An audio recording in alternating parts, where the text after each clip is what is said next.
And that takes me to the next point made by Patience Onia, who said, well, we will get some relief if the National Assembly can just legalize the ways and means of over 22 trillion. That what that will help is that it will reduce the interest rate. That at the moment the interest rate is 18.5%. If it is legalized, if it is securitized for the next 40 years, which means a child born today will be paying debt in the next 40 years. That's the kind of fiscal legacy. And it's illegal. That's the kind of, according to Section 38 of the CBN Act, that's the kind of fiscal legacy that adults, people who went to school, will stand in front of microphone and be recommending. And she was very frontal about it, that, the National Assembly should legalize the securitization, and that it will bring the interest rate down to 9%. And that if it comes down to 9%, Nigeria will have a breather. So these are some of the contradictions in the presentations yesterday. And then the other issue is revenue. Patience Onia argued that, look, if we can balance the debt to service ratio, the revenue to debt service ratio, we put at 80.6% in the year 2022, and you get better revenue in the year 2023, that maybe Nigerians can breathe a little. Okay, this debt service to revenue ratio, where is that revenue going to come from? Mrs. Ahmed told us that it will come from non-oil, ICT, and agriculture, from where we made more money in the year 2022. But yet, we had a deficit budget in 2022. We have a deficit budget in 2023. So how are you going to fund that deficit budget? You will borrow. You will borrow more. Over 8 trillion between now and June. Okay? Then what is the other argument that Mrs. Ahmad put up? Mrs. Ahmad said, the subsidy has to go because a provision of 3.36 trillion has been provided for fuel subsidy. But we all know that the stakeholders, World Bank and others, had said you can't sustain that because it's only 3% of the poor people in Nigeria who probably benefit from fuel subsidy. That it's a subsidy for the wealthy. So we're back to 2012, the same old argument. And she had said, when she presented the medium-term expenditure framework, she had said that, look, if Nigeria does not adopt a model of ending subsidy by May 29, that Nigeria will not even be able to fund any capital project in the year 2023. So we are back to that same spot. What is the guarantee that the morning after, in June 2023, that the new government that takes over will not say, no, we have to study this matter. And we too, we need another 6 months. After all, the Buhari government gave 18 months extension. Let us take 6 months. And then we'll be back to square one. It looks like we're in a deep hole. And people are digging that hole further. Yeah. Even when you look at the benchmarks, they told us yesterday that is 17.6% inflation projection. That counts. Inflation now is over 20%, over 21%. Mm-hmm. So where is that 17.6 coming from? Zainab Ahmad was telling us that the growth rate projection for 2024 will be maybe 3.4%. For 2025, it will be over, 3.5%. But for this year, every projection says it will be about 2.29%. If you go and talk to people who have been monitoring the subject, Muda Yusuf, Johnson Chukwu, Mr. Bismarck Rewane, they will tell you that, look, single-digit growth rate, GDP growth rate, cannot help this country. There was a point where we were talking of double digits, expectations and all of that. Okay, they blame problems in the world, but are we making the effort? We're not making the effort. They say fuel production oil sector, oil and gas sector is not what we have to rely on. We are no longer a mono economy. So why was the president in his budget speech, before signing it into law, why was he talking about the fact that we need to ensure that all the agencies meet our production quota? So there's that contradiction at that level. But above all, the bigger elephant in the room is that the finance minister was saying that the finance bill will be signed in a matter of days. Which finance bill are they signing? The same finance bill that House of Representatives did not allow people to make inputs into. They announced that they will invite stakeholders. They passed it before the date of the public hearing. The Senate gave 24 hours notice. That public hearing did not take place. They quickly passed it. And yet the manufacturing sector, NECA, the Nigerian Employers Consultative Association, is protesting that the manufacturing sector, the employers sector of Nigeria, is saddled with over 50 taxes, including the increase in education tax to about 3.5%, including the increase in the CIT tax from 35% to 50%. Who will do business under that kind of economy? Not to talk of the contradictions with regard to the Petroleum Industry Act, which would result in disinvestment and discourage investment. They should not sign that finance bill until those issues that have been raised by stakeholders are addressed. What it means technically is that the framework for funding the 2023 budget, as at this moment, does not exist. Yeah. So do we really have a budget? Maybe the experts should address that. Dr. Abati, two things I've learned in my life. When you're in a hole, the first thing you should do is stop digging. What we have done with this budget is that we have dug the hole deeper. Madam Bobby Ezekwesili calls it the hopeless budget. It's reflective. We know our problems, but we don't have the will to solve them. And what do? We break laws to solve our problem, but it puts us in bigger jeopardy. I'm sorry I've announced to you and I'll bust your bubble, Dr. Abati. That finance bill that is overtaxing every sector of the economy, which will make Nigeria's corporate tax to go to about 36%, will be signed. It's not this National Assembly that is a rubber stamp. It's been passed already. Let me shock you. The securitization that is illegal, that's at variance with Section 38, will be passed. They will securitize that loan in your presence. Is it not them? Lawbreakers, they will break the law. But they forget that this fiscal responsibility we're talking about is for our own good. Last year deficits, this year deficits. There's already big problem in fact, all the 18 presidential candidates, you see your problem, you should be crying. And please, I beg you, when they swear you in, whoever emerges in May 29, don't come and tell us Buhari has failed. We know he has failed already. Don't come and be telling us that like the APC was telling us about the failure of Jonathan. No, we don't want that. Don't come and clear Ogian stable. Please get to work. And please, I beg everybody, all Nigerians, we have to take some hard decisions. Subsidy has to go. Because we know the solutions to our problem. The indices are bad. 77 trillion, we have to look for a way to pay this money. As we speak today, recurrent expenditure over 8 trillion. We can't account for what we are doing with the money. We can't account for what we've done with Ways and Means. Last year, we made over 6 trillion in revenue. I think 6.7. We spent 5.4 trillion to service debts. Some people will open their mouth and say, Nigeria has a good debt to Nigeria has a good debt to GDP ratio. It's just 35%, one of the best in Africa. But they forget that Nigeria also have a revenue problem. We're not even making as much money as South Africa. Nigeria's per capita spending on citizens is $180. South Africa's per capita spending on citizens is $2,100 and something dollars. Egypt is $980. What the government spends on you per capita spending is less than 150,000 naira. South Africa is about 1.4 million naira. Can we do the math for Egypt? So we have not gotten it right over the years, but this is the time for solutions. We know they have failed already. How can we raise revenue?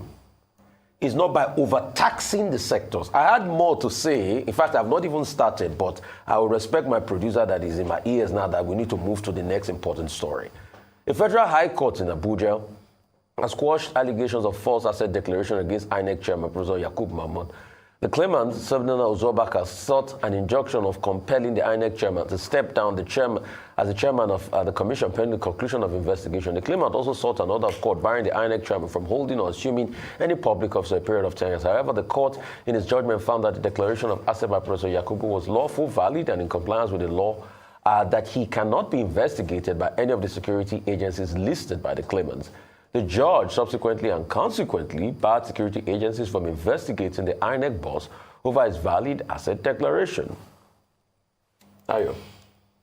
All right. Okay, so this is reminiscent, and interestingly or coincidentally, it's before the same Justice Emi Hassan of the High Court in Abuja, where the claimant had brought a petition before the courts against the INEC chairman. Now, beyond the judgment which you've already talked about, Rufai, is the timing as well. Only a few weeks back, and we're still reeling from that episode with the governor of the Central Bank of Nigeria, Governor Emefiele, and the fact that the same court had also asked the DSS to desist from further what they said trumped-up charges, terrorism charges against Godwin Emefiele. And now we have the INEC chairman. You can't, of course, but wonder why this is happening 50 days to elections on the 25th of February, and the distractions that this pose. Imagine if the court didn't rule in this, in this way, and they'd removed the INEC boss.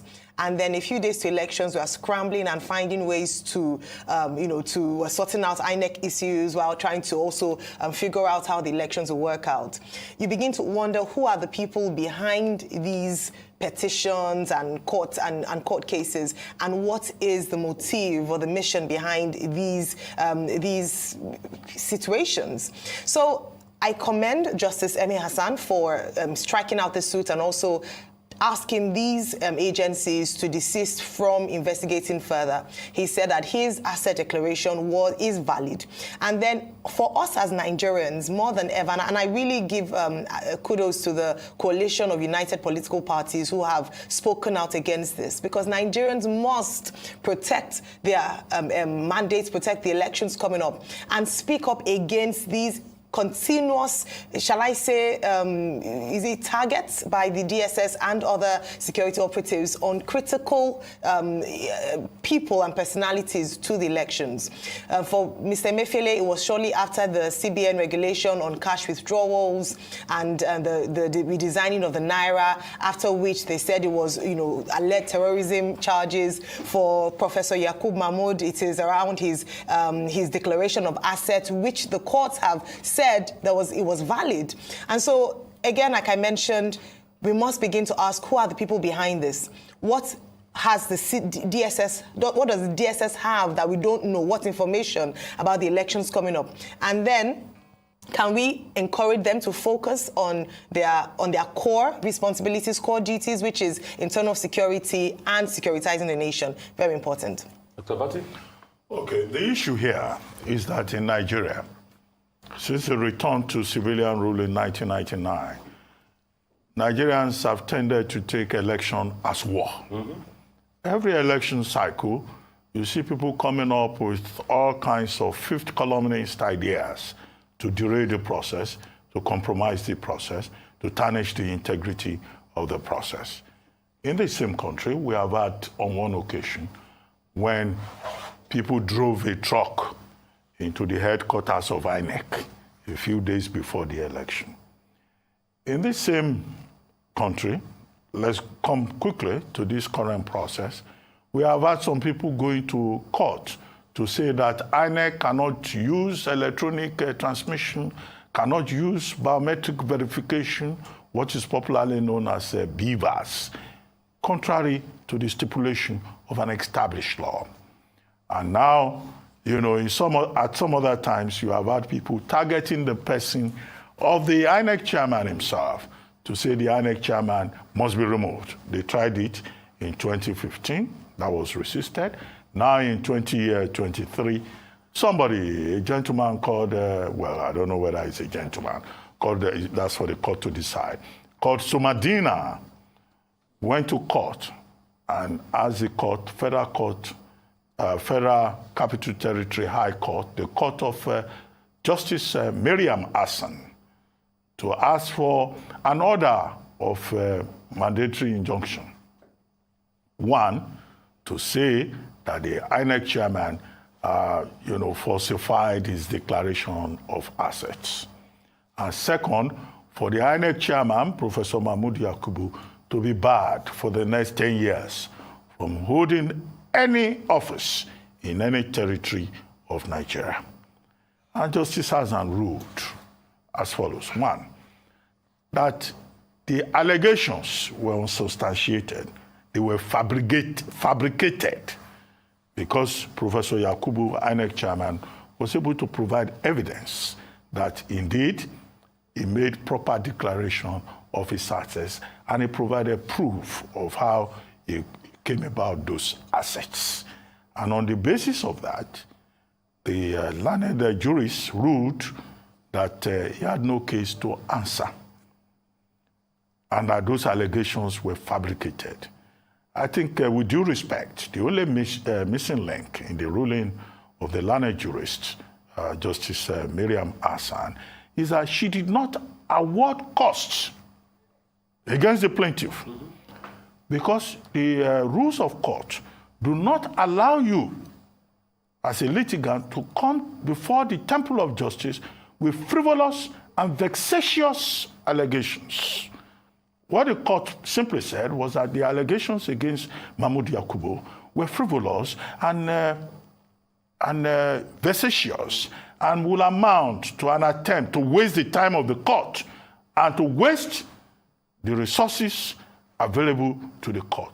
I think the learned jurist should have awarded costs against the plaintiff and also these lawyers who are forum shopping and who see the election as chop time and will take any issue and go to court and put up useless arguments.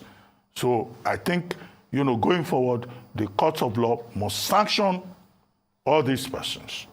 Now, the second ruling that, His Lordship gave is that the police, the DSS, the Code of Conduct Bureau, that they have been barred by the court from further investigating or seeking to investigate those allegations that came before the court. And this is understandable because it is very clear by the full weight of the ruling that this is not just a frivolous suit. It's also clear that given the timing, it looks like an attempt to derail the 2023 electoral process. It also looks like an attempt to lower, in the estimation of right-thinking members of the Nigerian community and also by extension the international community, the reputation and integrity of the chairman of the Independent National Electoral Commission of Nigeria. So what the court has done is to protect its integrity and also from a public interest, public policy perspective, to protect the 2023 electoral process. This does not mean, however, that some other elements will not approach the court with frivolous allegations and cases, but the judex must be very firm in awarding costs against those persons who seek to waste the time of the court and who seek to derail the 2023 election process. You see, if for anything, President Muhammadu Buhari, I thank you. I thank you. And I did that deliberately. You see, this electoral law you've signed in, sir, is now making politicians, like they say in local parlance, run kaba everywhere. It is obvious. Also, the CBN policy, good one. Because all the loopholes are being blocked as we speak. And we knew it. The first attempt was to discredit the CBN boss just because they passed a law leading up to the election period. that they know will not favor politicians. So they try to arm twist. The court has also ruled in the man's favor. And secondly now, it is an attack on the INEC chairman. Anyway, we saw this coming. And kudos also to our very good friend, Mike Igini. Because he also constantly said here that the trust of these 2023 elections will be by the judiciary standing tall. And kudos to the judiciary for standing tall. Because more of them will still bring in these frivolous backroom dealings to stop the electoral process. But I think the next loophole INEC should look at now should be the ad hoc staff. Because now they are going to target the ad hoc staff. Because you see, we have a country where a lot of people are less busy. They are jobless. So politics for them is win at all costs. And sometimes, even if they are joining the politics to add value to Nigeria, it will have been better. But they join politics to steal from the government and crush the country and run the economy badly. So these are people that are the nefarious needle needling the prospect of Nigeria because of their own selfish interest. So everybody should be on guard. The next point of call they are going to target is the ad hoc staff in INEC. And that's why the judiciary, every paraphernalia in government, and please also the DSS should stand firm and continue to do his good patriotic work and not be drawn into the shenanigans of politicians. For every $5 million they give you, they will make 50 billion in return. Let us stand firm and make these elections good. If for anything, one thing President Muhammadu Buhari will be remembered by will be this electoral law signed into law, BVAS. It's not going to be business as usual. And that's why you are seeing all of this activity. Sarika Bakaba. We need a sane country. We need a country that is beyond politics, but that thinks of the solutions to the challenges we face. Nigeria is on its knees. 77 trillion. If they share that money amongst all of us, we are already owing debts just because of some people's misnomer. We must not allow people to truncate our country. This country is blessed. It's the best kept secret in the world. It will do well and it will rise. Arise, Nigeria. That's all on Newsline. We'll take a short break now. When we return, we'll have Michael Wilson and Rod Sodiri to give us global and Africa business activities. Stay with us.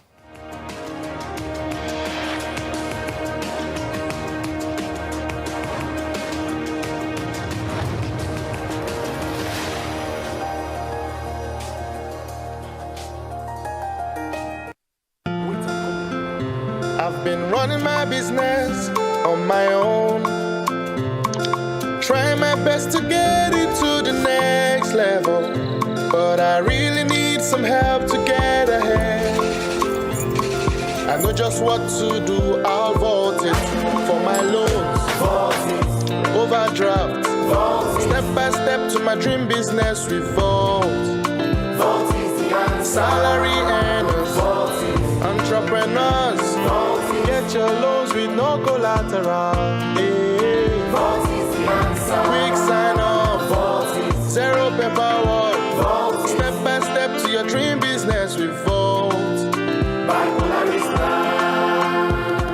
Vault is available to individuals, SMEs, and corporate customers. Download Vault by Polaris Bank from the Google Play Store or Apple App Store to get started today.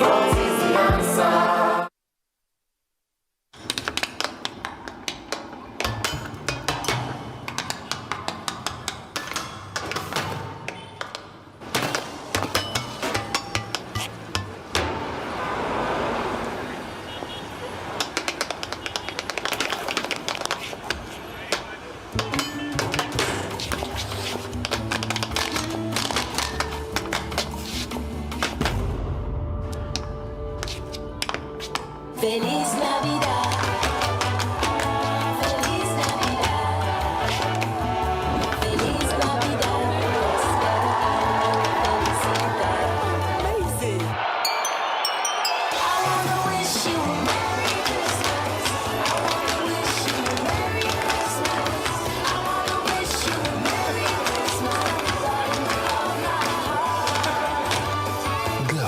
wishes you a Merry Christmas.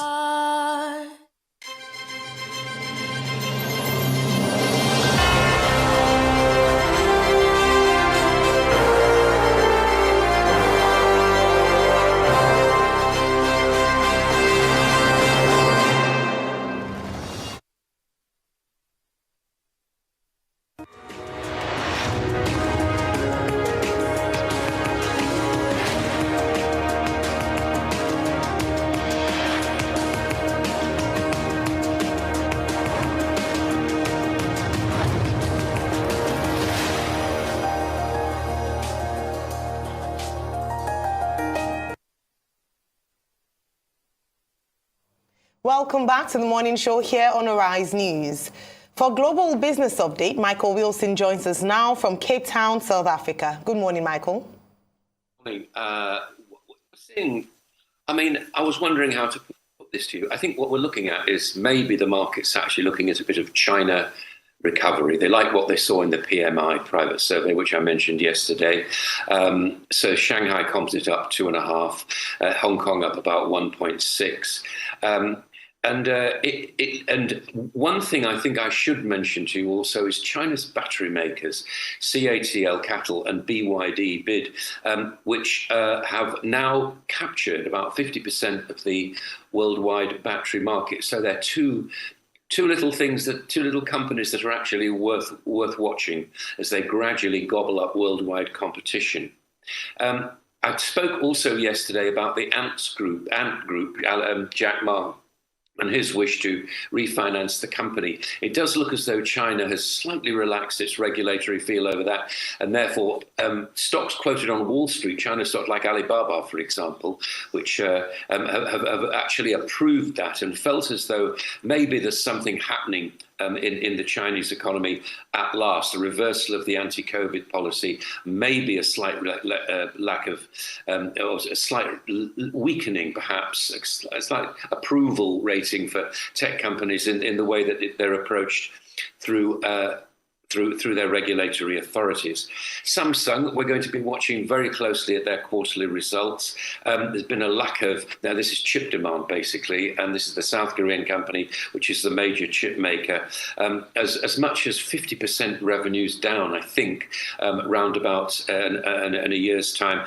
If you think about DRAM chips, for example, which they tend to major in for laptops and smartphones, the demand of that apparently has plummeted as worldwide recession fears actually grow. As far as the United States is concerned, I spoke yesterday, I think, about China risks weighing down on Tesla and also on Apple. Tesla's was down 12% on Tuesday. Apple down 3% on iPhone demand, actually falling. So China's 17% of Apple sales, 23% of Tesla's revenue is expected. Apple itself moving away from the woes of Foxconn. Remember that. And the major manufacturer in iPhone City, as it's called. Now they're going to other manufacturers to try to produce the iPhone for them in China, away from Foxconn's woes and the disruption that the labour market, such as they are in China, forced on Foxconn not that long ago. Amazon is to cut 18,000 jobs. Globally, much more than planned. Andy Jassy has been looking at the headcount and so on. It is one of the United States' largest employers, and it's preparing for an extended, as they describe it, economic slowdown. So that's what's happening as far as Amazon is concerned. As far as the US is concerned, stock futures relatively flat. Now, flat. I'll come on to the Fed minutes in just a second, but they're basically flat, one, because of those, and secondly, because they don't want to expose themselves before the all-important jobs figures on Friday. But the Fed minutes last night actually was saying nothing that we don't know, but just stress that higher rates will be necessary for longer to get inflation down. And this is the most important phrase, I think, until there is a sustained downward path to 2%. So it doesn't necessarily have to get to 2%, but it does need to be, inflation in the economy does need to be showing that it's approaching at 2%, which of course is the Fed's target, much like the ECB and the Bank of England in the UK. Now, the EU has fined Meta $400. Now, again, not a massive amount in Meta's universe. However, what's important about this is the EU really clamping down on the use of data, and it's being seen as a huge blow to future profits as far as Meta and companies like it's concerned, because customers must now be asked whether or not they want their data to be used for where ads ought to be targeted, and that being a major part of social network and online revenue, particularly in a company like Meta, it's felt to be quite threatening towards their future income. Again, the fine itself is not that much, it's just the extended play on that. As far as the UK is concerned, the Prime Minister Rishi Sunak has been mentioning some key points ahead of the election. Now, that's not for a couple of years' time. However, what he's pledging is increasing UK growth. He's also attempting to going to reduce public debt and halve inflation. Now, all these figures basically probably would happen in any case. I mean, it may need some prompting by government to do this. But one of the main things is he's going to try to reform the National Health Service. Well, as I think, as cynics would say, good luck with that. The waiting lists are absolutely horrendous. And really, somebody was looking around in one of the A&E departments yesterday, according to press reports this morning, and said it was actually quite sad, particularly in the paediatric department, to see mothers and newly born babies actually lying on the floor waiting for treatment. However, as far as strikes are concerned, Sunak's going to be dealing with that, and he wants to push through a law under which bosses can sack workers and also sue unions for lost work. Again, as we cynics would say, good luck with that, but that's what he's trying to push through right now. And as far as the UK is concerned, Goldman Sachs have come out with their most recent figures. They think there's going to be a 1.2% contraction in the UK economy. And in actual fact, that doesn't put it that much above Russia, which is facing, with all the sanctions and all the rest of it, facing a 1.3% sharp fall in a sharp fall in economic activity, particularly happening in the UK because, as I've said, rising cost of living, and that's actually weighing on business activity. And finally, gas and oil prices have sunk a bit further. Been two things here: worries about global demand and also unseasonable warm weather throughout Europe. As far as I can give you some figures as far as winter's concerned. Give you some figures from the Dutch benchmark, the figure which fell more than 10% yesterday, and Brent was down about 5.2%. Yesterday. So, contrary to what everybody had thought would happen, it looks like, for the moment at least, oil and gas prices are slightly cheaper. That is the global view this morning. Right. Most of the things Rishi Sunak said yesterday, are they realistic? Cut the NHS wage, that means more investment. Where is it going to get the money from? Half inflation, where cost of living is at an all-time high, and he's still increasing taxes. Well, I mean, these are not just politicians talking as usual.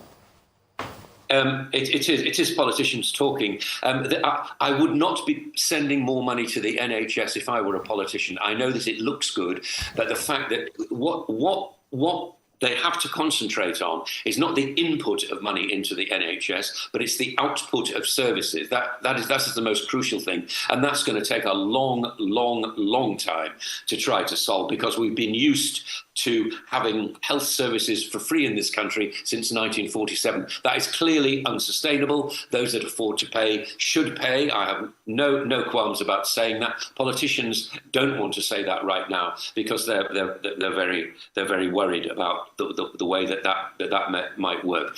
As far as the UK recession is concerned, I think it's entirely likely. I mean, the Sunak has got these kind of targets about inflation. Inflation is going to fall in any case. Doesn't mean to say that things are going to be cheaper. It means that the rise in prices measured by year on year will fall, simply because that's the way things rises.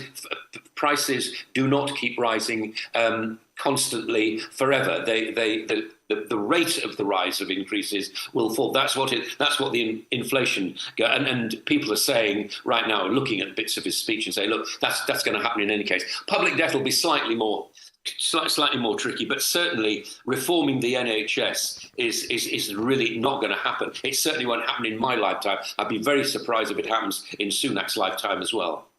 All right, thank you, Michael. Now, just looking at Amazon and axing 18,000 jobs, tough times ahead for tech, the tech ecosystem. In November, Meta announced a 13% cut in the workforce. Just recently, Elon Musk for Twitter had said about half of the workforce where he would have to let them go. And there are a number of reasons behind this downturn, and of course, the impact already IMF has projected. A third of the world's economy being in recession. Very down, it's not looking good economically, is it? No. I don't know the ins and outs of Amazon's employment policies, nor of Meta's, nor of Twitter's, nor of what Elon Musk actually wants out of Tesla, and all the rest of it. I have no idea what. But basically, all those are pointing towards a slowdown in consumer spending. I mean, that's the bottom line, and the lowering of household incomes, and that's why they're laying off staff. Now, whether that'll work or not, I don't know, but Amazon particularly. I mean, that's a big hit for the United States, big hit for this for the UK as well, but a big hit for the United States. It's one of the largest employers in the country. But all that is showing, I mean, again, I don't know the ins and outs of their employment policy, but what I would say from the outside is, seems to me to say exactly that 2023 is going to be a very tough year. Isn't to say that 2024 is necessarily going to get better. It may do. And then, of course, they'll have to re-recruit the box packers at Amazon. Okay, Michael, poor Meta, can we say? Just in December here, Meta had to pay about 725 million out in, a class action that was taken out over privacy violations. Although that may be small money to Meta at that time, the parent company of Facebook. Now they've just lost face again in Europe. With the Irish Data Protection Commission saying that they have violated, the rules with regard to targeted ads. But Meta says they're going to appeal, and that they think that there is need for regulatory clarity. But whichever way it comes across, it doesn't look good for Meta in the European Union. Anyway, to go to Amazon. Amazon says it will cut 18,000 jobs. It's not only Amazon. Salesforce is also saying it will cut about 10% of its workforce, about 7,000 employees. So these tech companies, they are having issues. We talked about Tesla. Tesla lost close to 70%. Amazon and Apple, they've lost about $800 billion in terms of market cap in the year 2022 alone. But, these are some of the details. As for Prime Minister Sunak, well, the way to summarize, I think, his presentation yesterday is 5-point agenda, similar to Tony Blair's 1997 5-point agenda, is to say very long on promises, but very short on details, as you've already pointed out. But I wanted to ask you about Dubai, the United Arab Emirates. They just launched an $8 trillion 10-year economic plan to make Dubai one of the 3 major economic cities within the next decade. Is that achievable, or it is rather too ambitious? Even if Sheikh Maktoum, the ruler of Dubai, thinks that he's onto a good thing in terms of reforms. As far as Dubai is concerned, and I take it that's what you want to ask me about first, yes. and only that. I don't mind covering that subject, but I think I've done most of those. As far as Dubai is concerned, what the Sheikh wants, the Sheikh gets. And it had an amazingly successful financial centre built almost overnight, because I was there at the time.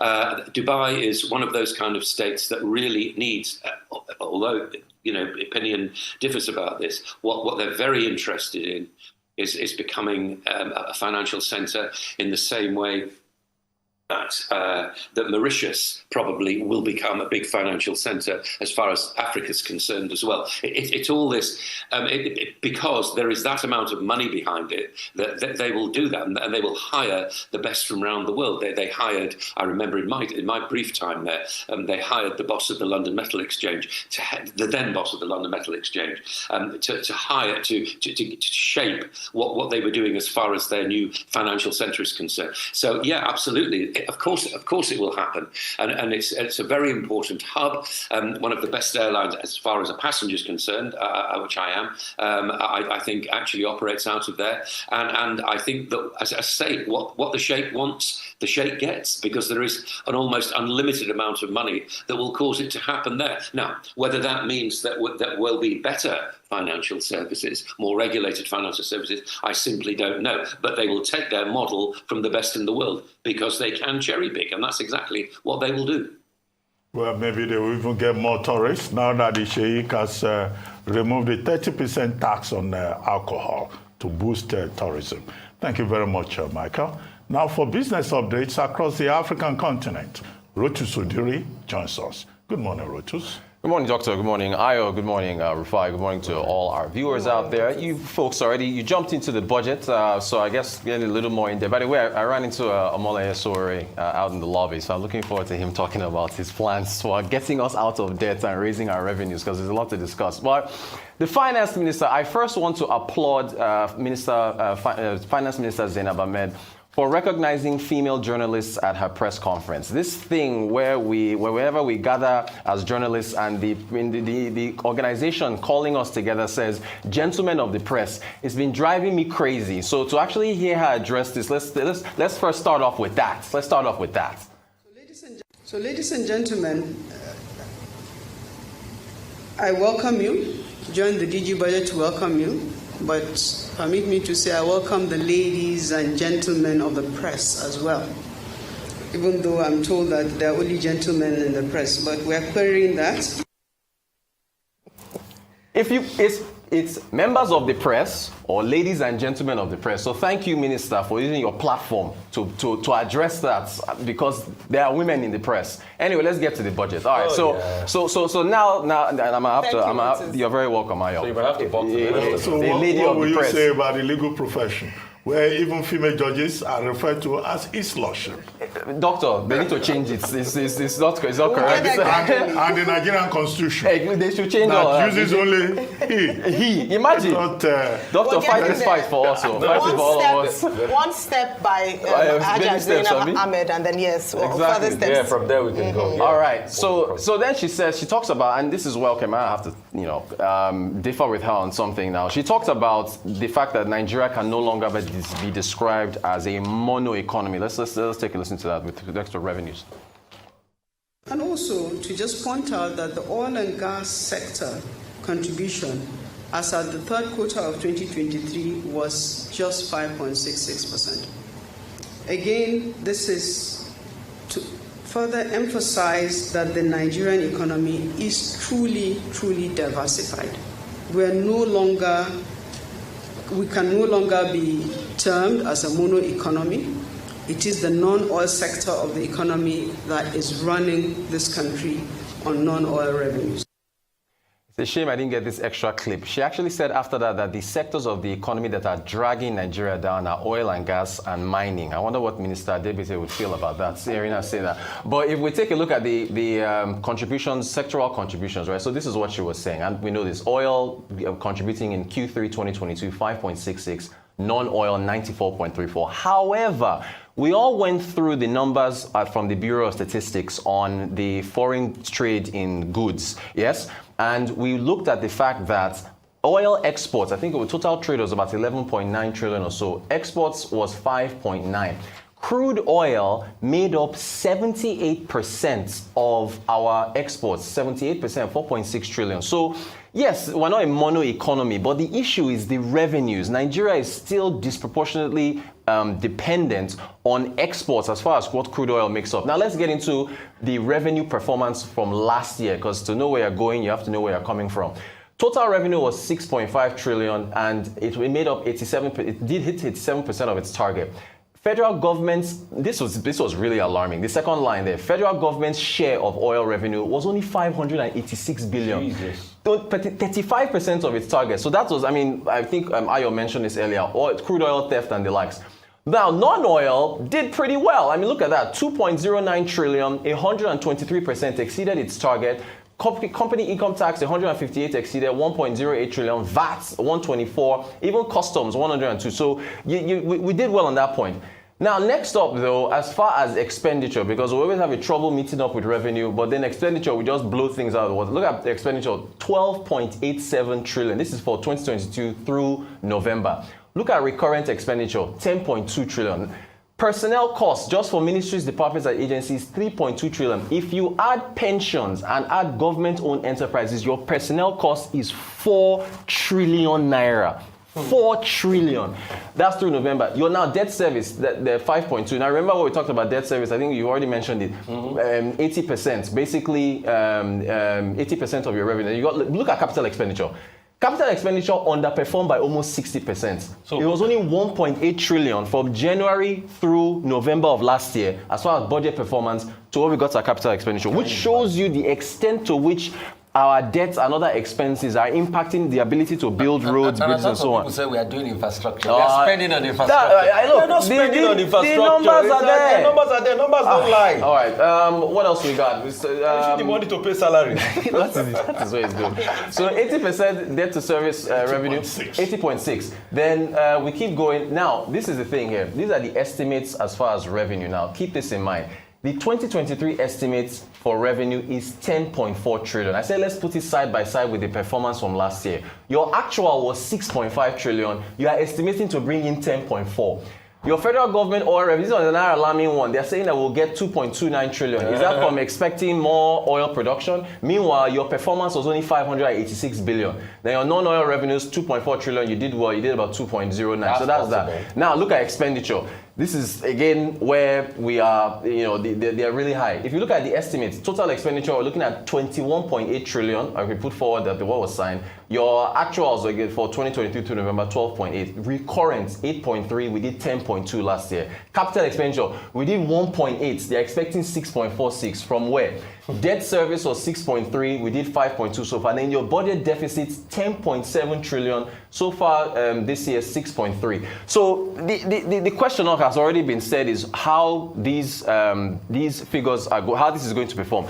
Now, I want to tie in fuel subsidies. Ovieteme George, our correspondent down in Yenagoa, was looking at fuel queues in Bayelsa, right? I listened to it and I picked out 3 gentlemen that were talking about why they were in the queues for so long. Let's take a listen to this. Sometimes we have to buy 400, 500, which is very bad. We don't have that kind of money to spend. I buy it because here is more cheaper. Other places, they are selling 350, 400. I decided to come and suffer here because the fuel here is cheaper. Other places are selling 450, 500.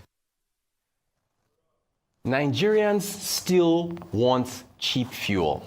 With everything we have said, the amount of water we've drunk to replace how much energy we spend talking on this program about how fuel subsidies still need to go, Nigerians still want cheap fuel. Those are examples of individuals who went to go and line up where it would take them hours to get fuel, as opposed to paying what is, if you include the foreign exchange dynamic, 500, 600, 700 naira per liter for fuel. Now get this, in the budget, the amount of allocation for subsidy is 3.3 trillion. That is only up until June. And if it is removed in June, which, by the way, is literally 30 days after the new government is sworn in, 2023.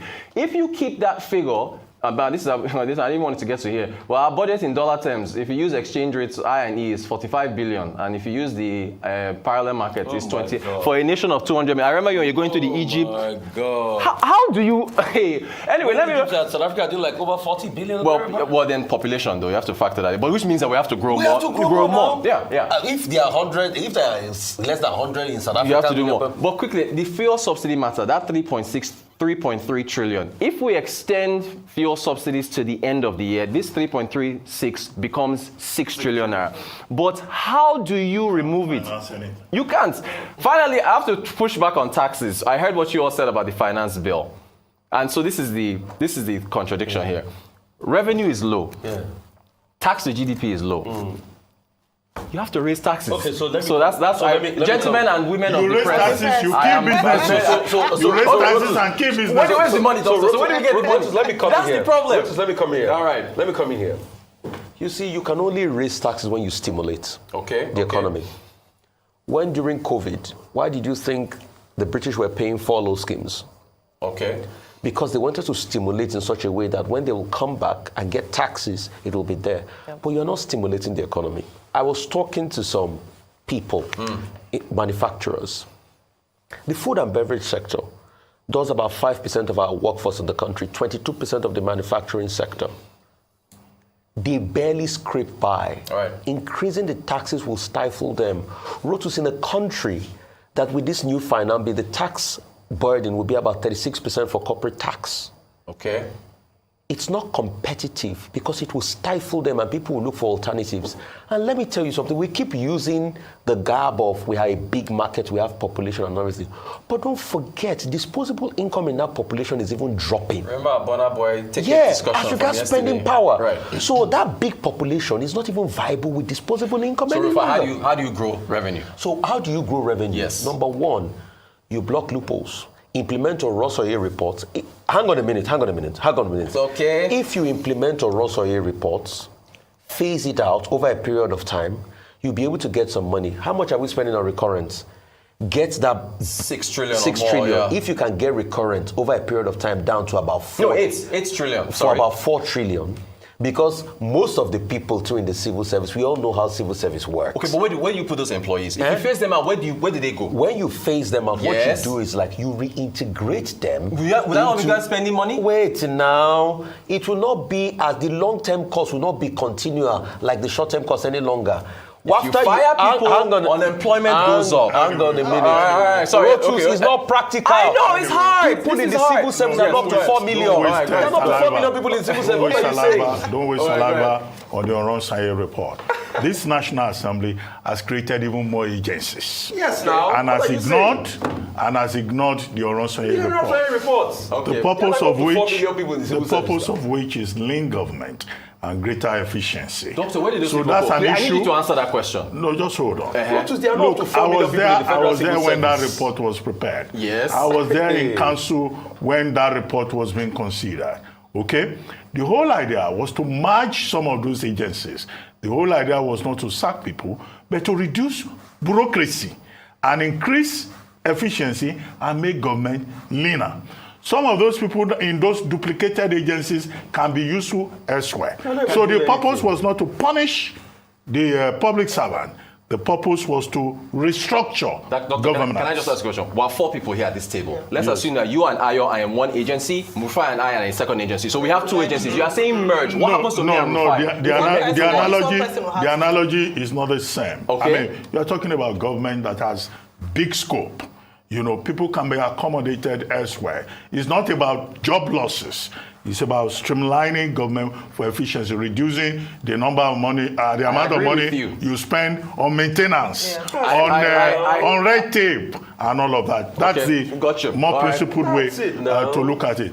The concept is called leaky buckets. That's what we teach when we teach leadership and management. You know, you plug the leaky bucket. However, I wanted to talk about this finance bill. Yes. And I was saying that you can't bring a finance bill that had no input of stakeholders. Okay, fair enough. I said it on this program yesterday. Yes. A House of Reps said, oh, we are going to have public hearing. They quickly went through the back door and passed the same finance bill. Senate, they said they gave 24 hours notice. Before anybody knew what was happening, they passed it. Now, NECA is complaining, the Employers Consultative Association, that look, you will kill businesses. You are putting a tax burden of over 50 taxes on companies in Nigeria. Education tax has gone up. Who is going to pay it? CIT for gas clearing companies has gone up to 50%, about the highest in the world. Agreed. Okay, and my argument is now that the Minister of Finance is saying it will be signed in a few days. So the President did not say it will be signed in a few days. That's true. The President said, go back and take another look at it. Okay, as for subsidy, Well, yes, Nigerians like cheap fuel. Nobody wants to pay tax. Yeah. Nobody wants cheap fuel. But the bigger issue here is that, as the World Bank pointed out in its November 2022 report, that in Nigeria, only the wealthy are benefiting from that subsidy. Yeah. If there are poor people benefiting, only 3% are benefiting. So it's about equity. It's about reorganizing society. Yeah. So that's why the subsidy has to go. And Zainab Ahmed herself has said before now that if you sustain that subsidy beyond May 29, you will not be able to do any capital project. Right. And you said a 30 days window. It's not 30 days window. My concern is that the new government that takes over is likely to come and say, this subsidy regime, the consequences that President Buhari talked about, those consequences, which we are concerned about those consequences, let us settle down first. This is not Kenya. This is Nigeria. So we face a tough year ahead. So Ore doesn't, so he also keep the subsidy. So ask him when he comes on. Absolutely. I Please, think just like what Dr. Anufai had mentioned, that I don't know any government that 30 days after you're sworn in, you'd remove subsidy. It would be very difficult because, of course, it's a very unpopular choice at the moment. Very unpopular. And but what you're saying, very, very true in terms of a reality and making a case for the removal of subsidy. Yeah. The truth is that the people who are watching us, the Nigerian people who occupied Nigeria when it was removed earlier on, we need to face the realities and perhaps continue having this conversation, because for a number of people, like the gentlemen that were interviewed, it's ignorance for many of them, that the understanding that it's a short-term dissatisfaction for a long-term gain. We have to keep talking about that. Absolutely. All right. Thank you very much, Rotus. Thank you so We'll much. take a short break now. And when we return, we'll be talking to Omoyele Sowore, presidential candidate of the African Action Congress, AAC. Stay with us. We'll be right back.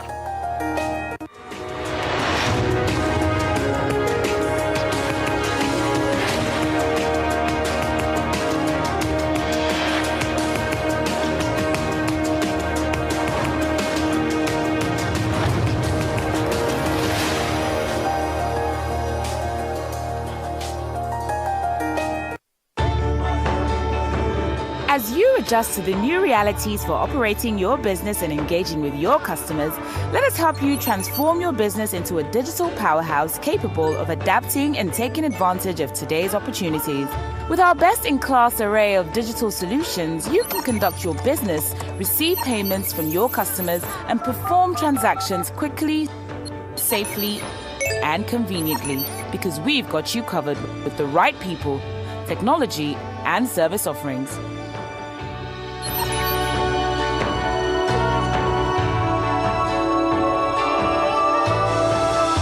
Contact us today and let us take your business to its zenith. Zenith Bank, in your best interest.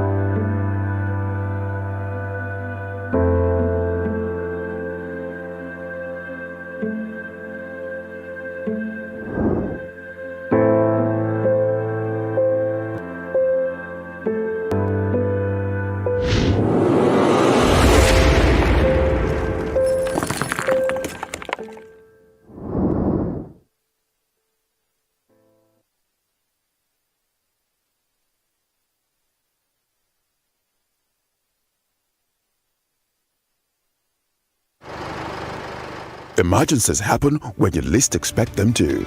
It gets worse when you are cash strapped. No need to despair. First Advance has you covered. You can get that urgent cash right now on First Advance. With First Advance, salary earners can get up to 50% of their salary. No hassles. As long as you earn a monthly salary and your salary account has been active for at least 2 months. It doesn't matter if you run a salary account with First Bank or any other bank. Just dial *894*11# or simply dial *894# on your mobile phone. What's more, when you open a First Bank salary account, you can enjoy zero charges and free debit card issuance. Download the First mobile app on Play Store or App Store today. Log in to experience First Bank digital banking. Select loans, select First Advance, and follow the prompts to receive your loan. Don't let that urgent need get the best of you. Get First Advance now. It's as simple as dialing *894*11#. First Advance. Fast, convenient, secure. You first. First Bank.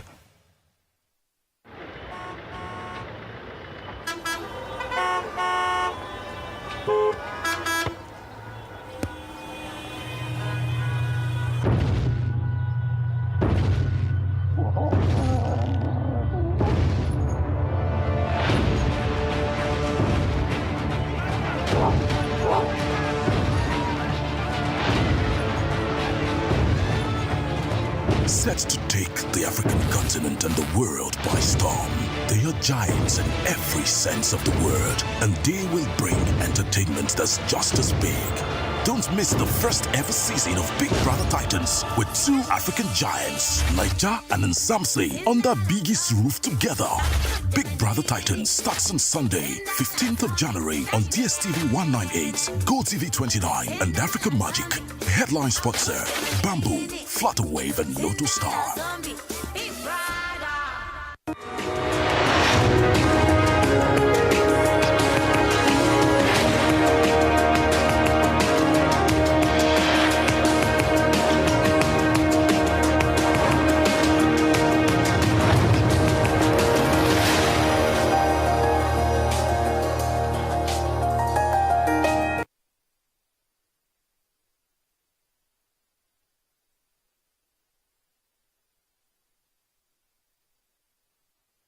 Welcome back to the morning show here on Arise News.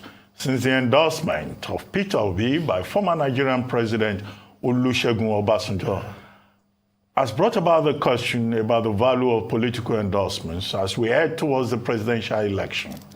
The ruling party, the All Progressives Congress, and the People's Democratic Party, PDP, have played down the endorsement, calling it irrelevant. Also, the presidential candidate of the African Action Congress, Omoyele Sowore, has described the endorsement of his counterpart in the Labour Party, Peter Obi, by President Olusegun Obasanjo as an endorsement of failure. Sowore described Obasanjo as an overrated Nigerian ruler who fetishized the ruination of Nigeria. He said rather than an Obasanjo's endorsement, he would rather be satisfied by the people's endorsement. Joining us on this show this morning to discuss his thoughts on the value of political endorsements is Omoyele Sowore, presidential candidate of African Action Congress, AAC. Welcome to the morning show, Sowore. Thank you, Doctor. Happy New Year to you. Yes, same to you. Thank you for joining. Well, the last time I checked, I mean, you must be a young man, you know, but look at those words you were using to describe former President Olusegun Obasanjo, a man who had been head of state, who was president twice, and you are saying his intervention is an endorsement of failure, that is fetishizing something. Are you aware that when all this is over, you will still come back to this Yoruba land? No, why are you so harsh? No, I wasn't harsh. I have known the former president for as long as I've been conscious politically, which was in 1989. And you remember that in 1993, we had, before 1993, we had a tiff with him in the pro-democracy movement when he was aspiring to become the Secretary General of the United Nations. And we opposed him very virulently, not violently, but, you know, and it was because of his records when he was head of state in 1970, his tenure then ended in 1979. And we knew what he did. It was based on that record that we opposed him not to become the Secretary General of the United Nations. And in 1993, you saw what he did. In 1979, by the way, he was one of the people who made it impossible for one of the best candidates at that time, Chief Obafemi Awolowo, to become the president of Nigeria through, at the point, I think they had that tutored mathematics. that made it impossible for him. And he's always been part of those who made it impossible for Nigeria to attain democracy. As early as 1993, he was part of the people that conspired with the military to say Abiola, who won an election, wasn't the messiah that was wanted for Nigeria. When he became head of state again, the president of Nigeria in 1999, by the end of his tenure, he didn't want to leave.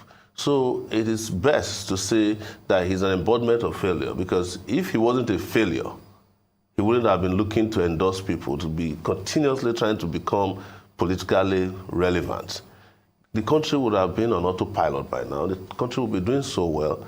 He would have left the country for the young people. But these are the same people that told us in the 70s that we'll be leaders of tomorrow. This is 2023. Those who are supposed to be leaders of tomorrow are still being told who to vote for in an election. So I was just really, really pissed off, dissatisfied with this kind of godlike behavior on his part. If he could oppose Awolowo and come back to Yoruba land, if I oppose him, I should be free to come back to wherever land I decide to go back to after this election. If I win, I'll be everywhere. So I am just giving you historical facts so that you can understand that where I stand on this issue. I've always been opposed to him, not new. I might look young. I'm 51 years old. And that means we have about 40 years apart going by his age. But I've been part of the political process since the 90s. But in Yoruba culture, you are not supposed to insult an elderly man. Well, in Yoruba culture, there is a balance that is very popular, which is Omodegmo Agbagbon Lafida Ile-Ife. That is, an elder doesn't have monopoly of wisdom. All right. Yes. Okay, I'm glad that you've talked about this and also the cultural perspective of your responses to some of these issues around culture, respect, and a number of people have said that perhaps that is a challenge in the political climate of Nigeria, where young people are suppressed under the guise of culture. Yes. So don't speak out against an elder, and so you see what is not right and you're asked to keep quiet. But away from that, do you think that, I mean, some people have described sometimes your responses and reactions as being very, almost violent, so very, very intense. Is there a better way to doing this? And then second thing I'd like to still speak to, perhaps for you to just again talk about the value of an endorsement. Are you saying that you don't want anyone to endorse you? I know you've said only the Nigerian people, but would you be, I mean, the Northern Group had just endorsed you a few weeks back. It was reported. Are you saying you're not interested in any endorsement? Is there value in endorsement? I'm interested in alliances, and people can be endorsed without having to denigrate themselves. And my own position in this particular case is that I don't need the endorsement of those who ruined Nigeria, and I'm very clear about it. I'm not going to go to the home of a former president who destroyed this country to say, hey, please endorse me so that I can be like you. No. The kind of endorsement I want, like I've said, is from the people. Let the people decide who their leaders would be. And people who are on the departure lounge of life, technically, should not be dictating the future of young people whose future is at stake, especially when they've done everything possible to ensure that young people like myself don't grow in this country to become who we should be. And I don't want that to continue with the generation that is coming and whatever generation that would follow that. So that's my position on this. So like you said, we use culture when it's convenient for us to suppress voices. But don't forget that the same Obasanjo has always been opposed to anything he doesn't like. It doesn't matter whether you are older than him or younger than him. There are times he had issues with people who were older than him. There were times he had issues with people who were younger than him, like Fayose. there was a time they almost came to blows in somebody's house. So, but this issue here is not about culture. It's about the survival of the Nigerian people. And that's more important to me than the side conversation about culture, because 2023 for me is necessary turning point for the country if you don't want to tip over. So, yes. Okay, so I've got two things, and I'm happy you talked about tip over. I just made a tweet out this morning. I said, dear future president of Nigeria, please remember that as you come in, if you're sworn in on May 29, you will have a 77 trillion naira debt. Yes. How would you fix this? That's the first question. Secondly, what is this romance you are having? Or some people are beginning to say it's hanky-panky. you are having with PRP. Because the PRP has a presidential candidate called Abiola. And there's this alliance that anywhere you see PRP, you vote for AAC or you... I mean, what's going on? Because a lot of people say it's nebulous. Is that Kola Abiola have to step down for you at some point, or you step down for Kola Abiola? What is happening? You see, the PRP has two factions. That's the truth. Just like the AAC had two factions at the point. But the faction that we're in alliance with is the PRP Vanguard. That's the original PRP that was founded by Aminu Kano. I think in 1978. And that party was taken over by Balarabe Musa. So the Abiola faction is not the one we're involved with. They reached out to us, this PRP Vanguard, that they want to be in alliance with us. And we met with them in Kano and sealed it. So it doesn't take away from them the originality that another faction recognized by INEC has an Abiola. You know, I don't think that by virtue of my struggle for the Abiola family, that Kola Abiola should actually be struggling with me for the position of presidency. Because when his father was encumbered in the annulment of the election, we did the fighting. Whereas Kola Abiola, he will be watching me in a parabla, someone will tell him. They were all having a good time. And that's the truth in this country.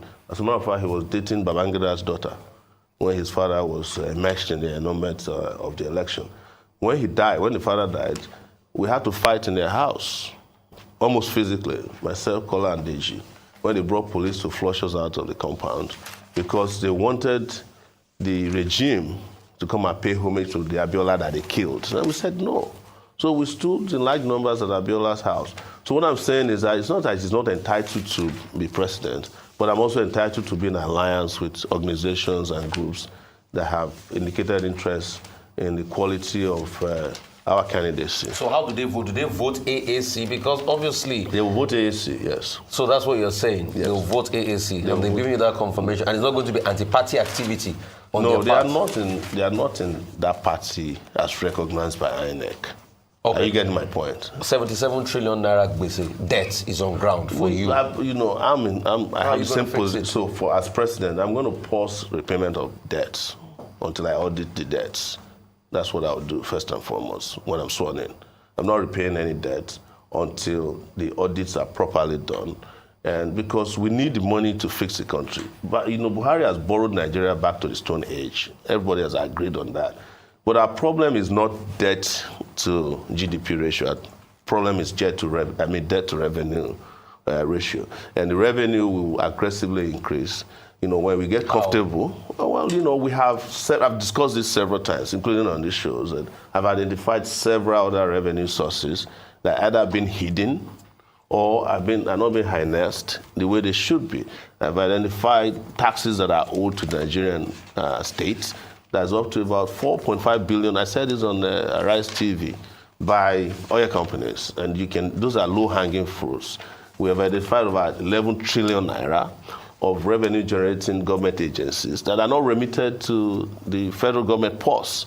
We have identified monies that could come from the NLNG, the Nigeria Liquefied Natural Gas Company.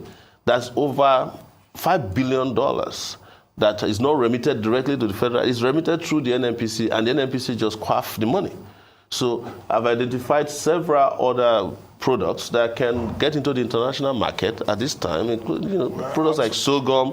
There are a lot of mineral resources that have been sold under the table that we've identified, like brought into the official and formal processes that will give you a lot of money. Somebody was just fighting over stamp duties. Said it's 89 trillion. I don't think it's up to 89 trillion, but there's a sizable amount of money there. And I've confirmed this with agencies that are involved in financial investigations, that there's money there, but it's hanging around with banks that are connected to the CBN governor.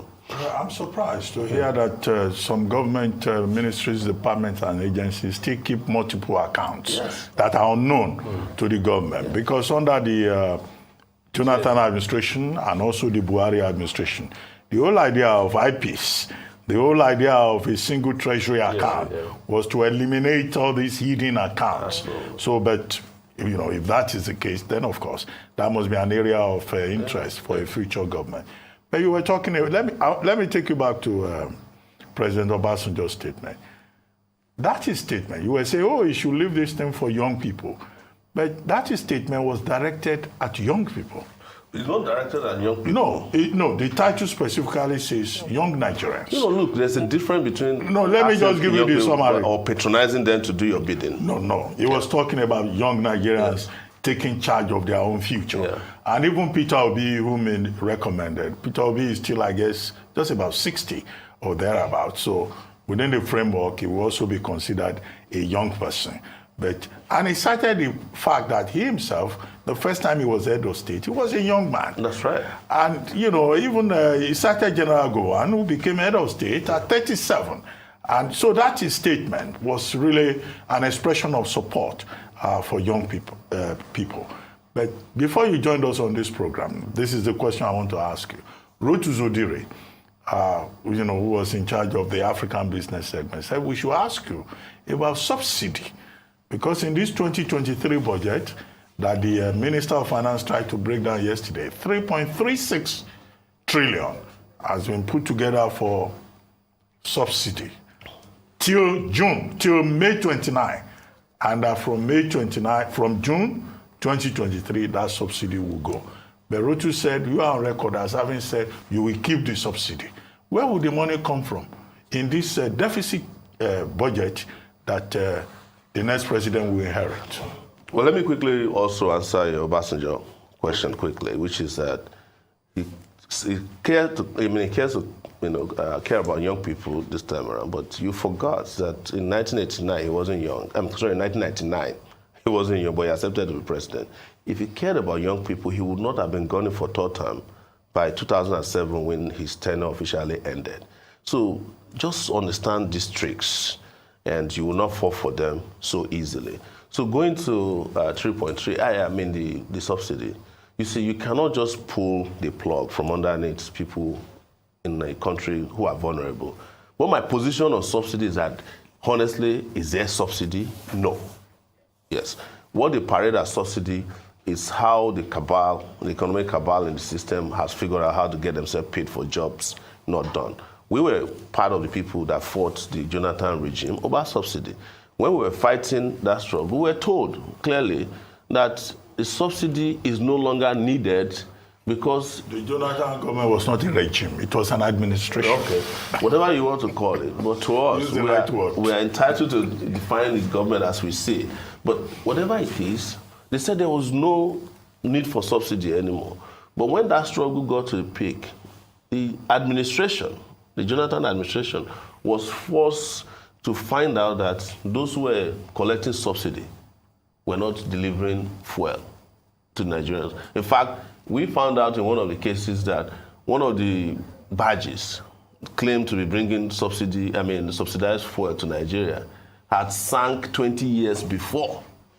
All these guys were hauled before courts. None of the cases, to my knowledge, has reached conviction till today. So those of us who have that experience of the lies that have been told to cover up subsidy or the existence of subsidy have now found out that it's a lie that is told from time to time. But let's go away from that lie and look at the realistic issues of refineries that ought to be fixed. And before you say, well, government has no business in refineries, if government has no business in fixing its own refineries, what business does the government have in investing $2.5 billion in a private refinery built in Lagos by Dangote and cannot fix his own refinery? Because if we fix our own refineries, we will have availability of these products. But the other part is that the only product that is subsidized, according to them today, is gasoline, petrol. Diesel is not subsidized. How come we are not getting any effect from that unsubsidized product? Kerosene is not subsidized. The Jet A1 fuel is not subsidized. All those products from which they have removed subsidy, what benefit are you getting from it? Nothing. We are supposed to be saving plenty of money from diesel. But you can't, not only can you not find diesel as you want these days, but the price keeps fluctuating on a daily basis. So if you remove the so-called subsidy without any plan to support the poor in the country. That means petrol will go to 1,000 naira, and you are paying slave wages of 30,000 naira per month. How do people survive in this country? That's the question we should be asking. Government should not exist to make life miserable for the citizens. It should exist to find solutions to problems that are afflicting the populace. And that's what we are saying, that's what we stand for. So that they will stop deceiving you every year. Where were the university when they wanted to remove subsidy under Babangida's regime? They said, oh, after we remove the subsidy, we'll use it to buy vehicles for you. They bought vehicles for Nigeria Labour Congress, they bought some vehicles for students, but it didn't solve the problem. Because these vehicles were substandard vehicles, supplied by their friends, and after a few months, those palliatives had disappeared. Government should not exist for palliatives. It should exist for concrete leadership that will bring about developments, planned development. That's what we're saying. That when you keep hearing these tired arguments about how to govern Nigeria to raise revenue, it makes you want to puke when you know otherwise, especially for those of us who are exposed, when you know otherwise that that's how countries are governed. I was in this country detained for 3 years. I said it on his show as well. I couldn't leave. But the US government was sending me palliative checks over COVID, 3 of them. I wasn't even there. And when I got out of detention, I said, no, I don't want this money. They said, no, you're entitled to it. Sorry to interrupt you. Meanwhile, people are stealing palliatives here, government officials. Sorry to interrupt you. We have this report of the funeral rites of Pope Benedict XVI taking place right now at St. Peter's Basilica at the Vatican City. We'll come back to you. Here is the report. Et inhabitabo in domo Domini, in longitudinem dierum. In loco pascuere, ibime collocavit.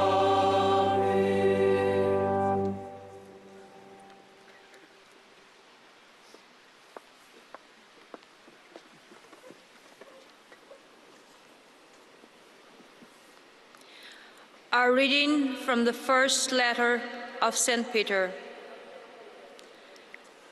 Blessed be God, the Father of our Lord Jesus Christ, who in his great mercy has given us a new birth as his sons, by raising Jesus Christ from the dead, so that we have a sure hope and the promise of an inheritance that can never be spoiled or soiled and never fade away, because it is being kept for you in the heavens.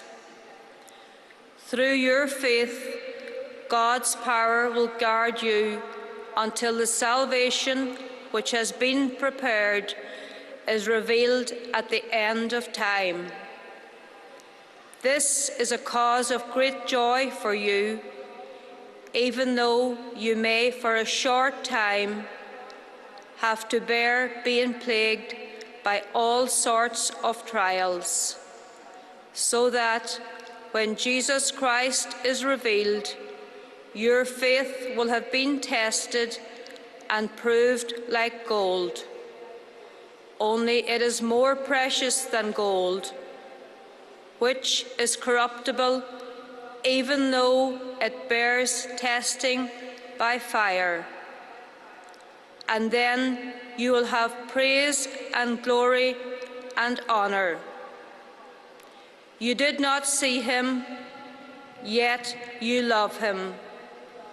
And still, without seeing him, you are already filled with a joy so glorious that it cannot be described, because you believe, and you are sure of the end to which your faith looks forward.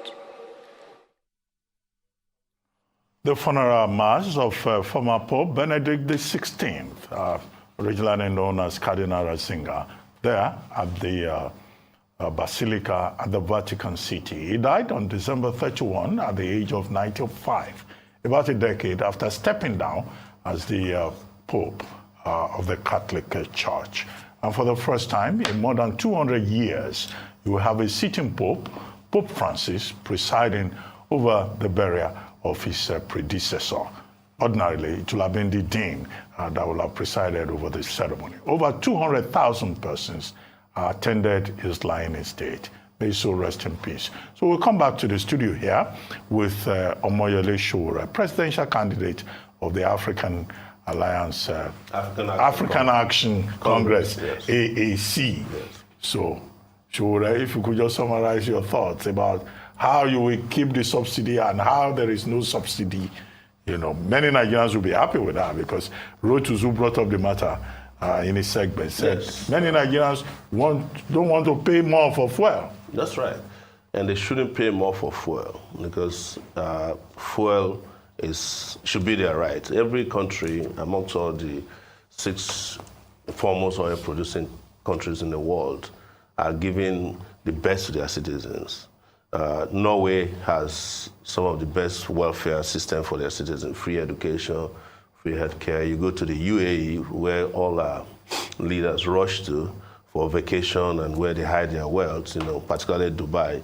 If you want to have a wedding, the government will pay for it.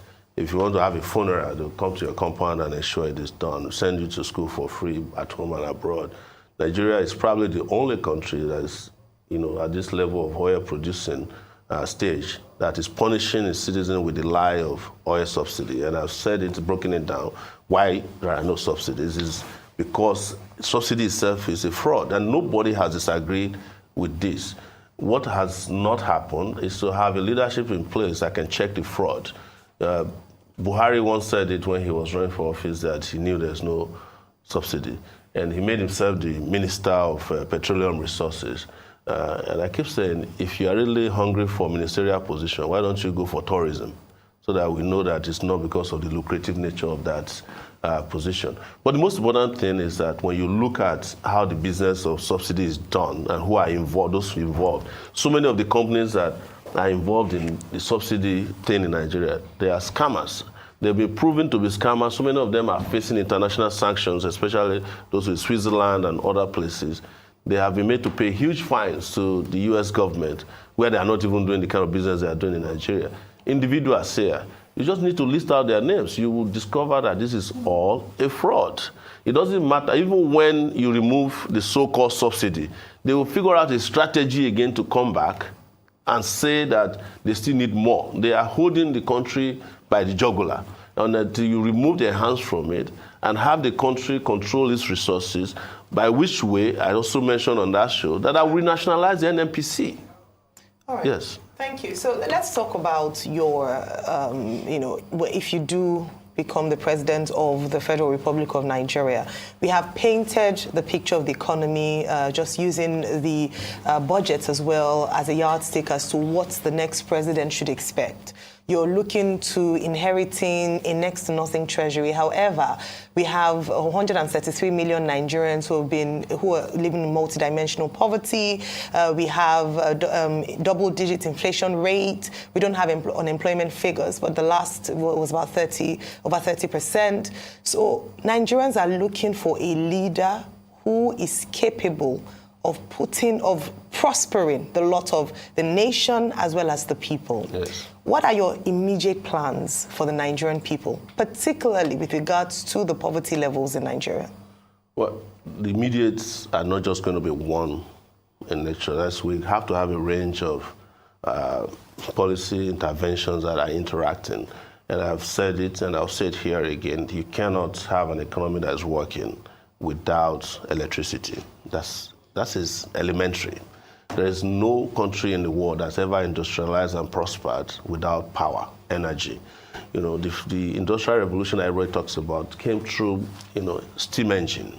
So you have here, you're in darkness and you want to prosper, you are wasting your time. So that will be priority for me. And secondly, in the issue of security will also be major priority. Investment in education. So the how is what I'd like you to speak to. The how is what I also described earlier, is to find out where to get the money to carry out your policies that are immediate in nature. I'm not the kind of president that will go out there and say, wait for 100 days. Nigeria doesn't even have 100 days from the beginning of May 29 to start kickstarting an economy that's working. And I've identified to you things that are ways that I will figure out how to get money immediately and start investing locally to ensure that we kickstart an economy that works for people. I will also not retain the slave wages that they are paying to workers, because it doesn't motivate workers when you pay them 30,000 naira that can't take them home. Some people can't even live on 30,000 naira per day buying recharge cards alone. So why would you be paying your workers below average wage and expect production in the country or productivity? So these things have to interact, to make sure that the country is kickstarted. But what is most important is also leadership that's able to act immediately. I'm not going to be president that takes 6 months to set up a cabinet. I will have a cabinet ready to go, and I would have hired very competent hands, because the president of a country is also the human resources officer of that country. That's what leadership means. You can't do everything together, but I'll be up and running. And you could argue in my favor that I probably would be the fittest president in the history of this country. When I become the president, I would have been one of the persons who is better educated than most of the president. Dr. Abati had a PhD holder as president, but in their days, I used to question if the man has a PhD. But that's an argument for another day. It depends on how he performs. But let's just say that you are arriving with troops to fix every part of the economy, every part of social life, every part of the economy, education, healthcare. And when you come with those policies and they start interacting immediately, and they are driven likely by technology, you will find out, you wake up the next day and be wondering, was I in Nigeria yesterday? Okay. Because this is a new Nigeria today now. Okay. And that's the new day that I want all of us to wake up to when I become president in 2029. We should stop promoting people who have been tested and have failed this country consistently. 2 things. Yes. With the new Finance Act, the tax burden for businesses in Nigeria will go up to about 36%. What would you do about taxes? Because people complain it's stifling them. Secondly, what would you do about big business? And thirdly, what would you do to integrate a very polarized nation? So, with regards to tax, I'm not going to increase taxes. And what we should do... Would you reduce tax from this 36% corporate income tax? Yes. Okay, because to which... My interest would be to what percentage would you reduce taxes My interest is to get a tax to GDP rate that is consistent with at least Africa. Right now, I think we're about 7.5%. I may not be correct, but we should push that to about 15%.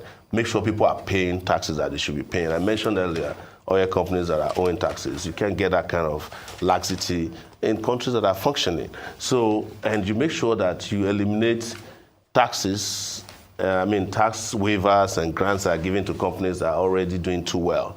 Over 16 trillion taxes granted to about 5 people in Nigeria. It's unfair and unjust and criminal, as far as I'm concerned. That should go to the people. So if we have a tax collection spread that takes us to 15% or 20%, consistent with global standard, you will have more than enough money. Are you getting my point? So you don't need to overtax people, because that's in itself is a disincentive for businesses or even savings. And this is why I question all the economists that come here or come on TV, and they keep repeating the same thing. They will just go and copy and paste what they have heard in other countries without looking at the circumstances governing the tax policies of those countries. I live in the US for 20 years. When my income was less than the minimum, about the minimum wage, when I pay taxes, I get all the taxes back at the end of the year. There's no repayment of tax. Even your VAT here, you're supposed to return VAT to whomever paid the taxes when they're living, at the end of the year. But here we just quaff everything, and we have no explanation to give to people for why we are irresponsible like that. And I want to say something about taxes. Government in Nigeria is not ready to collect taxes. Do you know why? If you collect taxes from people, they will ask you questions. So they depend on the freebies from the oil industry, or wherever they can get the freebies from, because they don't like being questioned. But they're ready now because they're increasing taxes. So what work are you going to do as regards, integrating a polarized nation? Justice. Unfortunately, we don't have time. Yeah. We have to go. Well, we don't have a finance act yet. What we have is a finance bill. It's not been signed. Okay? And manufacturers... I'm glad it won't be signed by the time I get there. Manufacturers are angry that, the tax burden will be too heavy. Who is still manufacturing in this country? The major problem is tax administration. Yes. What they do with the taxes that they collect. Absolutely. And they need to expand the tax net. To GDP, but somebody sent a question. Yes. There's no time for you to answer that. Is to say That's how the do question. countries where they have they don't have subsidy, how do the people cope? If you are saying you will not remove subsidy, but you already gave very detailed explanation. So thank you very much, Omoyele Sowore. Thank you for having me. We'll take a short break now. And when we return, we'll be talking to Daniel Bwala, spokesperson of the Atiku Okowa Presidential Campaign Council. Stay with us. We'll be right back.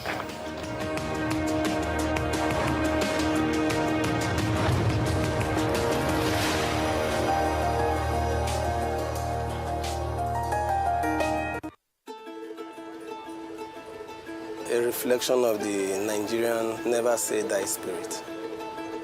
They never stay down. You're always thinking of how to improve. You're always thinking of how to move forward. My name is Emmanuel Ahimieho. I've been a civil engineer for 18 years. I'm the project manager of Obajana Kaba Road.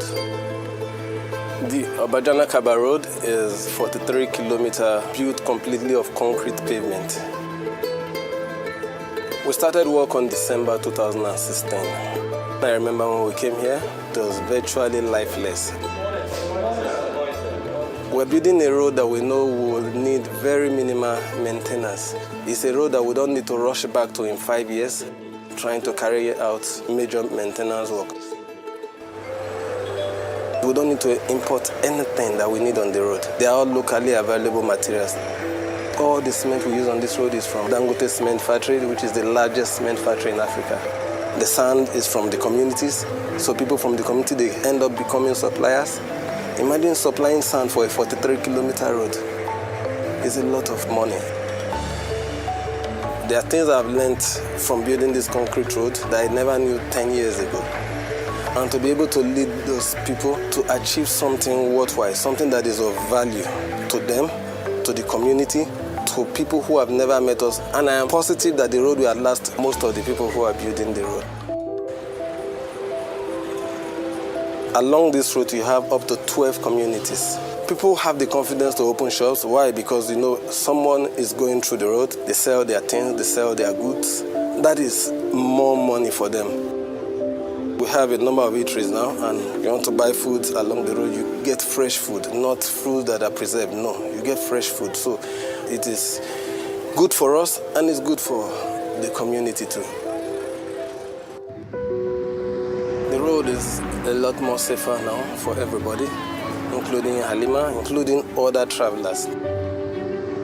So they have better road, lesser crime, shorter journey times, so a lot of advantages.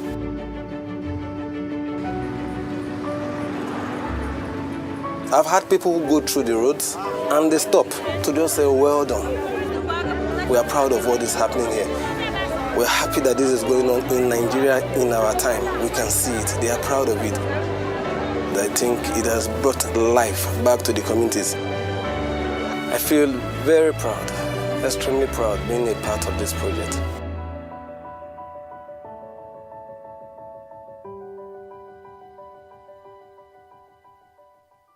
This na Emeka. He like to dey keep money for her. As CBN deadline don dey near so. This one na wise Emeka. As he don hear say deadline dey near, he wan carry money go deposit for the right place with Access Bank. It's time to spread your wings and fly. Reach for the sky. Even if the bank too far, na to go to the nearest Access Closer agent. No carry last with your money o. Get up right now, right now. Money wey you deposit for Access Bank, na money wey go make your mind rest well well. Don't let the money spoil for your hand o. 10 million naira today, fit be 0 naira tomorrow. Oya o, Musa, Shade, Onyinye, carry your money go Access Bank or Access Closer agent wey near you.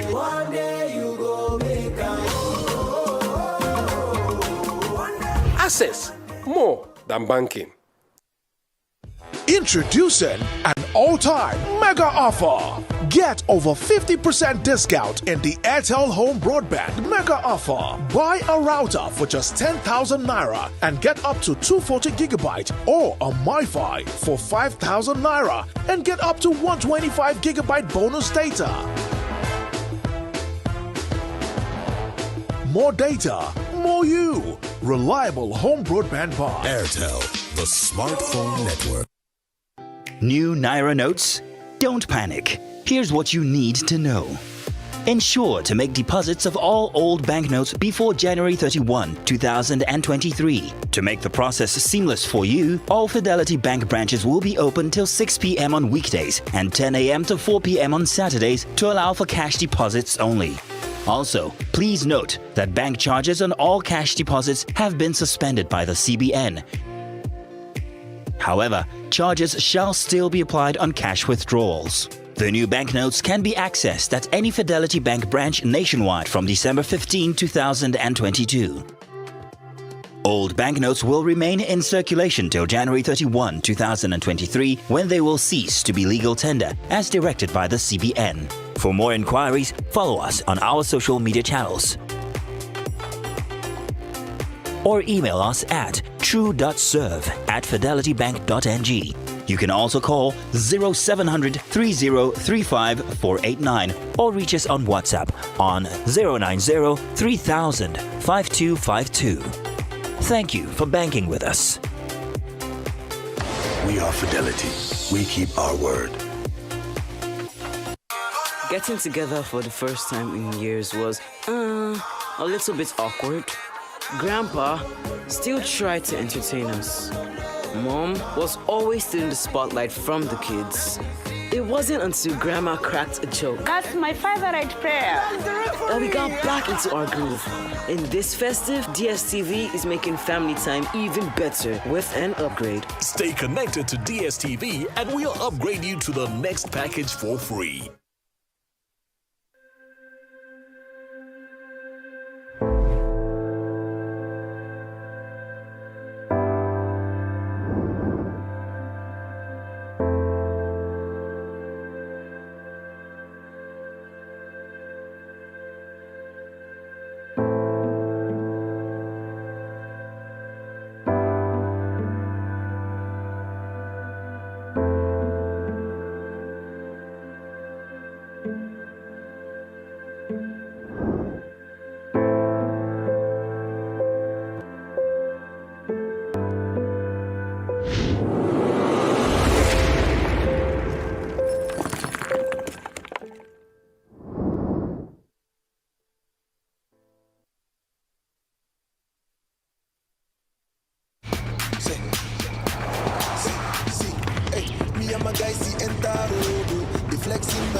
My fans get fans with them still we know. Even if light off fan, we go still go. Hey, wait, now they don't carry lights. We the region, someone like us still show. It's the festival of joy, glow promo. Fashion killer, dress code bigger. Win so we machine for the glow festival. But I just they win left, right and center. That's the 611 hash to enter. Festival of joy, oh yeah. Festival of 611 hash to win and enjoy. Festival of joy, oh yeah. Festival of 611 hash to enter.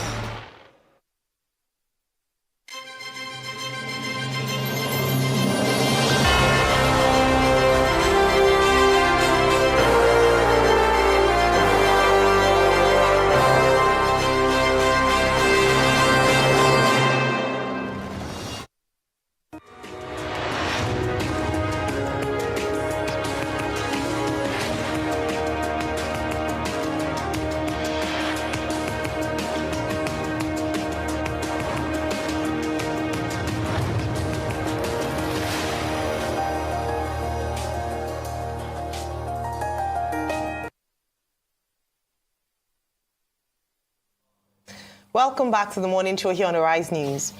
Former President Olusegun Obasanjo gave political parties a lot to talk about this week after he openly endorsed Labour Party presidential candidate Peter Obi.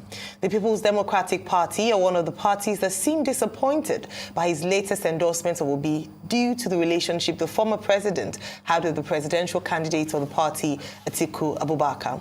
However, since Obasanjo's endorsement of Obi became public, the PDP responded saying that the former president's opinion does not reflect the position of the overwhelming majority of Nigerians across the country, because the party's presidential candidate, Atiku Abubakar, is the most acceptable of all the candidates. However, Governor Nyesom Wike of Rivers State has said that the endorsement of Peter Obi over Atiku Abubakar for the 2023 presidential election by Obasanjo calls for worry over the fate of the People's Democratic Party. Joining us on the show this morning to discuss if this endorsement affects the party's chances is Daniel Bwala, spokesperson at Atiku Okowa Presidential Campaign Council. He would also be discussing the pending issue around the G5 governors within the PDP. Welcome to the morning show. Thank you. Good morning. Good morning, Daniel Bwala, and Happy New Year. Well, you've been quoted in the media as saying that President Olusegun Obasanjo endorsing the presidential candidate of the Labour Party is looking for a third term by proxy. How? He's not a candidate in the election, and as a citizen, even if he's an elder statesman, he has a right to express an opinion. He has a right to say this is where he stands in the matter. So how does that translate into seeking a third term by proxy? Well, good morning. Thank you for having me. Ordinarily, I haven't made my position and granted interview. My intention was never to discuss Olusegun Obasanjo, the elder statesman. But since the question has come, it is also imperative that I respond to the question. The premise behind my position is, it stemmed from the very content of the letter and my interpretation of a particular statement in that letter, which when he said that Peter Obi is like a pin with a thread and can always be dragged. I now decided to look at that and look at the history, his checkered history of interventions, engagement, and participation since 2007. And I juxtaposed that with other elder statesmen, former presidents like him. And I came to the realization, because even in 2019, when he endorsed Atiku, I was on the other side. I criticized the premise. The thing repeated itself again, and this is the premise. Disclosure, good faith, is very important in every of your dealings. It is a code in journalism, it's a code in law practice, it's a code in most professional engagement. And the reason why disclosure is important is that the idea is, in order for us not to deceive the innocent, either bystanders, viewers, members of the public, or Nigerians, is that once you are able to give a good faith disclosure of the premise from where you're coming from, it gives them that independent thought of making up their mind whether to take it as an objective analysis or position, or that it is based on partisanship or interest or anything. Now, Olusegun Obasanjo, as a former president and elder statesman, is someone I respect very dearly. And I felt that was wrong is because if you look at the content of the letter, he did not disclose the fact that, one, he is strongly behind the coupling together of the Obi-Dati movement. And I know as a person, because 5 months ago, he contacted me and wanted to draft me into the movement.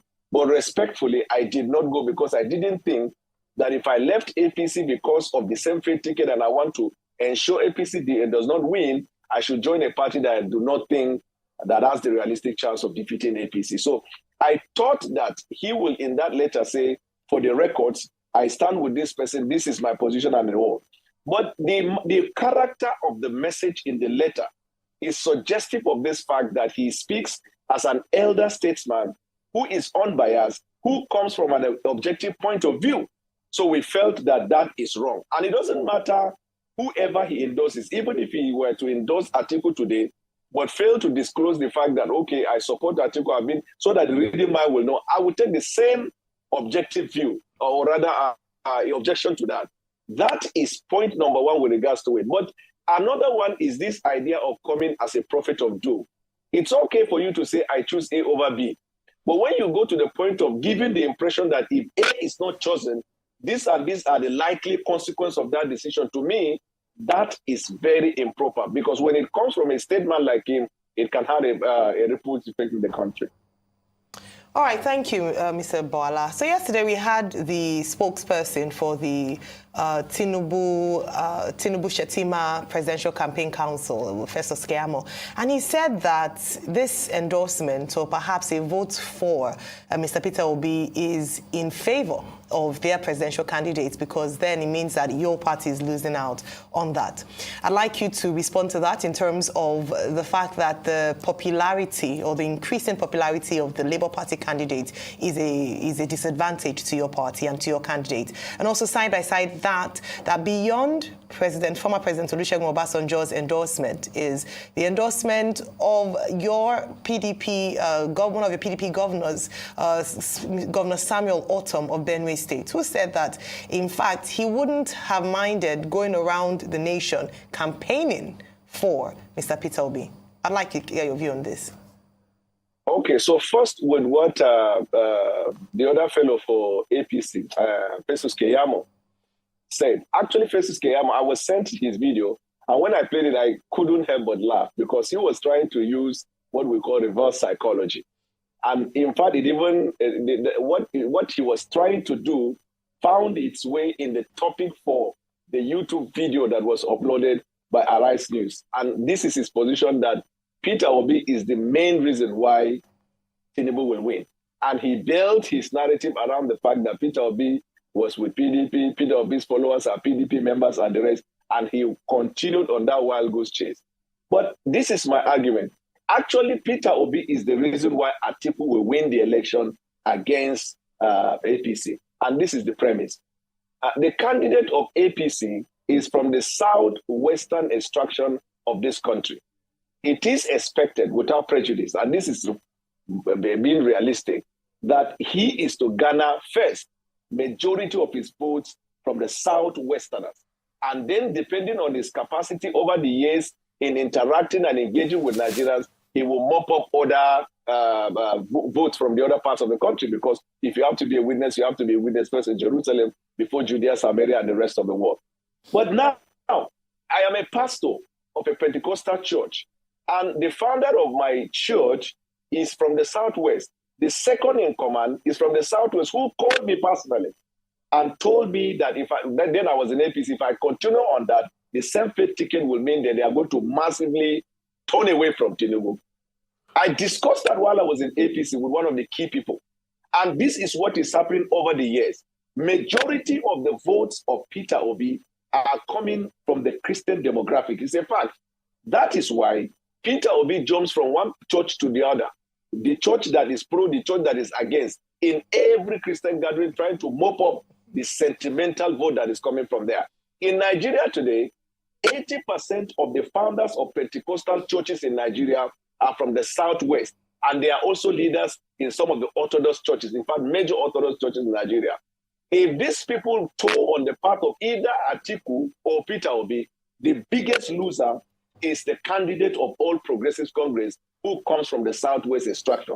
And this argument I'm saying is what I have personally engaged with a lot of religious leaders, and I heard the majority of which are from the southwestern extraction. That is case number one. Case number two, Peter Obi's movement has attracted certain consideration from some quarters in Nigeria that tend to inflame another quarter. So, for example, those who keep advising him to go from one church to another fail to realize that when you are canvassing to become a national leader, you must not be seen taking a position with a particular faith or particular group, because it will inflame the other group. So word in the street is that majority of the APC supporters who come from the northern extraction see that, and I'm not saying that's my position, but they see that as a calculated religious agenda. And because of that, they are all trooping to vote for Atiku.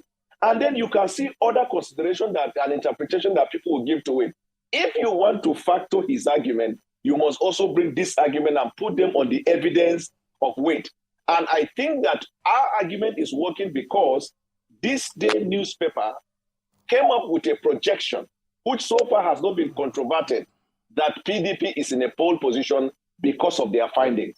And although we disagree with some points in This Day, but largely we believe because their projections were based on reality rather than scientific 419 that we're seeing in some of the online polls. Okay. My very good friend and brother Daniel Bwala, politics. I'm ready for you. You say you're ready. Politics. Arguments. That should be a line from our husband has gone mad again. Yeah. Olarotimi. Politics. Bomi ayelo biojo. Politics. That's from Olarotimi. Arguments are counter arguments good in our favor. Now the polls favor you. It's a good poll. If it doesn't, it's otherwise. I know. I can prove it to you. I can prove to you. Daniel, is you now. It's fine. Don't worry. No. Let me. You don't need to prove it. Let me ask my question. You don't need to prove it to me. Okay, just rest. Yeah, in 2015, Olusegun Obasanjo endorsed the APC. President Muhammadu Buhari wrote this same letter. Most of you people in the APC called him elder statesman that time. In 2019, he did the same for the PDP. Most people in the PDP called him elder statesman that time. Oh, it was the best thing. But now, all of a sudden, it's Labour, it doesn't favor the APC, the PDP. After all of you went visiting him, he has committed the gravest crime on earth. He doesn't have the interest of the country at heart and all of that. My question here is this not all the sour grapes of politics again, rather than introspecting and looking at the problems he highlighted on ground? And you also make the argument, yes, that all of this will favor your candidates. Because, yeah, Peter Obi is tilting towards the Christian crowd. A lot of people are saying Atiku Abubakar should balance it out. I put it to you, are you not playing that same religious politics that is dividing the country? Because you just fan the embers of this. I'm sure Peter Obi has met with Muslim leaders. But you just put in that position as a word on the streets and as a subtle political argument is just fanning that embers of discord, which a lot of people say we should look beyond. What are your two takes?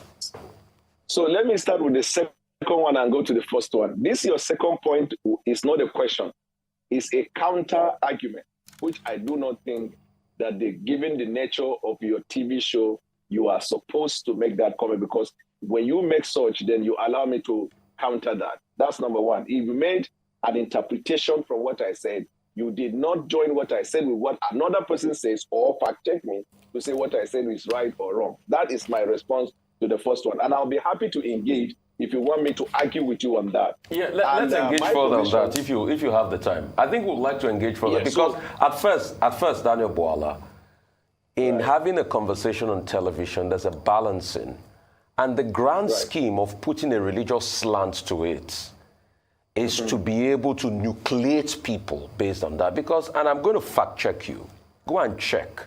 There are instances where Peter Obi has met with Muslim leaders. So your argument that is going from one church to another was not balanced empirically. And you can fact check me on that. I am sure that since the start of this campaign, there will be times you will have met with Muslim leaders, not necessarily. So this is where you're exposing my view, your biases, because as a journalist, if you say you are sure Peter Obi has said it and you cannot state it because you are in a pole position based on your experience to bring facts and not conjecture.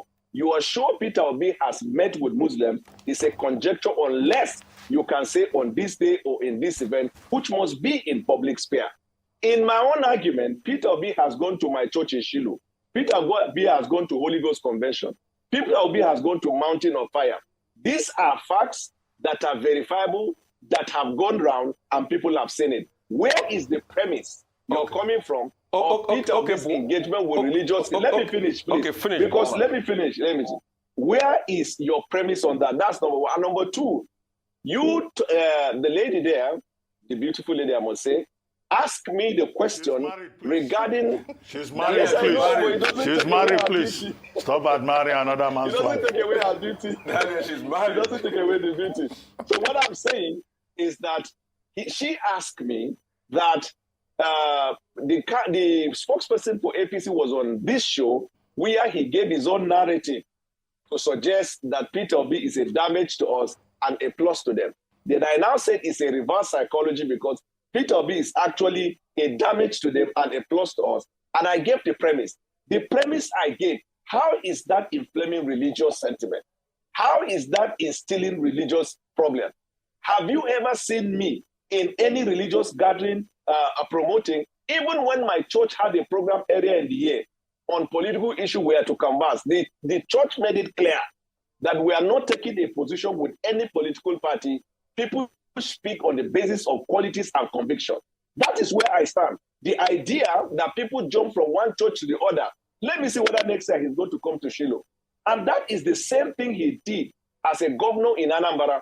He used the divide and rule strategy. It is his characteristic, where he divided the Catholics with the Anglican and made the Catholics seem like they are number one citizen and Anglican number two citizen. No, Dr. Abati, I have a quick response to Daniel Bwala. You can go and check, and like I said, I fact-check you. I won't check. No, bring it here. no, hang on There's a no need minute. for me to check. Daniel, chill now. I fact-check you. On the 17th of October, Peter Obi went to visit Muslim cleric Sheikh Gumi. It's out there in public glare. That's the fact you needed. Daniel Bwala, my very good friend. Happy New Year. You just mentioned one, but Peter Obi has been to more than 9 Christian religious leaders. Can we move away from this and go on to something else? Okay, because it's not an argument. We're just having a conversation with you. Now, let me ask you, this is your matter with Kassim Afegbua, who is a spokesperson for the All Progressives Congress. Now, he challenged you to prove the point you made that there are 11 APC governors supporting your presidential candidate and 35 senators supporting your presidential candidate, Waziri Atiku Abubakar. And then you turned around, you said Kassim Afegbua is a mercenary, that you know, his position is far beneath yours. And then I think he also responded to you. He says you are a quack spokesperson. But can you address the substance of that altercation between the two of you? Are there APC governors that are supporting the PDP presidential candidate and APC senators that are supporting the PDP presidential candidate, and to what advantage for you to have brought it up? Yes, actually, you mixed the sequence of the facts. I was shown a report given by him by a journalist to react to it that he said 3 governors of the All Progressives Congress met with Atiku in Dubai.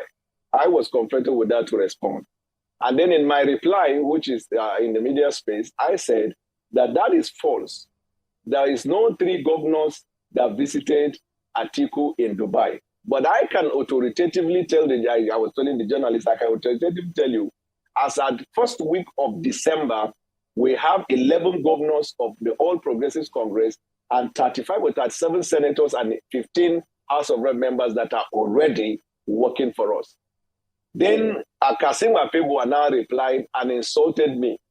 And then in my reply, I now said, oh no, in the first one when they said this is what he said, that in the same article, he insulted me. Then I now say, look, I am not going to engage with him because he's a mercenary that is used for what we call nuisance value. Otherwise, having come out of PDP as a spokesman, ordinarily, if they consider him, they would have made him a spokesman. And I stopped there. Then he now replied, calling me Rottweilers and the rest. And by the time the journalist came back to me, I now told the journalist, look, as a lawyer, I'm a journalist. And I know this thing is good for your reportage. But the thing is that Kassim Afegbua is not a spokesman in the campaign. I'll be denigrating my campaign to be responding to somebody who is not a spokesman. But when they make him a spokesman, I will have time for him. But at the moment, I am busy. What is the big deal about that? Now, with respect to the governors, I think even my son, who is about 4 years, in his foolishness, cannot come on air to be mentioning the names of people who are assets to you on the other side. Even in international intelligence and everything, can you imagine you are talking about your agents in foreign countries? It's not possible. But I will tell you the effect, because if you take something that is cause and effect, I'll tell you the effect of the support that they are giving us. In virtually most of the campaigns that APC have had in the North Central and in the Northwest, the crowd were gathered by them. But each time they chanted Nigeria, you will hear a rancorous response, say Atiku. Now, the question to ask is, did they bring the people to chant for Atiku? Number two, it is not people from one side. It is from the entire crowd. You hear that response. To the point now, because we made a case out of it and said that even the people who go for them, they support the local governors, but on presidential, they took a position for Atiku. So what they did was, in Kano yesterday, they refused to chant Nigeria. So this is the premise on which I can tell you the effect of what we are already gaining, but I can never put the identity of the people. I will not even give you the indication that will link to them. But you are seeing it. If you ask APC, they will tell you these facts that are not deniable, Mr. Abati, that number one, their campaign at the moment is having a deep problem. There is a distrust between three sets of people: the party, the governors, and the people they consider the cabal of the candidate. Non-supply of funding for the work, he not trusting them. Even when they came to London to meet with the G5 that you call, they did not succeed in the meeting. So if on the evidence of a broader view of this campaign, we are in a commanding lead. And you can imagine, as we're making our closing argument in this campaign, then I will now be responding to somebody that the party did not consider him worthy enough to be a spokesman when he was a spokesman in another campaign. And now I don't have time for that. I focus on real issues. All right, Mr. Bawala, so you're admitting that there was a meeting between the G5 governors and Asiwaju Bola Ahmed Tinubu because this has been... No. Okay. Yeah, go ahead. I thought you were referring to Atiku. Yes, there was a meeting. They met here in London in Kensington. All right. So since you brought up the G5 governors, then let's talk about that. You're talking about the APC's, issues in the party, but the PDP itself has had these internal wranglings for months, and there seems to be no workable solution, at least thus far. I talked about the fact that one of your governors, the PDP governors, Samuel Ortom of Benue State, had spoken out in support of Mr. Peter Obi of the Labour Party. Also, Governor Nyesom Wike has emphatically said that he would not be supporting your presidential candidate. There have been conversations to try to meet middle ground. Nothing is happening there. So these problems in the PDP are said to be distracting from your presidential candidate's bid towards the presidency. I'd like you to speak about that. And whilst you're talking about that, please talk about the fact that in Bauchi, we spoke about this a few days back, there were bags of rice in which bore the face of the presidential candidate of the Labour Party, Mr. Peter Obi, with the logo of your party, the PDP. Underhanded, campaign tactics? Well, let me do with the Bauchi and then come back. First of all, that is not true to have emanated from us. And why I'm saying that is because if you go to Bauchi now, the news people are even reporting that the governor of Bauchi is with the G5. So could he be behind that? Certainly no. And then I'll come back to the second question, which is very important. Now, in the past 5 months, you have seen masquerade dances, you have seen melodramatic events, you have seen flights around the world, you have seen meetings and upon meetings. But 5 months later, a projection by this day says that PDP is in a lead. Then that means there is something about PDP. It's like an idea whose time has come. There is nothing you can do to stop it. Now, one of the reasons why, in fact, the meeting in London didn't pull through was that allegedly, the demands that the G5 came with could not be accommodated given the fact that the damage they thought they were capable of doing has not happened. After 5 months, Atiku Okoya would still be considered as leading. Now, we have made concerted effort to reconcile, and the doors are still open. There is no part of the structure of this party that has not engaged with Wike and the group with a bid to reconcile. One of their demands was that the EOTIU must resign. I will go through this part where we outline the reasons why, unless on his own part, nobody can ask him to resign. He's elected by the party, and there were constitutional provisions and guidelines that led to his emergence as the chairman of the party. Now, that movement has not damaged us. That movement has not reduced our followership. In fact, they have not expanded beyond the number, the nucleus of that campaign. And the more time went by, people are now coming to realize that the campaign is not actually about equity, fairness, and justice, but it's about interest aggregation and interest factoring. Now, even if you have an interest, you can sit in a political party and negotiate. But this stop Atiku by all means target an agenda. My sister, it is not working, because if you look at what is happening from the domestic point of view, from the international point of view, from the political party point of view, even from the kind of support we are getting from the other opposing side, it is really clear to everybody that Atiku is destined by the grace of God to win this election, since the election is going to be decided by the people, the masses, based on beavers. Let me tell you, we are doing concerted grassroots work and communicating the simple message to the Nigerian people. There is no way Nigerians will vote APC, having seen what they've gone through in the past 7 months. There is no way Nigerians should consider voting Peter Obi, because he does not have the acumen and the wherewithal to govern a nation at a time of crisis like this. Even when Baba Obasanjo released the letter, those attributes that he gave TVCF or something like that, and by the way, TVC is a television house of Asiwaju. Now, even when he gave those criteria, we followed on those issues. And on the evidence of all of the issues, Peter Obi cannot be said to be someone with a track record. Is it not the Peter Obi, when he was governing, that there were strikes in his government and he didn't bother? Is it not the Peter Obi that instead of focusing on infrastructure, he put the money of the state in a Fidelity Bank, the bank to which he was a chairman and a shareholder, conflict of interest?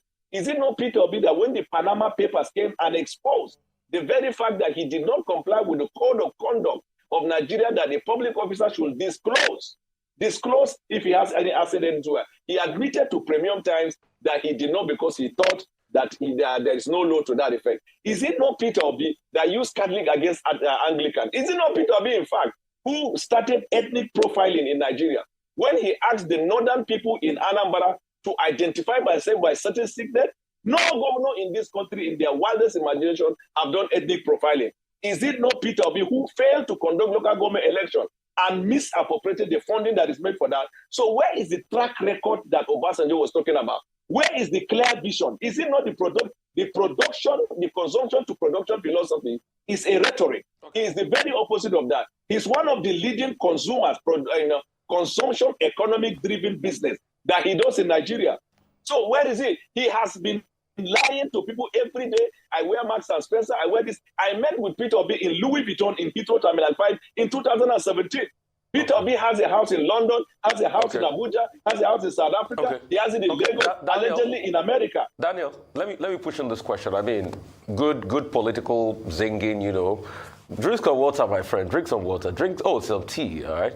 Drink some tea, my friend, and calm it down. Are you a supporter of Peter Obi? Hang on a minute. So hang on aggressively? Hang on a minute. Why do you feel palpable when I make position regarding Peter Obi? Oh, Daniel. You are palpable. Daniel, hang on a minute. Just cool down. So my last question for you is this: a lot of Nigerians are asking. It's a good thing, you know. You left the APC. Who of the Nigerians? Hang on a minute. Let me tell you the difference between mainstream journalism and clickbait journalism. You see, when Abati asked me questions, Abati mentioned people. He mentioned events. When the gentle lady asked, he mentioned people and events. The idea of people are saying that, mention them. Daniel, you won't let me speak. Just hang on a minute. I know it's your attack game now. It's not you. Go away.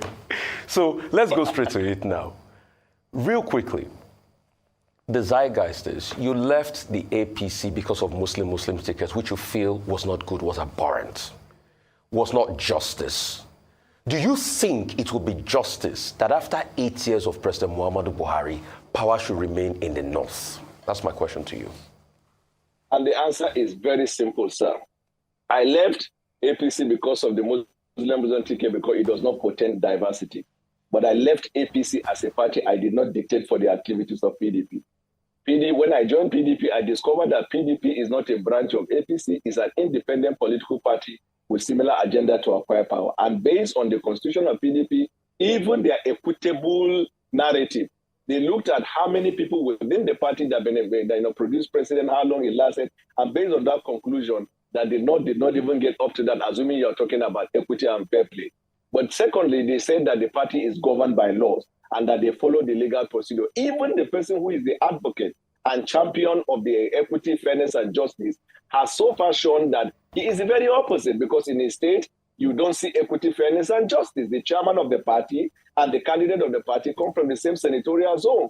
The rector, the vice chancellor, everybody from one side equally, and he has applied the same principle in almost all the states where PDP are, having strong foundation. Wreck all of these places because he was trying to build structure.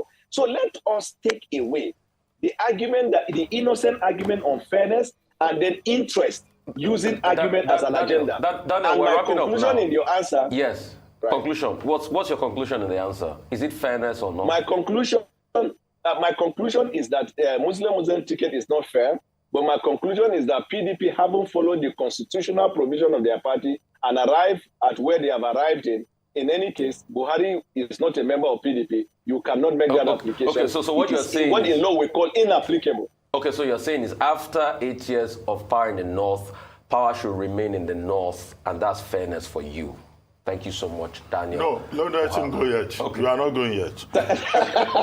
Now, you said a lot. Mr. Abati, you can see Rufai, you can see what is planning. No, there's something you need to clarify. You said a lot about President Obasanjo's endorsement of Peter Obi, right? Or P2B, as some people call him. P2B, as some people call him. Now, it's not only President Obasanjo that endorsed him. Chief Ike Clark also did so. Governor Samuel Otom also commended him and barely stopped short of saying he will vote for him, but he said he's a man that is required. So what is the special crime that President Obasanjo has committed? Because he's not alone in endorsing Peter Obi. Yeah. So if, as you said, Peter Obi is a failure, why expend so much energy on him? You could just ignore him and focus on your candidate. Yes, we would have ordinarily ignored him, but when the press bring us, they will throw the fact at our face and they will tell us we have to react. Yeah, that's the reason we do. Peter Obi is inconsequential. I maintain the position he can't win more than 3 states in the entire election. But with respect to Pat Clark, you can see that nobody joined issues with Pat Clark. Do you know why? Pat Clark maintained a position without threatening the country. Pat Clark, everybody knows, does not identify with any political party. So people see him as an elder statesman expressing an opinion. But if Pat Clark, for example, from the foundation has been assembling the team for Peter Obi and now comes to say something, then people will tell him, but Pat Clark, you are partisan. If you want us to take objective analysis, then you have to show that you are not partisan. That is about that one. Now, with respect to the rest of the people, let me tell you, there's even intelligence, Dr. Abati. There are 3 more personalities that are going to endorse Peter Obi. They actually arranged it that at the beginning of the January, they will be making those endorsements to kill the energy. But an idea whose time has come, nothing you can do to stop it. Okay, thank you very much, Daniel Bwala. We need to go now. All right, it's time for a short break on the morning show. When we return, we'll have Rising analyst Manuel Efeni join us to review top stories in today's newspaper. Stay with us.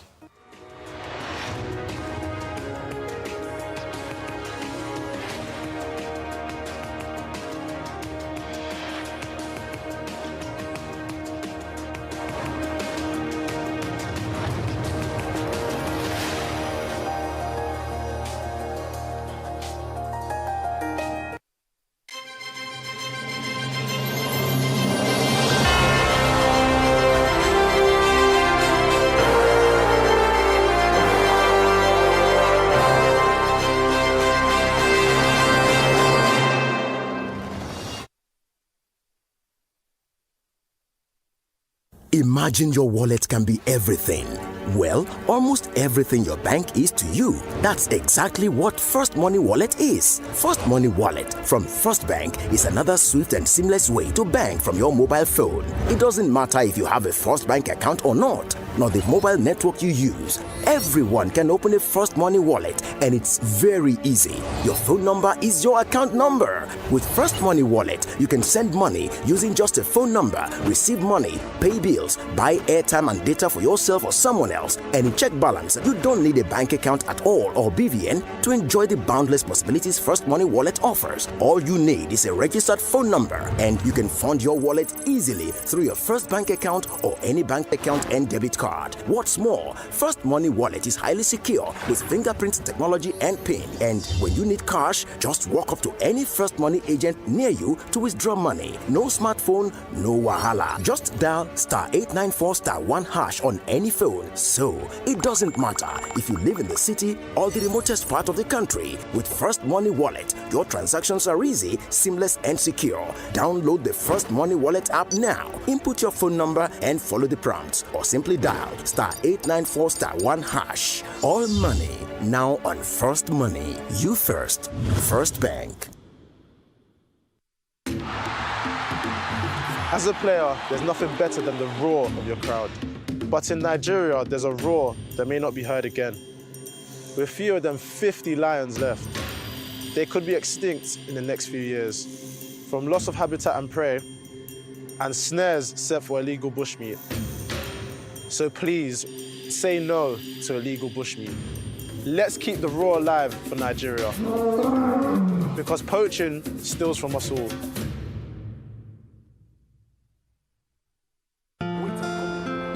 I've been running my business on my own, trying my best to get it to the next level, but I really need some help to get ahead. I know just what to do, I'll vote it for my loans, overdraft, step by step to my dream business with Volt. Volt is the answer. Salary earners, entrepreneurs, get your loans with no collateral. Yeah. Volt is the answer. Quick sign up, zero paperwork, step by step to your dream business with Volt. By Polaris Bank. Vault is available to individuals, SMEs, and corporate customers. Download Vault by Polaris Bank from the Google Play Store or Apple App Store to get started today. Vault is the answer. My brother, my sister, una dey there? Listen, make I clear una well. To win election, no be only say your vote na im plenty pass o. Before person fit win election for we country, the person must win 25% of vote for 2/3 of state, plus the FCT for Nigeria. That one na for president. And governor must win the same thing for all local government area for the state. Na so our constitution put am o, and na so all our presido take become presido. All our governors na the same way them take win. So therefore, my people, our country big no be small o, and we get different language, different religion, ethnic group nko. That one self dey nyafu. Now why nobody fit think say if you don't get north vote, abi south vote, abi east or west vote, you don't do. Na lie yo, except you collect vote from all over the country, you just dey bobo yourself. Make una tell everybody, make everybody for know now. Make you no for cause fight tomorrow. Na Center for Democracy and Development, CDD, with support from the Foreign, Commonwealth and Development Office, FCDO, bring on this message. Esther, you're late again. Esther? She's a wandering light in the darkness. She's beautiful. Oh, she's a superstar. Morning, Esther. She never let her mama down. She's beautiful. She know the fear. She know they ever got a hand for her. No phones at the table, please. Oh. Esther. Oh. I love you too.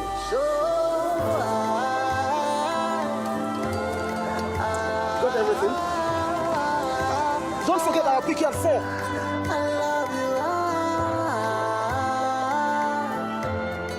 Airtel, the smartphone network. Getting together for the first time in years was a little bit awkward. Grandpa still tried to entertain us. Mom was always stealing the spotlight from the kids. It wasn't until Grandma cracked a joke That's my favorite prayer. that we got back into our groove. In this festive, DSTV is making family time even better with an upgrade. Stay connected to DSTV and we'll upgrade you to the next package for free.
Welcome back to the morning show here on Arise News. What you have on the screen is the funeral marks of former Pope Benedict XVI, being presided over for the first time in more than 200 years by a sitting Pope, Pope Francis.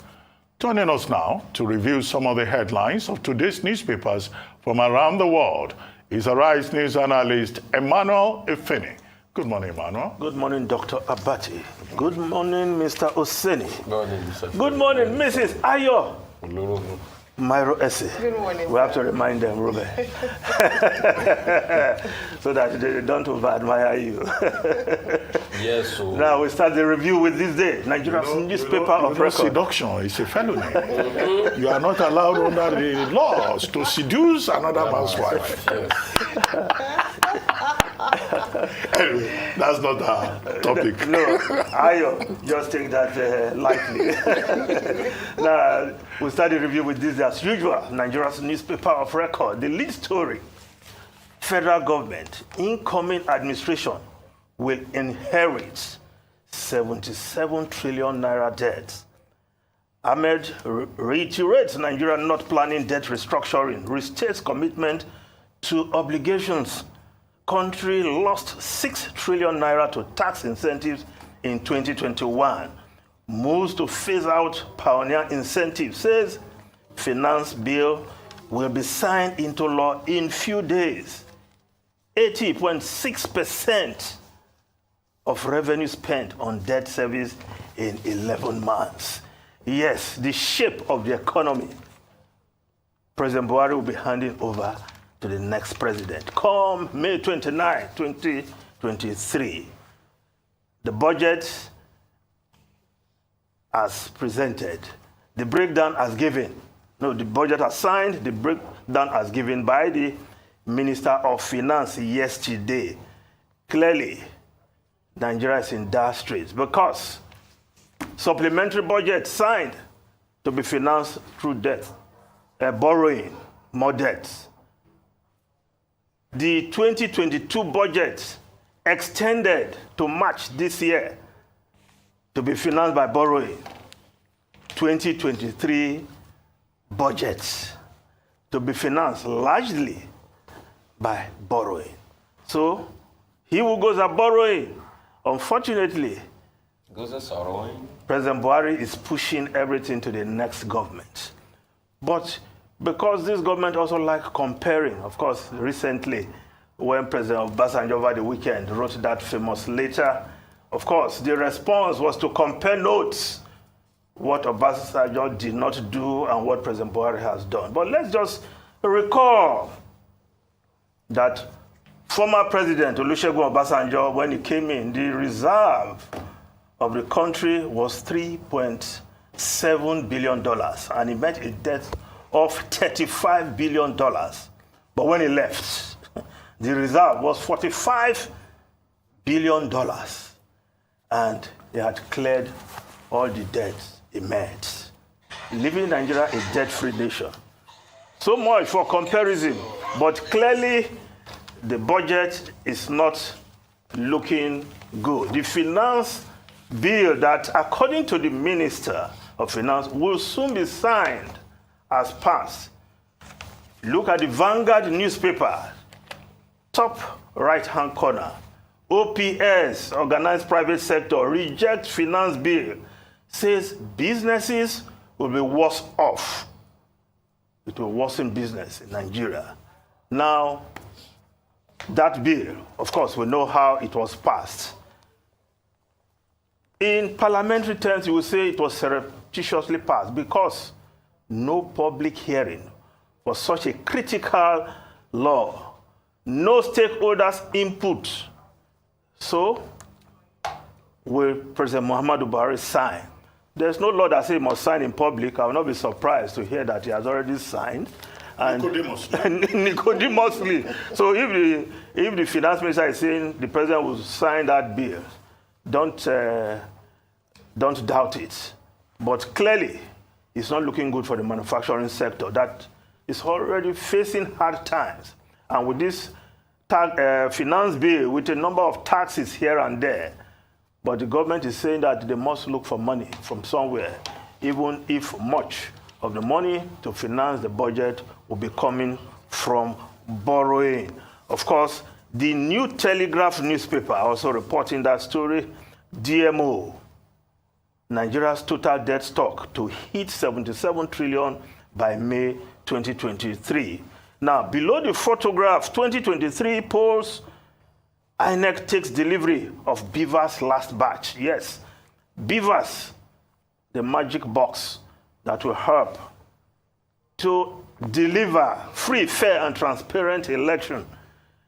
With all the destruction of INEC facilities, INEC has taken the last batch, and the quantity there includes what they will use in case of emergency. That emergency can be whatever. But clearly, we must secure what we have right now. The security agencies guard all INEC facilities so that these rogue elements don't go there to destroy INEC facilities because they have just taken the last batch. The more you destroy, the more likely it is that we'll have difficulties. But good one for INEC, getting ready to do the job. And February 25, the presidential election, the National Assembly election will take place. Now, Nigerian Tribune newspaper, presidential candidates, local peculiarities to affect G5 governors' choices.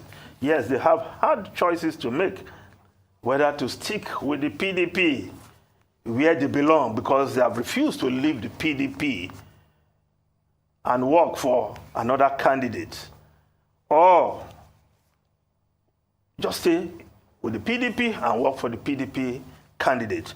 But in the days ahead, we'll see how this unfolds. Now, the Guardian newspaper, yes, the lead story, debt service got 80.6% of 2022 revenue. Federal government seeks fresh 8.8 trillion naira loans. Yes, because debt service to revenue to debt service is a huge problem in this economy right now. Spending 80%, over 80% of your revenue to service debt, and you are still taking more loans. Loans to service debts, loans to pay for subsidy, loans to do all kind of, I'm talking about subsidy. I take serious exception to Rotus calling out those folks in Yenegua who are looking for the 170 naira per liter fuel. Yes, they should do so, because on our Wall of War road, big men, they drive their jeeps to buy 170 naira. So what is the problem? After all, the government is spending trillions of our money to subsidize. As long as subsidy subsists, people should get that fuel for 170 naira. Yes. Paying for it. Because they're paying for it. We're paying for it. So there should be no problem, anybody looking for 170. If it's on a Walla road, everybody should come here and buy. Yes. Because it's no use that the rich people are buying 170 in Ikoyi and Victoria Island. But then the local folks in Yoruba will be buying for 340 naira. But we're trekking to work.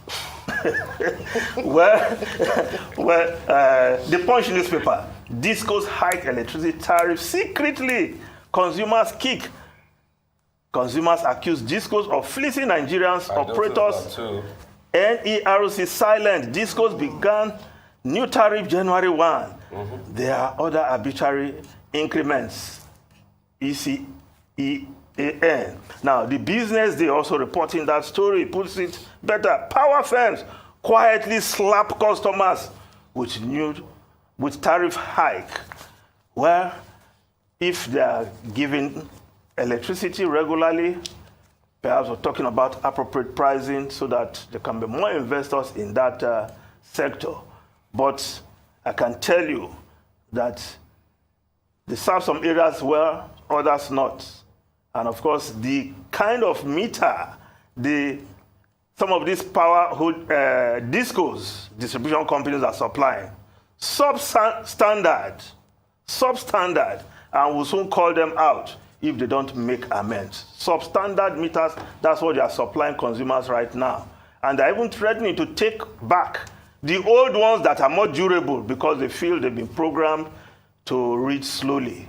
Well, we'll see how that pans out. Now, the foreign newspapers, quickly, the Times of London, Sunak, my 5 pledges to restore British pride. I will have inflation, grow economy, reduce debt, cut NHS weight, and stop migrant boats.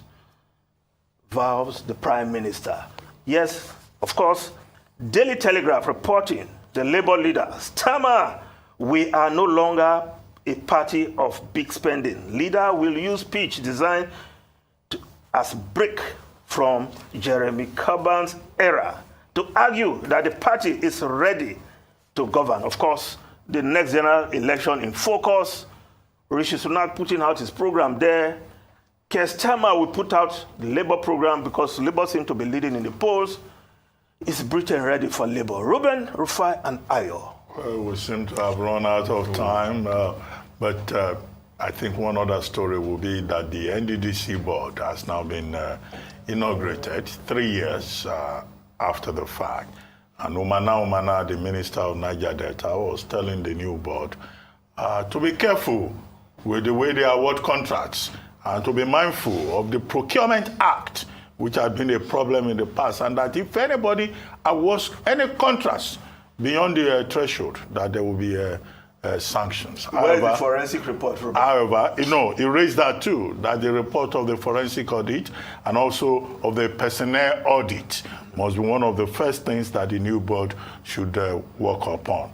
But again, there are cases in court. They have not released the report. There are cases in court the forensic report by not the released. Shekiri stakeholders, cases in court by the Elaje and the Ugbo stakeholders, who in their own regard are saying that they do not want Mr. Charles Ogumola on that board because he's from Owo and not from Ilaje, which is the oil-producing area of Ondo State. That's also the argument of the Shekiri. So there will still be controversies around this new board. But in the meantime, Loretta Onochie is asking for support and saying that they will change the narrative of the NDDC.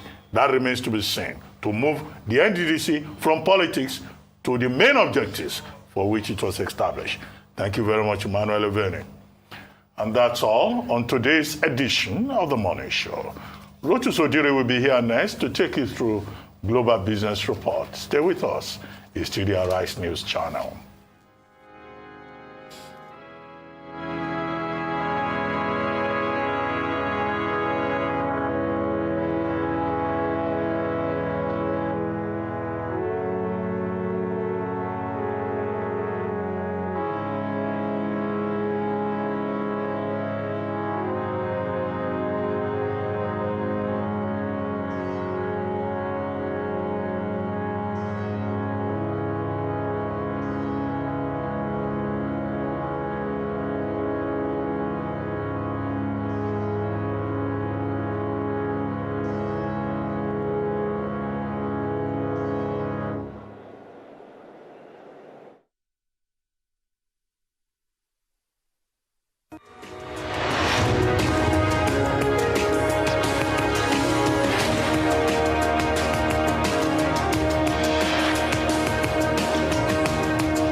My people, my name is Emeka Mekus Kamat. Let me get all this motor. I don't learn my lesson.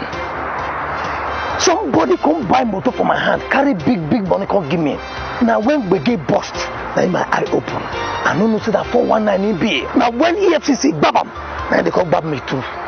Now he make me they warn you all of when I want to do business like me. where they carry big money. When I go, sometimes I go carry transfer, carry bring back. Yeah, they could shine in my eye because the special control unit against money laundering, when they call SCUMO, they don't want to say if the money pass 5 million naira for individual, no collect them. If it pass 10 million naira for company, no collect them. Can I go where? Bank. If you not do them like that, 250,000 naira for every day where this offense happen. Or they go suspend your license, or they go cuckoo, shut them down, mata for your hand. No talk say, I know 1 year. This message is from the Economic and Financial Crimes Commission, EFCC.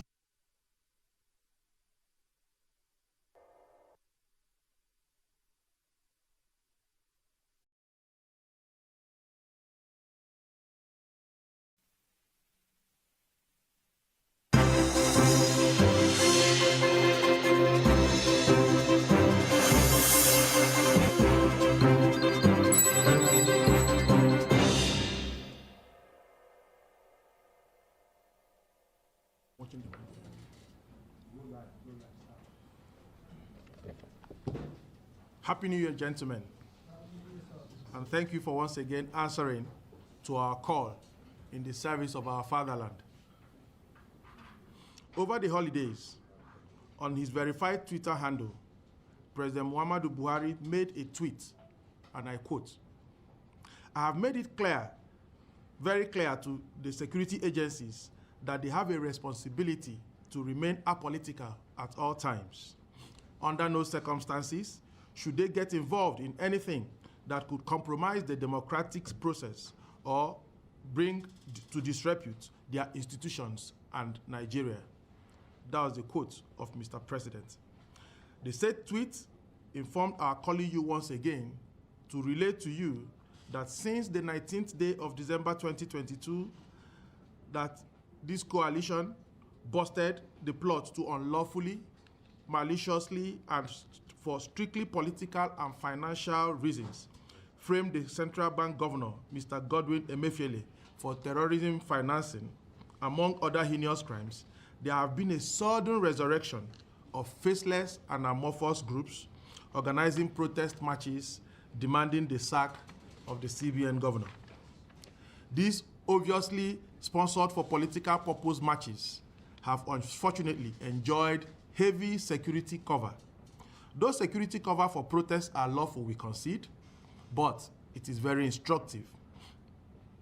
We had to put out facts in support of our claims that the allegations against Mr. Emefiele were politically motivated, and the people who believe that the cash withdrawal policy will not favor them are still working day and night to achieve their ill-fated Emefiele must go plot. Their consideration is not Nigeria, but their personal interest. With the latest review of the withdrawal policy by the CBN, one would have thought that every reasonable and patriotic Nigerian would have come to appreciate the policy for the sake of our dear country, Nigeria.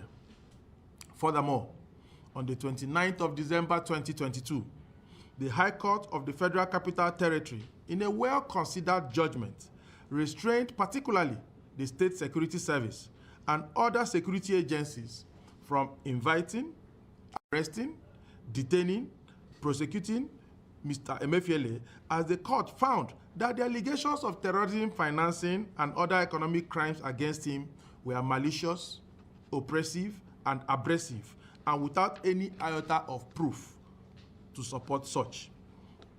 Nigerians had thought that the decision of the court would have announced the end of this evil agenda, but it has not, unfortunately.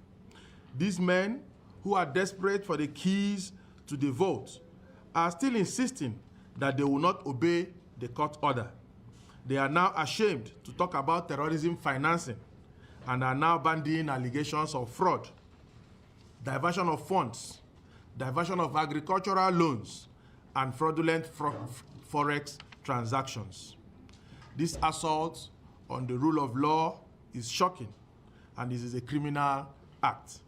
The attempt to frame a central bank governor with fabricated allegations of terrorism financing and economic crimes built on baseless conjectures is a direct assault on our nation's democracy and failed attempt to tarnish the Buhari regime and give it a bad name of a government of terrorists.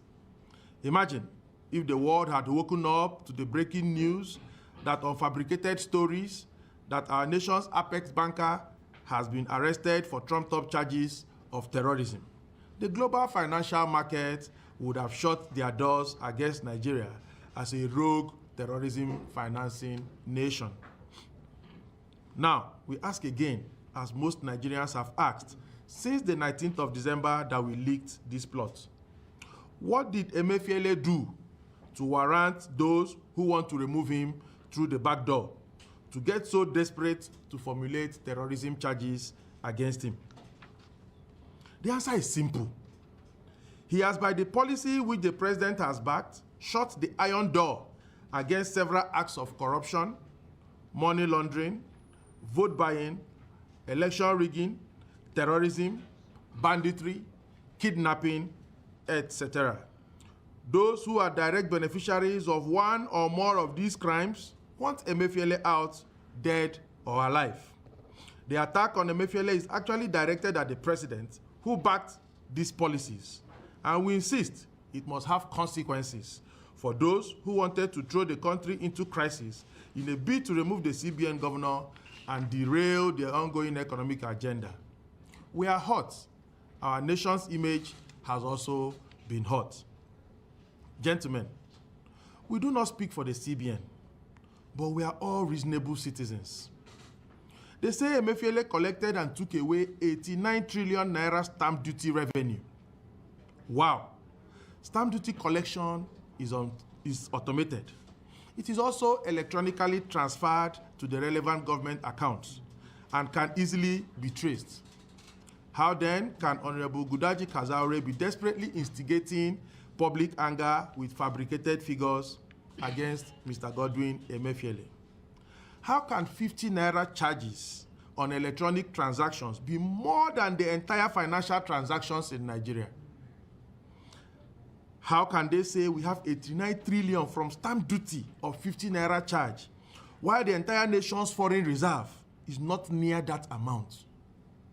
How is it possible that we have 89 trillion, while the entire assets of our nation's banks, bank profits and all deposits in the banks are not up to that amount? How can we have 89 trillion naira from just 50 naira charges when the nation's total budget since 2016 that President Muhammadu Buhari first presented a budget till date is about 95 trillion naira? It means that this amount could have actually almost funded all the budget of our country since President Buhari presented his first budget in 2016. Remembering that Jonathan had a 2015 budget he presented to the National Assembly. President Buhari's first budget, first of annual budget, was 2016. So this amount could have funded the entire budget for the 8 years of President Muhammadu Buhari, and it's just an amount from 50 naira charges. Could that be possible? If it were possible, it means Nigeria does not need any other source of income except the 50 naira stamp duty charges. Please, we are not children. This coordinated assault to blackmail Emefiele and destroy the president's economic agenda should stop. The data is for kids. The allegations are untenable and not backed with any proof, and this instigation of public anger should come to an end immediately.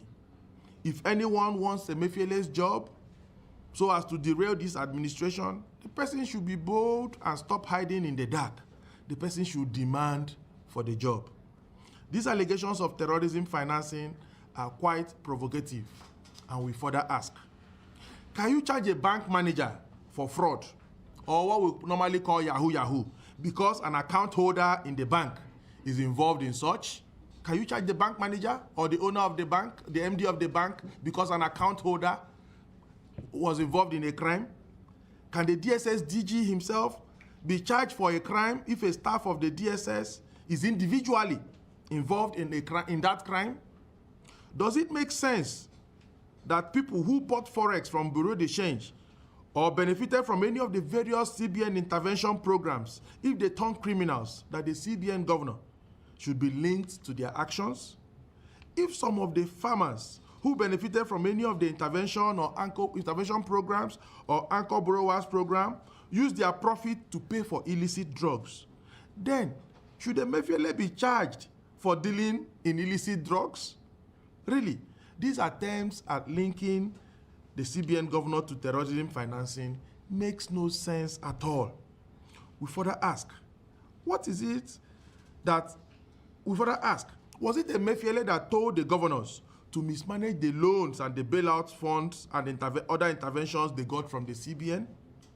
While the CBN and President Buhari should be commended for bailing out states and stabilizing the economy post-COVID, the CBN governor has no business with mismanagement of these funds by the governors.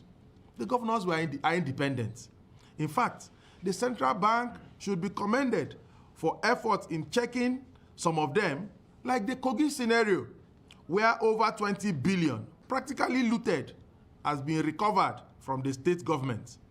Yet, these are the same people today asking for the head of the CBN governor and are funding and sponsoring the activities that he must leave. The DSS should focus on doing their job in ensuring those who mismanage funds given to their states are investigated, not looking for a weak or non-existent link to destroy the CBN governor and derail the president's credible election promise and agenda. All the numerous interventions of the CBN were backed by Mr. President, based on convictions that they will make our economy work or be in the interest of the nation. The media attacks and smear campaigns against the CBN governor and the failed plot to frame him for an offense of terrorism are uncalled for, and the DSS should indeed and actually apologize to Mr. Emefiele and Mr. President. Once again, we call on the Director General of the State Security Service to reiterate his commitment to obeying the rule of law. The continuous reports of moves to still illegally undermine the Nigerian judiciary and the judgment of the court, as well as Mr. President, and arrest Mr. Emefiele on the same allegations the court has barred the service from arresting him, is very worrisome and will be a provocative action that Nigerians will be called upon to resist. We have heard of the details of the aborted, well-organized plot to still abduct Emefiele and keep him in solitary confinement and force him to resign to pave way for the alleged plan to appoint a top female CBN official from the north, who, as the acting CBN governor, or another southerner as an alternative CBN governor, to make it look like the plot is not anti-South. This will certainly undermine the powers of Mr. President, his credible election agenda, and will be a direct attempt to derail the economic policies aimed at dealing fatal blows to vote buyers, election riggers, and illicit financial transactions. We are saying to those behind the plot to frame Emefiele that they would have ended up destroying Nigeria's image in the financial world. They would have ended up derailing Mr. President's backed CBN policies, open the cash vote for vote buyers and election riggers, and undermine the president's powers, all in a bid to install their stooge. We again call for urgent investigation, and those found culpable should be arrested and prosecuted now. They must be paraded for undermining the president and the CBN in pursuit of their selfish agenda with concocted and baseless allegations of looted stamp duty 89 trillion naira, CBN intervention program, forex sales, etc. Facts and clear records have shown that the Apex Bank managed all these creditably. We have also uncovered plans to attack the CBN headquarters, smear the name of the CBN governor and the president with well-paid and mobilized anti-Emefiele protests. Our intelligence shows that they also plan to head to foreign missions and rent street urchins to attack CBN headquarters, all in a bid to continue the phase 2 of an already failed plot to smear Emefiele and frame him with the now aborted terrorism charge. We will resist these moves. We are also aware that there has been false news sponsored against the leadership of our coalition in rogue websites that came to life only after our revelations of 19th of December 2022. There have been sponsored protests against the CBN governor with posters and banners putting his face together with that of Shekau of Boko Haram and making unfounded allegations of terrorism against him. There are also hurriedly scheduled protests, including the ones from Transparency Africa and League of Professionals for Good Governance and Accountability. Both organizations are practically non-existent. A simple search on Google will not reveal anything about both organizations. These are letters that they have. This is the letter written by the League of Professionals for Good Governance. A search on Google will not reveal that this organization exists anywhere. It's just a hurriedly put together organization, and they have written to the ambassador, United States of America, that they are going to have a protest march. This is a poster they have made. Rally at the US and British embassies, Operation Visa Ban on Emefiele. Say no to corruption in government. And they have put his face, and also part of what they have written goes to talk about Emefiele being a terrorist financier. This is another letter from another hurriedly put together organization, Transparency Africa.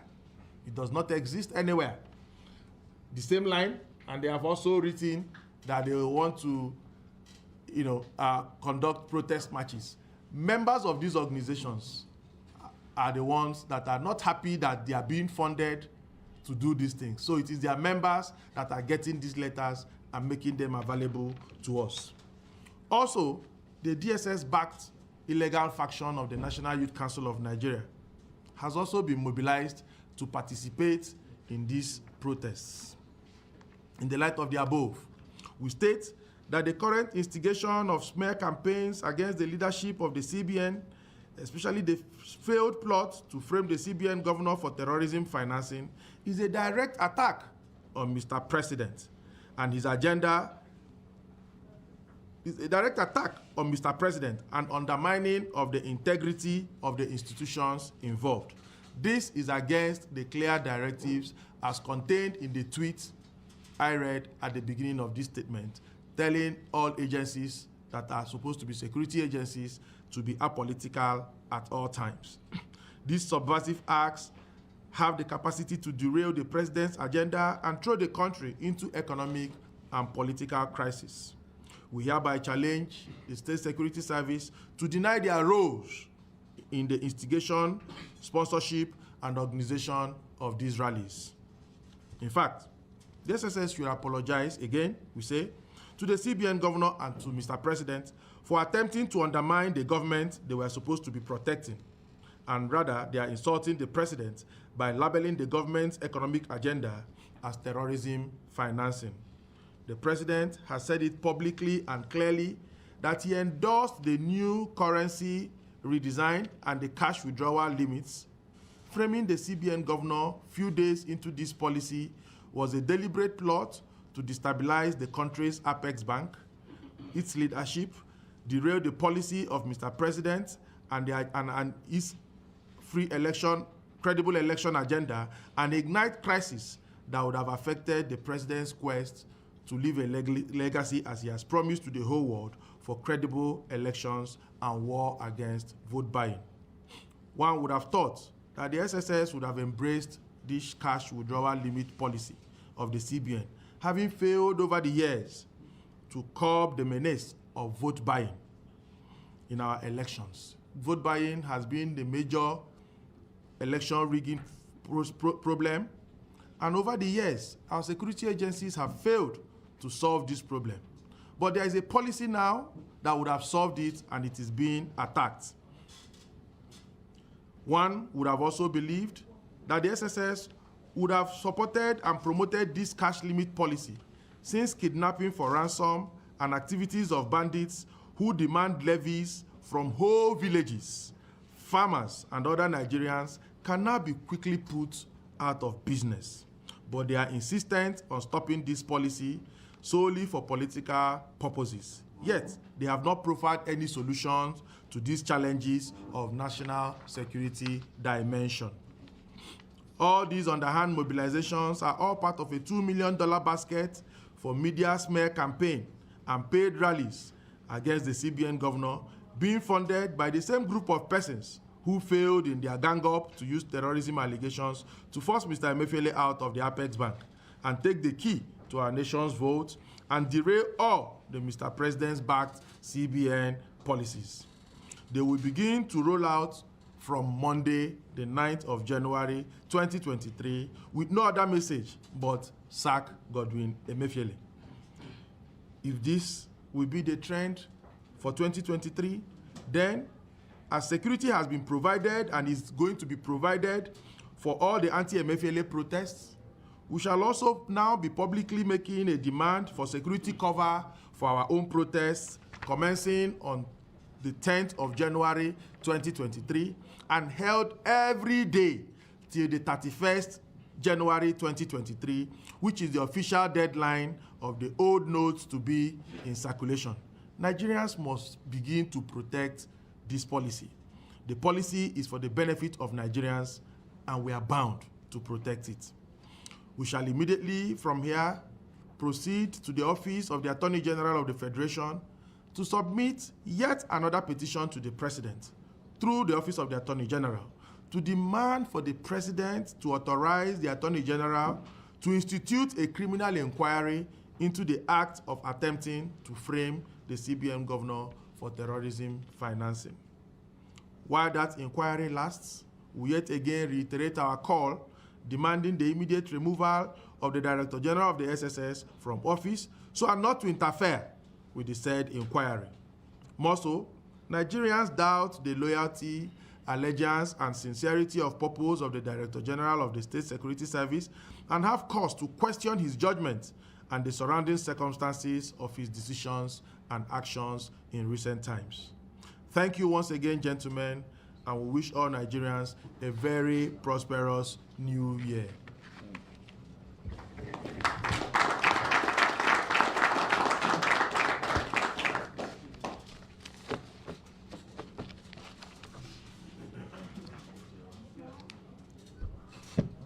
That will be all. That will be all. Thank you.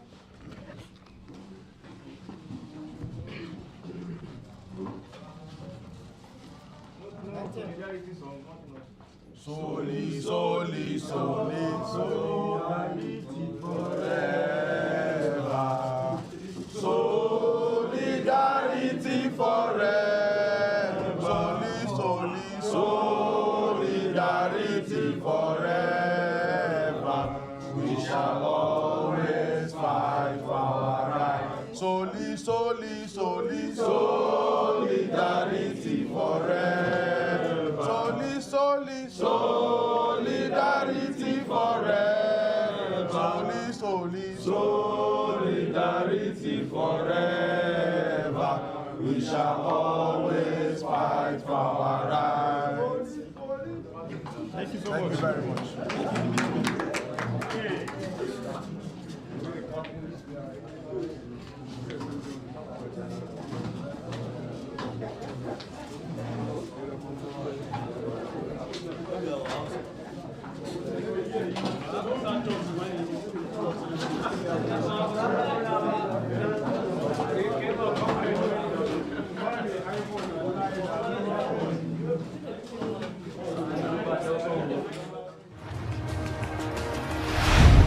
You've been watching an Arise News live coverage. We're now returning to normal programming.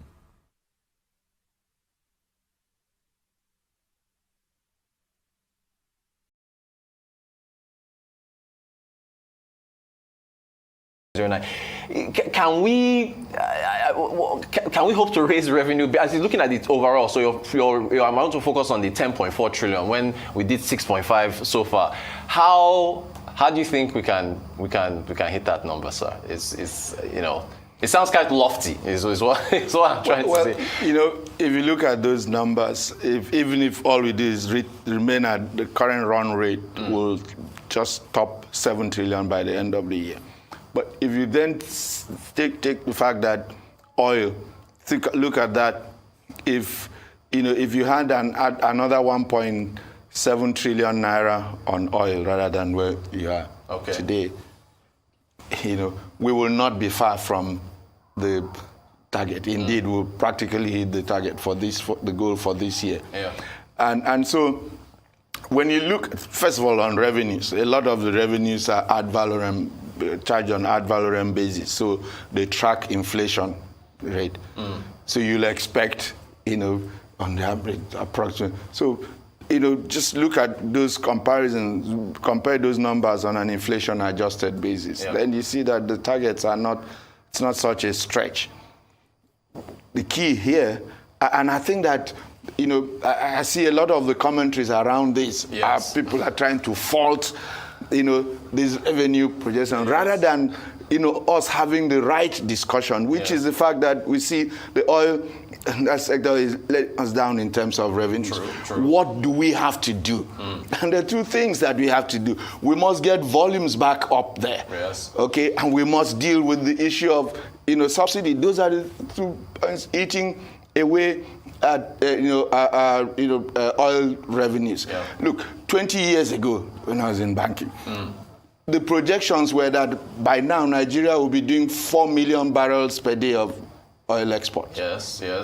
And the capacity existed if we had put the right policies, taken the right actions. If we had passed the Petroleum Industry Act 15 years ago, we would have caught the massive waves of global investment in the oil and gas sector that we missed out on. Today, imagine if we were pumping, 4 million barrels of crude oil per day instead of 1. Right. What difference it will make to our revenues? What difference it will make to our foreign exchange situation? And by extension, what difference it will make to domestic output that has been somewhat constrained by challenges with access to foreign exchange. So these are the discussions that I like us to have and really about this, rather than people trying to speak. We don't just put these numbers out, without any sense of thing. And some of people, it's just that once you start working for government, everybody, thinks you are now nitwit. You can't listen. But I think people should give some credit to the folks who sit back and work on these. People don't just wake up from sleep and put these numbers out. Right. And a budget has to be aspirational. You don't wake up and say, okay, because last year I failed, so next year I should plan to fail. Right. That's not how budgets are done. Understood. All right. Of course, we're speaking with Mr. Ben Akabweze, the Director General of the Budget Office here on the Global Business Report. I just want to, we're going to take a quick break, but I want to put up these, I'm sorry to take you through this, but I have to ask you. So the expenditure No. I mean, that's why we're here, right? So the expenditure side, just to have the same conversation we just had on revenue. So that's total expenditure. We've got recurrence, 21.8, then the actuals, 12.8. Recurrent, I want to get your thoughts on this after the break. 8.3, 10.2 is the actual, then capitals, particularly capital expenditure, and then I guess the debt service and budget office. So we'll take a quick break. We'll be right back with our exclusive conversation with the Director General of the Budget Office, Mr. Ben Akabweze. It's the Global Business Report. Do stay tuned.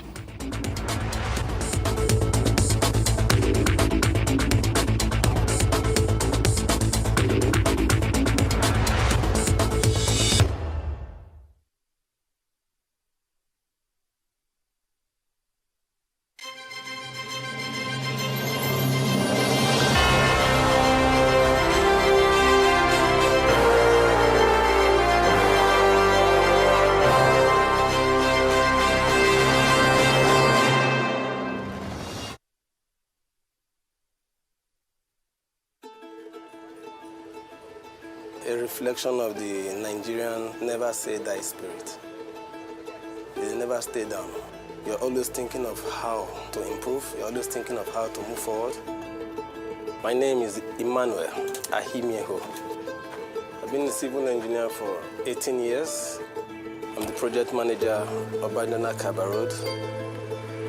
The Obajana Kaba Road is 43 kilometers built completely of concrete pavement.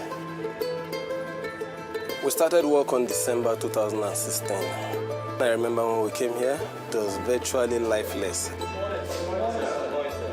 We're building a road that we know will need very minimal maintenance. It's a road that we don't need to rush back to in 5 years, trying to carry out major maintenance work. We don't need to import anything that we need on the road. They are all locally available materials. All the cement we use on this road is from Dangote Cement Factory, which is the largest cement factory in Africa. The sand is from the communities, so people from the community, they end up becoming suppliers. Imagine supplying sand for a 43-kilometer road. It's a lot of money. There are things I've learned from building this concrete road that I never knew 10 years ago. And to be able to lead those people to achieve something worthwhile, something that is of value to them, to the community, to people who have never met us. And I am positive that the road will outlast most of the people who are building the road. Along this road, you have up to 12 communities. People have the confidence to open shops. Why? Because, you know, someone is going through the road, they sell their things, they sell their goods. That is more money for them. We have a number of eateries now, and you want to buy food along the road, you get fresh food, not food that are preserved. No, you get fresh food. So it is good for us, and it's good for the community too. The road is a lot more safer now for everybody, including Halima, including other travelers. So they have better road, lesser crime, shorter journey times. So a lot of advantages.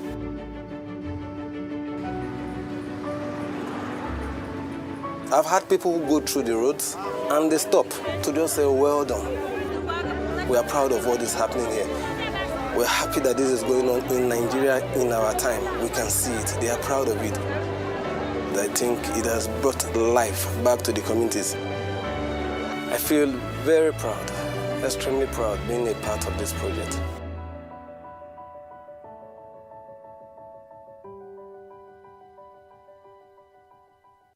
Introducing an all-time mega offer. Get over 50% discount in the Airtel Home Broadband mega offer. Buy a router for just 10,000 naira and get up to 240 gigabyte or a MiFi for 5,000 naira and get up to 125 gigabyte bonus data.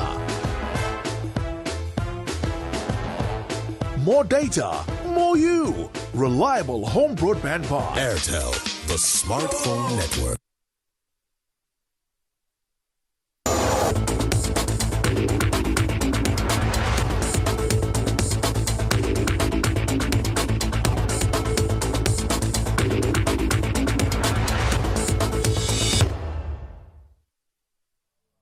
Welcome back to the Global Business Report here on Arise News. We'll continue our exclusive conversation with the Director General of the Budget Office, Mr. Ben Akabweze. Thank you so much for sticking around with us, sir. So yes, I guess right before we went to break, we're looking at those expenditure figures.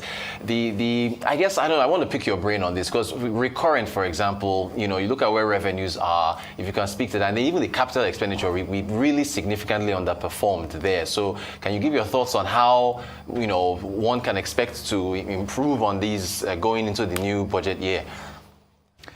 Well, first of all, I think that the number you have there for recurrent that as far as the estimate, 8.3. Yeah, that you're comparing with the 2023 projection is a number that already includes the debt service. Okay. That your 10.2 already includes the 5.2 of debt service. So it's not the right number to compare with that.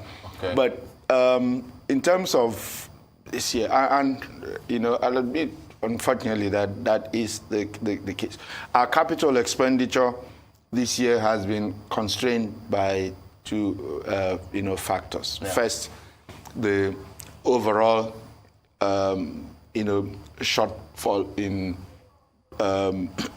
revenue. Yeah. You know, and as I said, because most of our recurrent spending currently is non-discretionary. Right.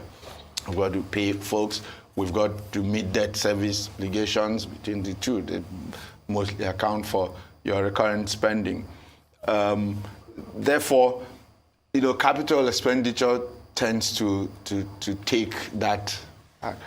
And then the portion of our borrowings this year, in terms of our plan for borrowings, which the domestic debt, DMO fully down on that. But our foreign borrowing component this year had to be stepped down because the markets, the international capital markets were not attractive. And so that portion, which will have gone into funding capital expenditure, didn't come in. So that's part of why you saw, capital spending, fall that low relative to the target for the year. But again, it's part of why the capital budget for the year for 2022 has been extended up to March next year. So we expect that by the time the spending under the 2022 capital budget closes, we will see a better performance. Thank you for that. The Finance Act, of course, we know that that's yet to be signed. Are we confident that the president will sign it this week, or what's the, I know it's up to you. I mean, he has to sign it, but what's the timeline you expect on the Finance Act being signed? I'll be reticent to put a timeline now because the truth is, as the Honourable Minister indicated yesterday, normally when a bill is passed by the National Assembly, it's sent to different government to look at and advise Mr. President. And there are, so that process is ongoing, and there are some reservations that some will have about some of the clauses in the bill as passed currently. So a decision will be made finally as to whether or not those reservations weigh efficiently enough for Mr. President to request the National Assembly to take another look at them, or whether, there are things that the executive can live with, and then in which case he will go ahead and sign. But that's a decision that, to the best of my knowledge, has not been made. So I think it's premature to start talking about time. Gotcha. All right, fair enough. Last time we had you in our Abuja studio, we had a fair discussion on taxes, and still on the Finance Act. There's been, and of course it's a bill, it has not been signed, as you've already clearly said. So, but some of the clauses, as you said, because caused some pushback. I want you to take a listen to Dr. Muda Yusuf, the head of the Center for Promotion of Private Enterprise. We had him on to talk about this, and I want you to take a listen to his comments and get your reaction. The finance bill, something very disturbing happened. Now, for such an important bill, because the bill is imposing 0.5% levy on all imports coming from outside of Africa. The bill is now, as we have seen, has moved tertiary education tax rates 2%, right? From 2.5% to 3%. 3%, right? Yeah.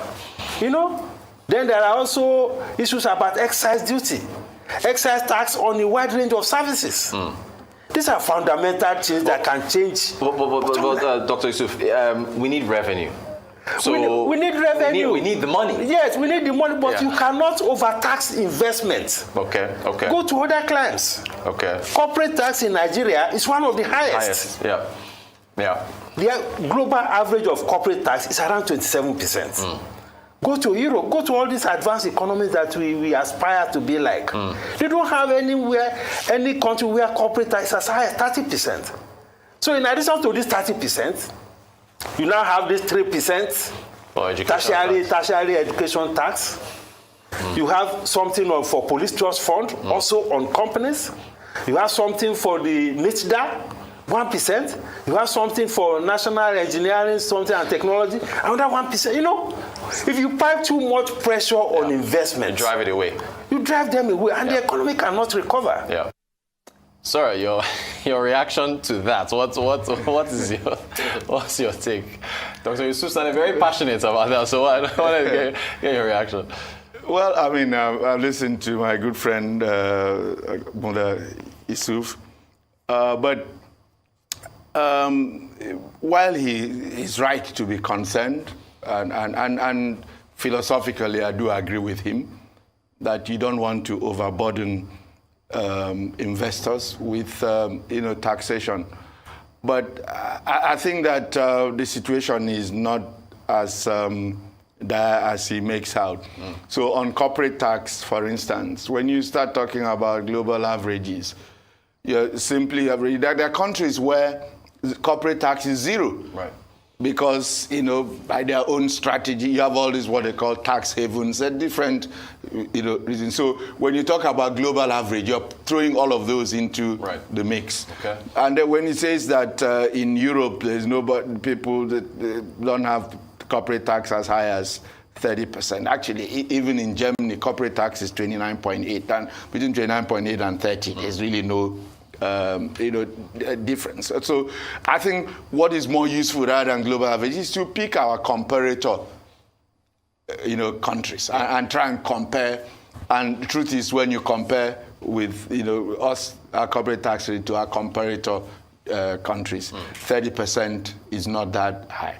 But I do share his concern about this trend now of, adding, even if it's 0.5, whatever, 0.11, through, it's of different agencies. And what is happening is that because of the overall constraint in terms of accessing funds from the budget, agencies, as they push for their enactment, people are, trying to sort of, get, ring fence some pool of revenues that is not, subject to the rigorous process of accessing funds from the budget. So from a policy standpoint, as Director General Budget Office of the Federation, I have much reservations to that approach, and we've made that clear that it's best to bring all of this into a pool, and we have a rigorous process for accessing, prioritizing, and giving access to the pool of funds. And it also helps with tax administration. Oftentimes Nigeria is criticized. People talk about multiple taxation, but in reality, the problem is more with our tax administration. The example that I often cite is when you take, in the US, for instance, if you get a property tax bill, there could be 10 different charges or taxes embedded in that single bill. But you get a single bill called property tax, and you pay to one agency, and that agency takes responsibility for distributing to all the other. Here, sometimes you might get, it's from 10 different agencies, so it looks like there's a multiplicity.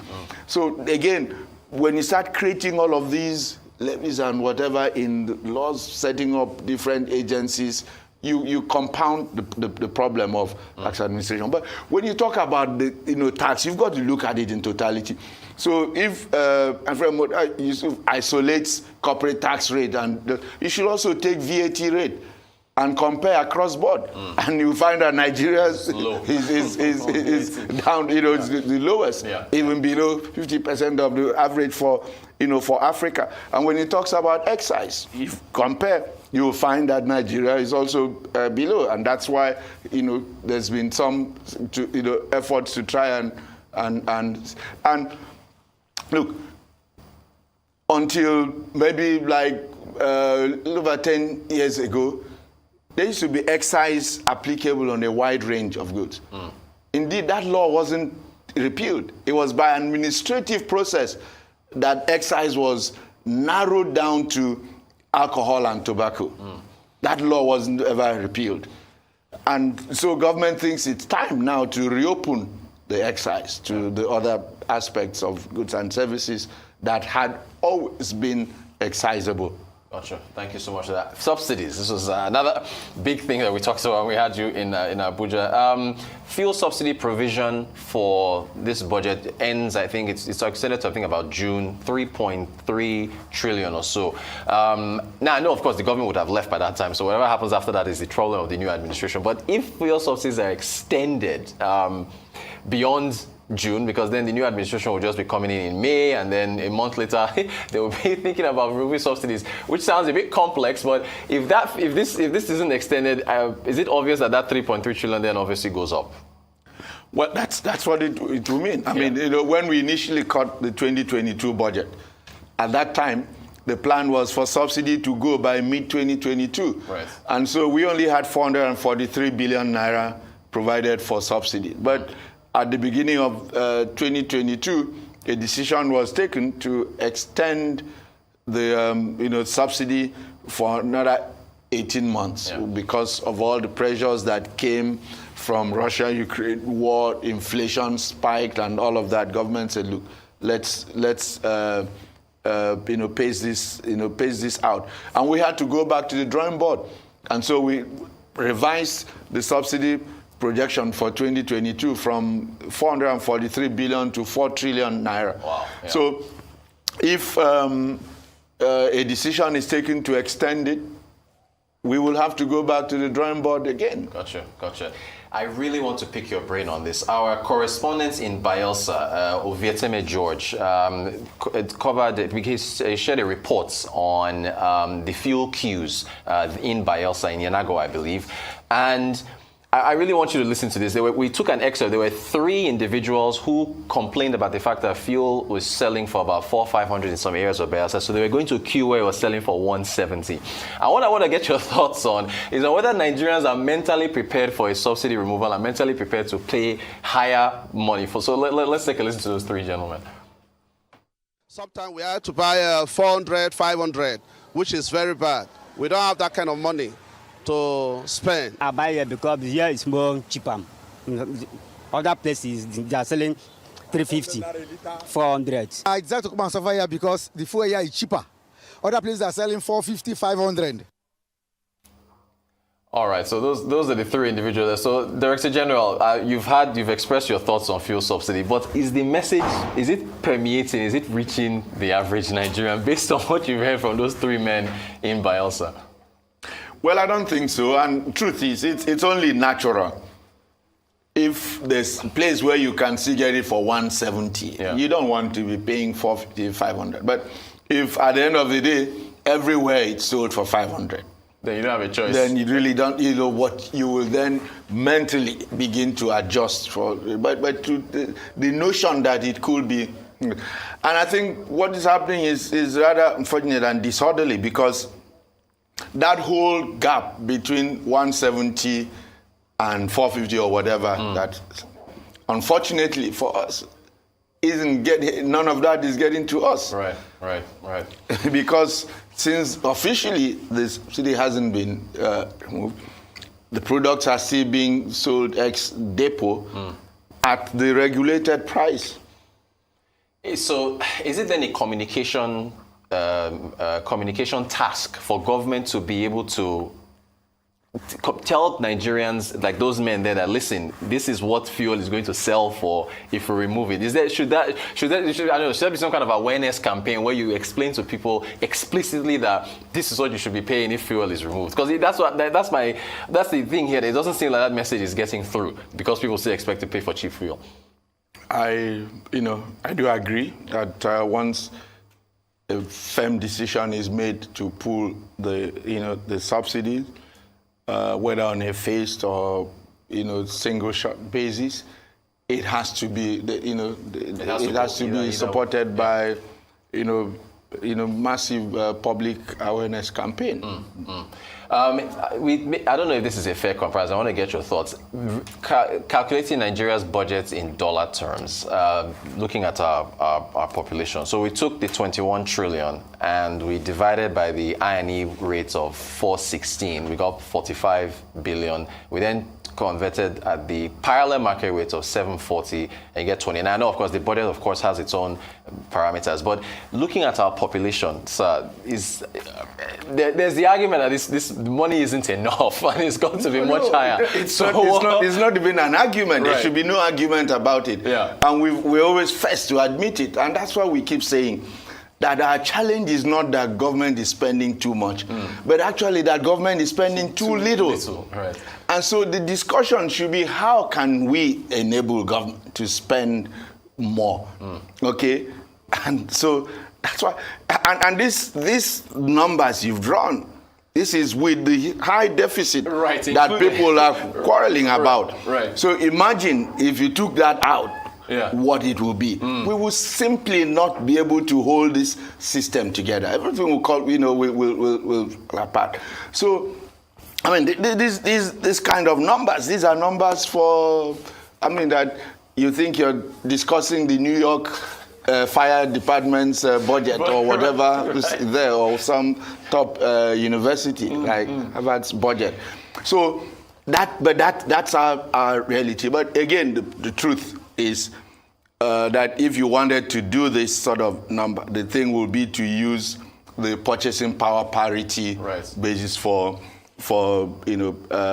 determining the dollar number. But even then, whichever way you cut and slice it, we're not spending enough. And the numbers in terms of our public expenditure to GDP, we're about the lowest in the world, very low. So it's a settled matter that all of governments, and I'm talking here when I talk about Nigeria's public expenditure to GDP, I'm talking about adding what the federal is spending, the state and the local governments. It's still a low number. And that's why public goods and services are suffering. And people, expect the same level of provision of public goods and services that they have in some. But you've got to look at those numbers. How much in terms of resources are available to government to do this vis-a-vis the population? But what that also speaks to is that inevitably we must have a discussion around population policy. So that's also trying to, as far as the population growth and so on and so forth. How should the average Nigerian interpret this budget? If the common person on the street was to ask you, Mr. Kabo, say, what does this mean for me? What would you say they should interpret this? Well, this budget attempts to address within the limits of the fiscal constraints that we face. The challenges that the average Nigerian faces, whether it's challenge of infrastructure,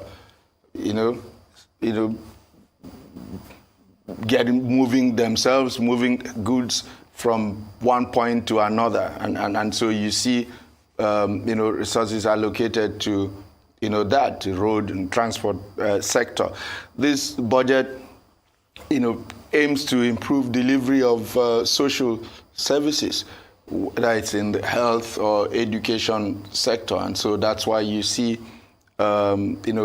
resources allocated there. And oftentimes, when people evaluate the budget, there's a straight, capital expenditure, recurrent expenditure divide, and there's this notion that all capital expenditure is good and all recurrent expenditure is bad, which is not correct. Gotcha.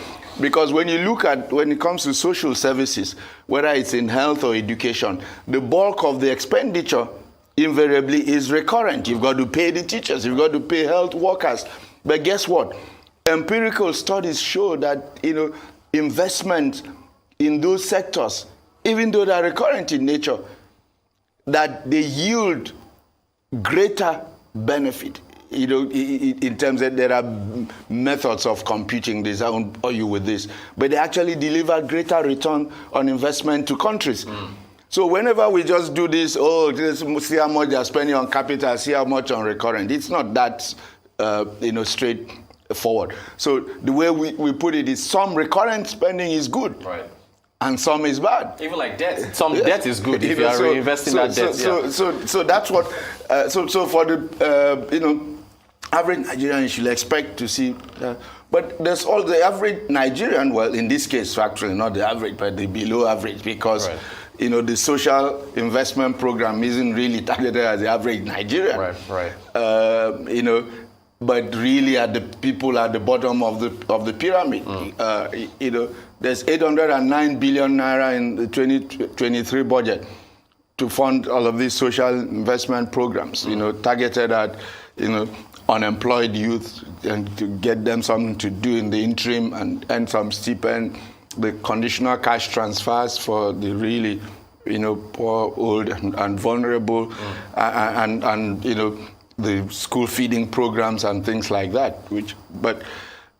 So that's this, really, it's the wealthy half of the country are the ones who should really be, asking what is in this budget for us. Right. I get you, sir. Final question for you, sir. What's your outlook for the economy? I mean, it's still early in the year. There's so much going on. 2023, such a pivotal year. How do you see the economy of Nigeria, playing out for this fiscal year? Well, from where I sit, I cannot but be optimistic. I mean,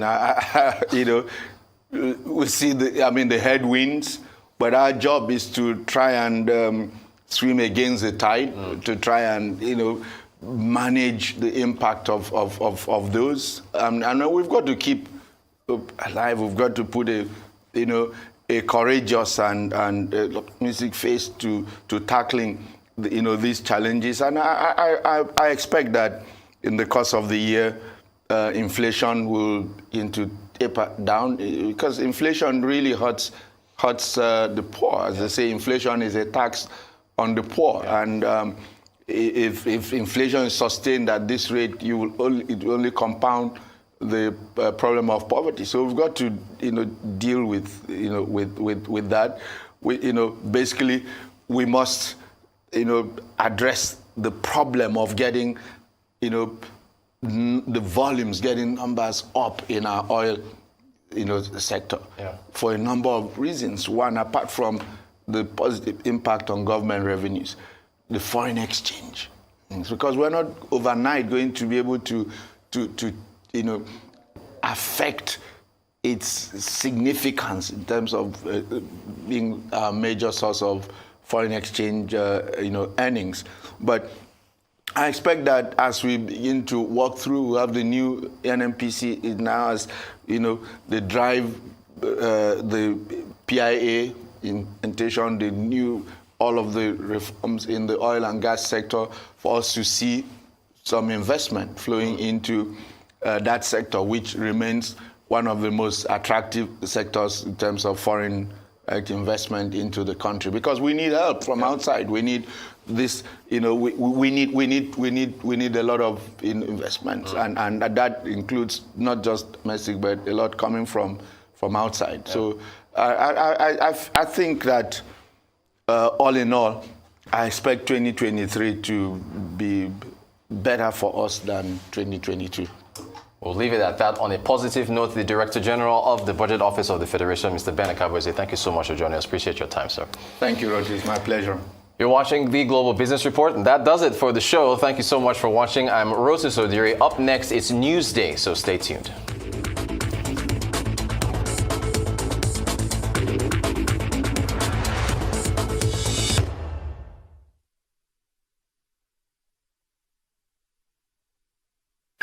Here's a card when no go give you stress at all.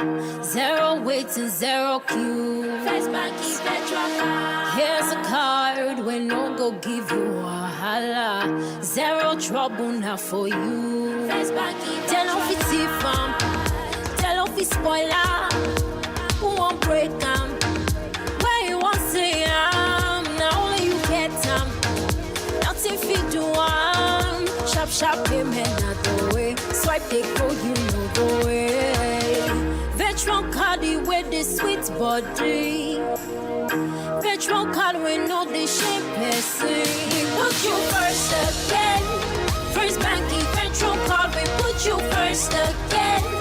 Generate your virtual card, we put you first again. First Banky Veteran card, we put you first again. Just generate your virtual card. Never say this kind of love. The way you think for me, the way you think for me. You love me, baby, I cannot deny. Forever, I just wanna make you mine. You are my shining star.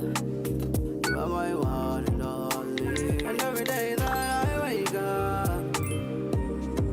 I just wanna wake up. Send and receive money across 30 countries with Send. Do it now. This na Emeka. He like to dey keep money for her. As CBN deadline don dey near so. This one na wise Emeka. As he don hear say deadline dey near, he wan carry money go deposit for the right place with Access Bank. It's time to spread your wings and fly. Reach for the sky. Even if the bank too far, na to go to the nearest Access Closer agent. No carry last with your money o. Get up right now, right now. Money wey you deposit for Access Bank, na money wey go make your mind rest well well. Don't let the money spoil for your hand o. 10 million naira today, fit be 0 naira tomorrow. Oya o, Musa, Shade, Onyinye, carry your money go Access Bank or Access Closer agent wey near you.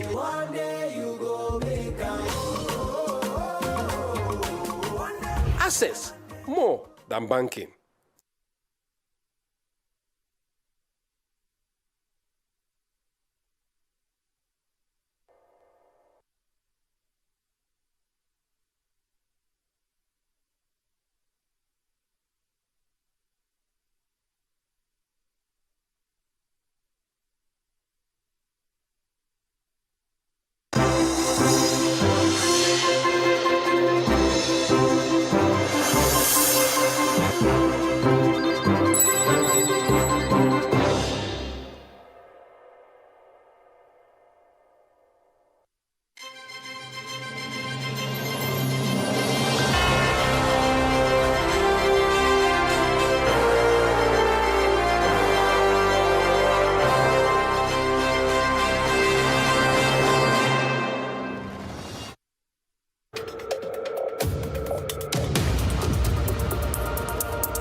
Every moment matters.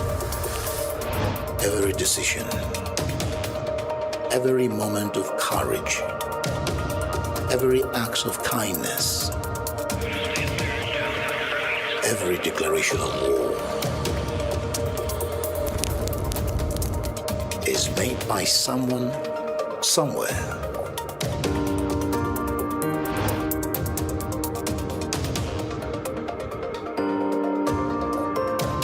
Arise Newsnight analyzes the decisions that affect all of our lives. A very warm welcome to you. This is Newsnight.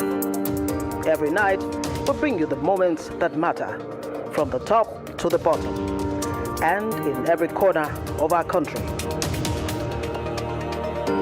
We bring you a focused agenda from Nigeria, Africa, and beyond. Focus on what's important with Arise Newsnight.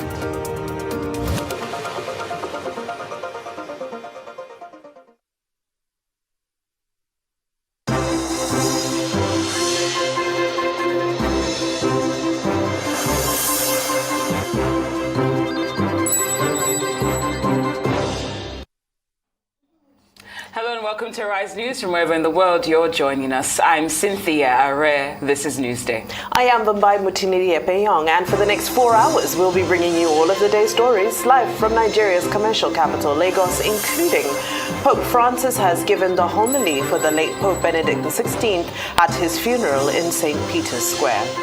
The U.S. House of Representatives still has not elected a leader after Republican Kevin McCarthy fails to get the votes needed after 3 more ballots. And West African regional bloc ECOWAS stalls on sanctioning Mali for jailing 46 Ivorian soldiers over allegations of spying on the country. Details on this and more in a moment.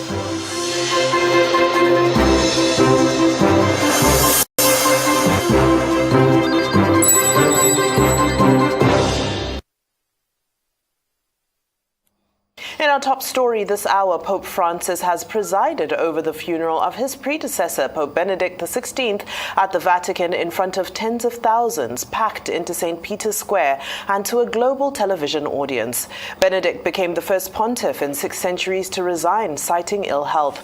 So history has been made because it's the first time a sitting pope has ever conducted a funeral for another.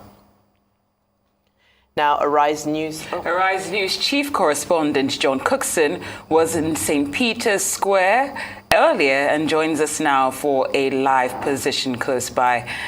It's good to have you, John. Thank you so much for joining us on Newsday. Hi, ladies. Great to be on Newsday. It's a pleasure to have you as always, John. Now, in several ways, this is not a normal papal funeral, is it? Kindly explain why. It's certainly not a normal funeral. Benedict was an extraordinary figure, historic figure in many ways. He was the first German to be elected Pope in 1,000 years.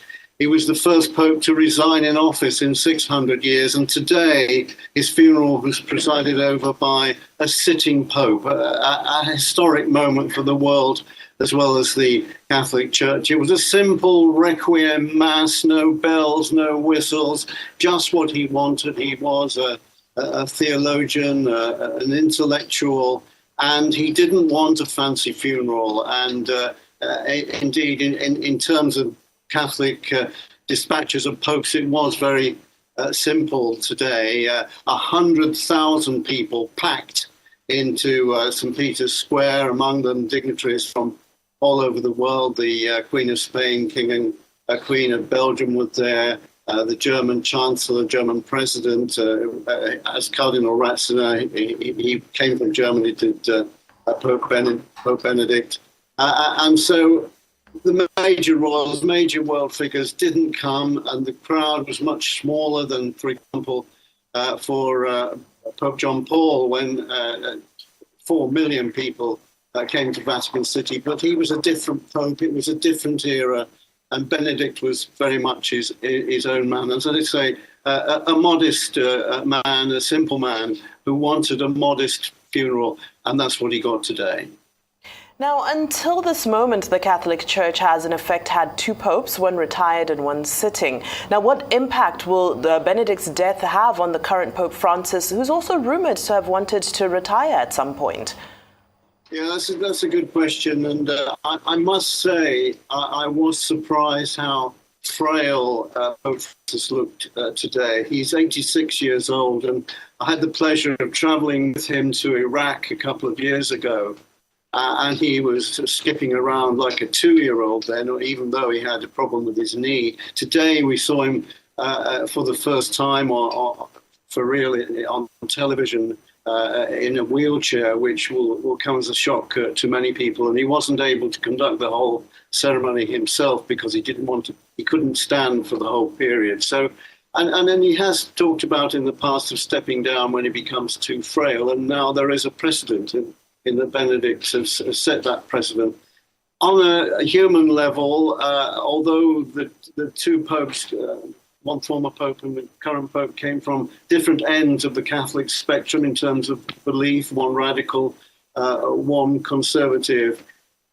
They did get on well together. They spoke at least once a week by telephone, and Francis made sure that Benedict came to important meetings with cardinals. So Benedict was a sort of eminence grise behind the scenes, someone who would perhaps pull back when Francis came up with radical ideas. So to that extent, it's unclear now in what direction Francis will go. Will he continue as Pope, even though he's becoming very frail? And will he become more radical in his ways? And there are huge questions facing the Catholic Church, for example, on abortion, gay marriage, and that sort of thing. Well, thank you, John. Of course, we know funerals are always a time for reflection. How would you assess Benedict's legacy? I think one of light and darkness. On the light side, he, as I say, was a towering intellectual, and there's some discussion today at the Vatican that he may become, in his afterlife, a father of the Church, and there are only about 30 of those in the Catholic faith. Such was his impact on teaching. He was a theologian. On the dark side, during his term in office, the abuse of children still went on, even though he kicked out 400 Catholic priests for abusing children. It was said that he didn't go far enough in that respect. And so his legacy is mixed. And it depends on your perspective, on how you view him as a historical figure. Some say that he was a force for good in the Catholic Church, but there will be also many others who say that he wasn't the greatest pope. Certainly, he was Pope John Paul II was a very hard act to follow, and some say that to that extent he didn't live up to expectations. Now, we've already looked at a little bit of his legacy and his impact, but let's just try and unpack it a little bit more. As we know, this was a historic event and was beamed to a worldwide TV audience. What impact do you think these moments that we got to witness will have on the wider Catholic community? Well, look, I mean, if you were watching TV in the remoter part of Africa or, say, South America or over in the Far East, it will be a huge boost to your faith, surely, to see this spectacle that we saw today, the magnificence of St. Peter's, the crowds, the cardinals, Pope Francis, and seeing them on TV in your home or wherever it was seen would have been a huge boost to the Catholic population who weren't able to make the visit to the Vatican. I must say, in the last day or so that I've been here, I've met people from all over the world, from Africa. We talked yesterday on the rise to people from Benin and from Kenya. I met people from Dominican Republic. I mean, thousands of Catholics have made the visit, but for those who couldn't make the trip, I'm sure it's been a massive boost to their faith to see it on TV today. All right, senior correspondent John Cookson, thank you so much for joining us. We appreciate your time and analysis, as always.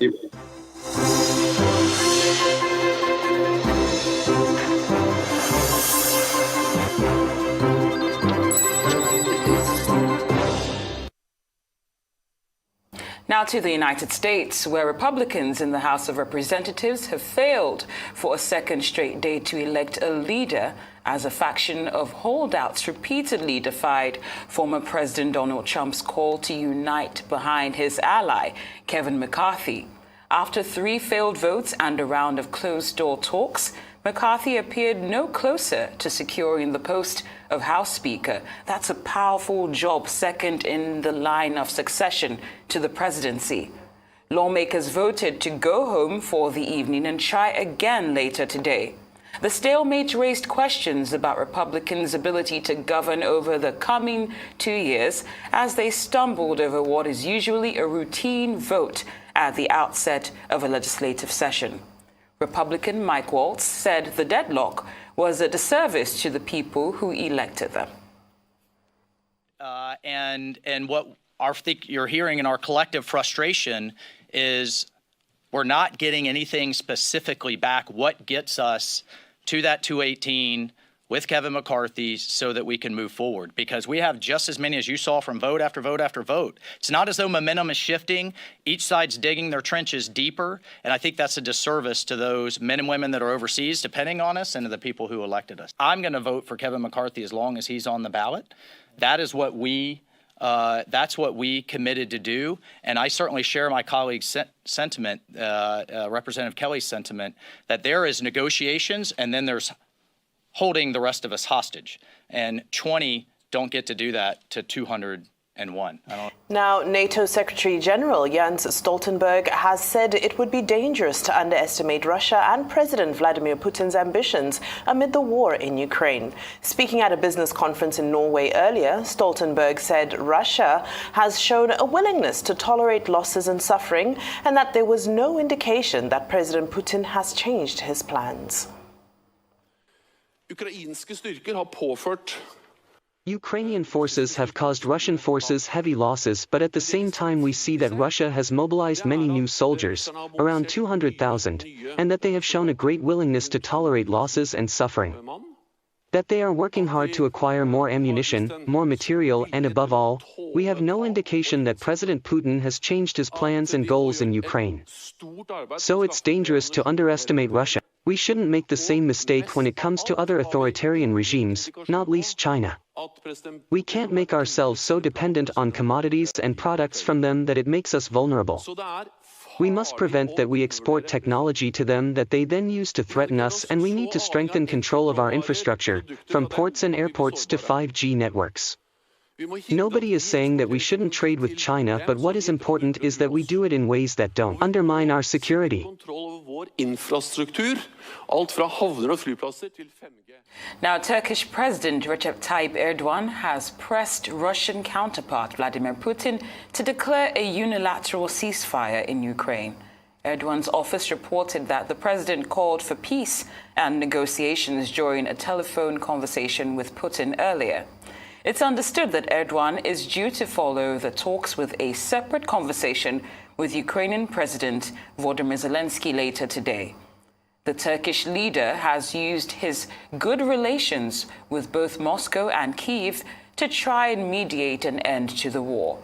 Turkey hosted 2 early rounds of peace talks and helped strike a UN-backed agreement restoring Ukrainian grain deliveries across the Black Sea.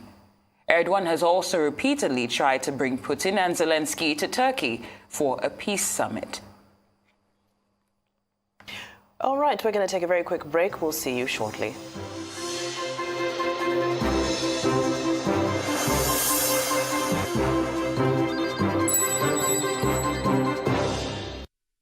This na Emeka. He like to dey keep money for her. As CBN deadline don dey near so. This one na wise Emeka.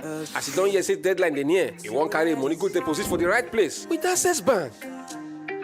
It's time to spread your wings and fly. Reach for the sky.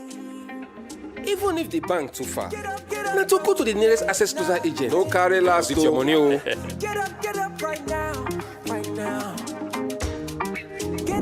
Money wey you deposit for Access Bank, na money wey go make your mind rest well well.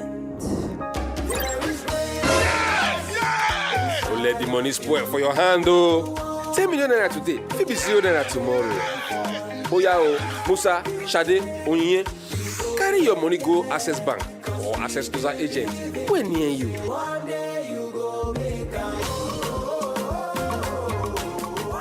Access, more than banking. As a player, there's nothing better than the roar of your crowd. But in Nigeria, there's a roar that may not be heard again. With fewer than 50 lions left, they could be extinct in the next few years, from loss of habitat and prey, and snares set for illegal bushmeat. So please, say no to illegal bushmeat. Let's keep the roar alive for Nigeria, because poaching steals from us all.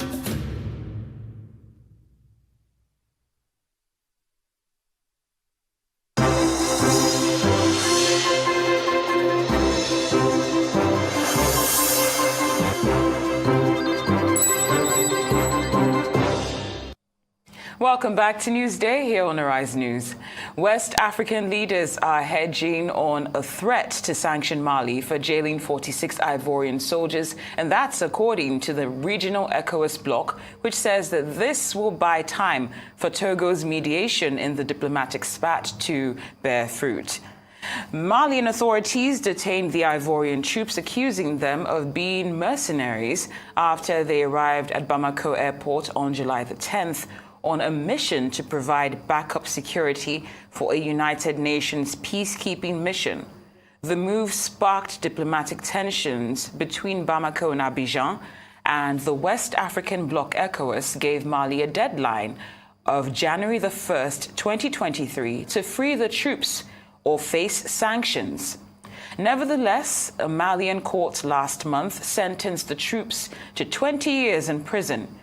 Guinea-Bissau's president, and that's the current head of ECOWAS, told journalists on Wednesday that there will be no immediate sanctions against Mali. Now to the DRC, where M23 rebel group in the Eastern Democratic Republic of Congo says it's withdrawing from a strategic military base which it captured in October last year. The group said it would hand over the camp later today to the East African Regional Force. This follows an earlier decision by the group to withdraw from captured territories as a goodwill gesture in line with the agreements reached during a regional leaders summit in the Angolan capital, Luanda, in November. The handover of the Rumangabo military camp camp comes 12 days after the rebels withdrew from Kibumba town. Last month, the United Nations report stated that Rwanda had been providing support to the M23 rebels, an allegation which was quickly denied by the government in Kigali. Now in Kenya, President William Ruto said he has fired the former head of the country's criminal investigations over cases of forced disappearances and extrajudicial killings. This was a remarkable departure from Ruto's earlier declaration that George Kinoti had resigned from office. Addressing journalists on Wednesday, Mr. Ruto restated his determination to ensure there were no more extrajudicial killings by the police. In his words, and I quote, "There was a container at the Nairobi area where people were being slaughtered in a police station. I mean, how did we end up there? What kind of rogue institution was that? That is why I fired that Kinoti man." He said that he had directed the Police Oversight Authority to investigate the cases and insisted that the police must operate within the law, which he confirmed included defending themselves from criminals. We're still in Kenya, where President William Ruto says the country would not default on its debt in the face of severe economic challenges. The Kenyan leader told journalists on Wednesday that Kenya had applied the brakes on any more borrowings. His government had said at inception in September last year that it would cut expensive commercial borrowing in favor of cheaper sources such as the World Bank.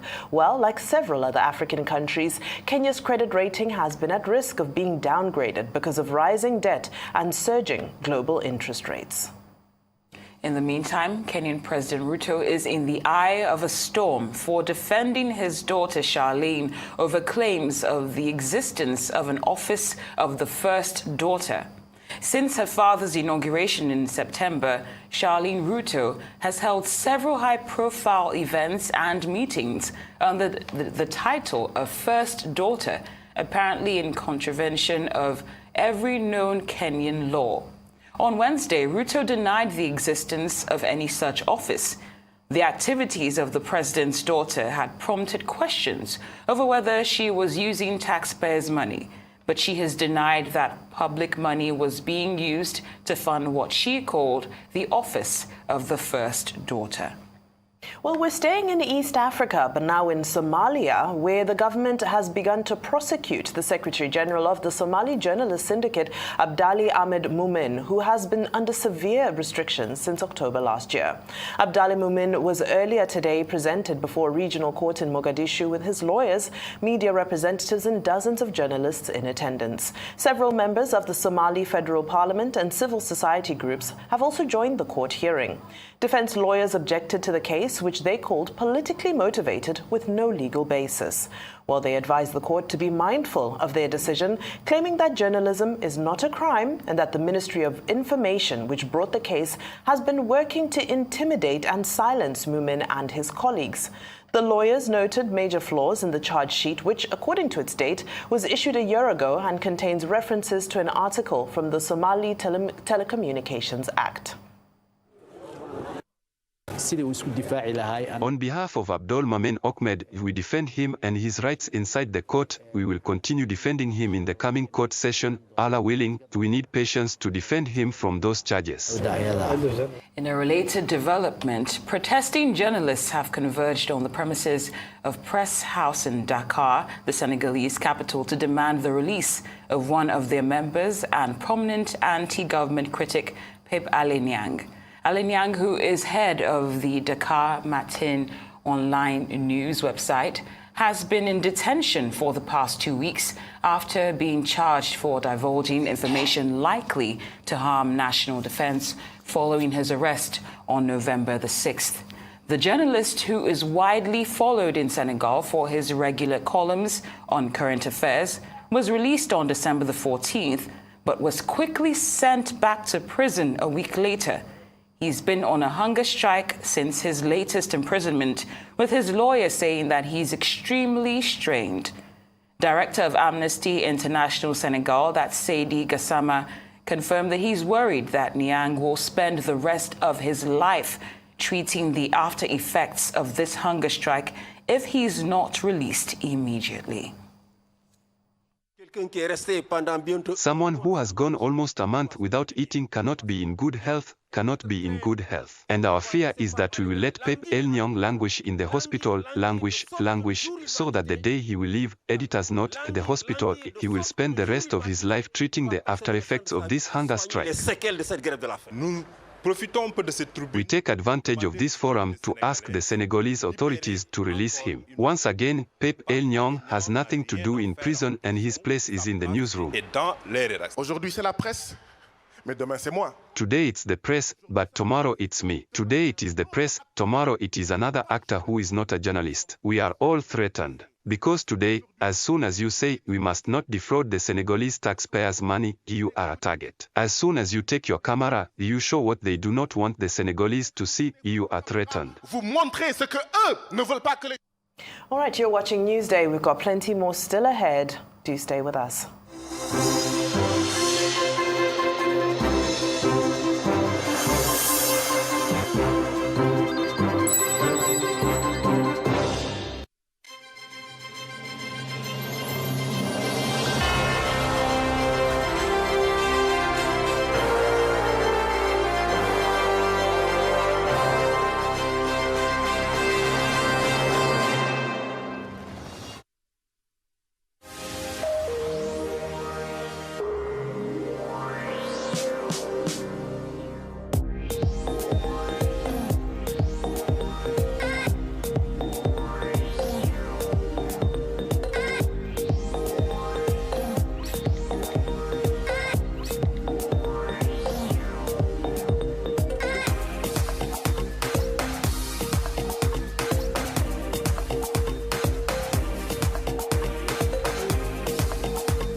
The Dangote Group stands at the forefront of African enterprise. Since 1978, we've touched the lives of millions of people by meeting their basic needs. Our belief in the promise of Africa has taken us into 14 African countries, with substantial investments that will propel the continent towards greater prosperity, promising jobs, improved standards of living, and economic growth. Dangote, for an empowered Africa. Getting together for the first time in years was a little bit awkward. Grandpa still tried to entertain us. Mom was always stealing the spotlight from the kids. It wasn't until Grandma cracked a joke That's my favorite prayer. that we got back into our groove. In this festive, DSTV is making family time even better with an upgrade. Stay connected to DSTV and we'll upgrade you to the next package for free.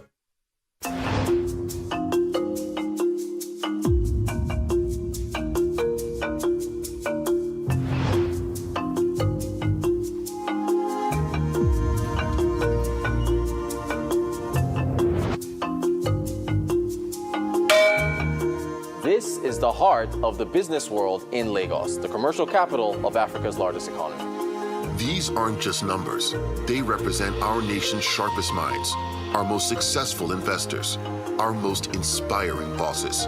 In Nigeria, business is in our DNA. From micro-business to startups to world-conquering brands. Every success story has something in common. They all started somewhere. Success is not final. Failure is not fatal. It is the courage to continue that counts. Global Business Report gets to the heart of business.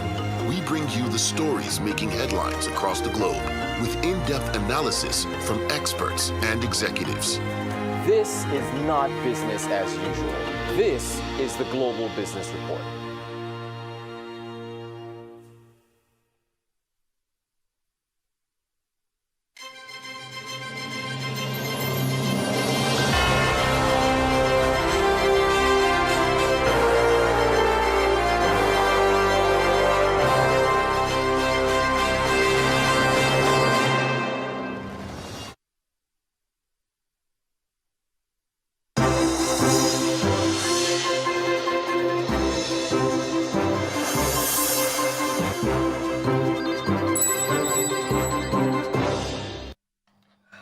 Welcome back to Newsday here on Arise News.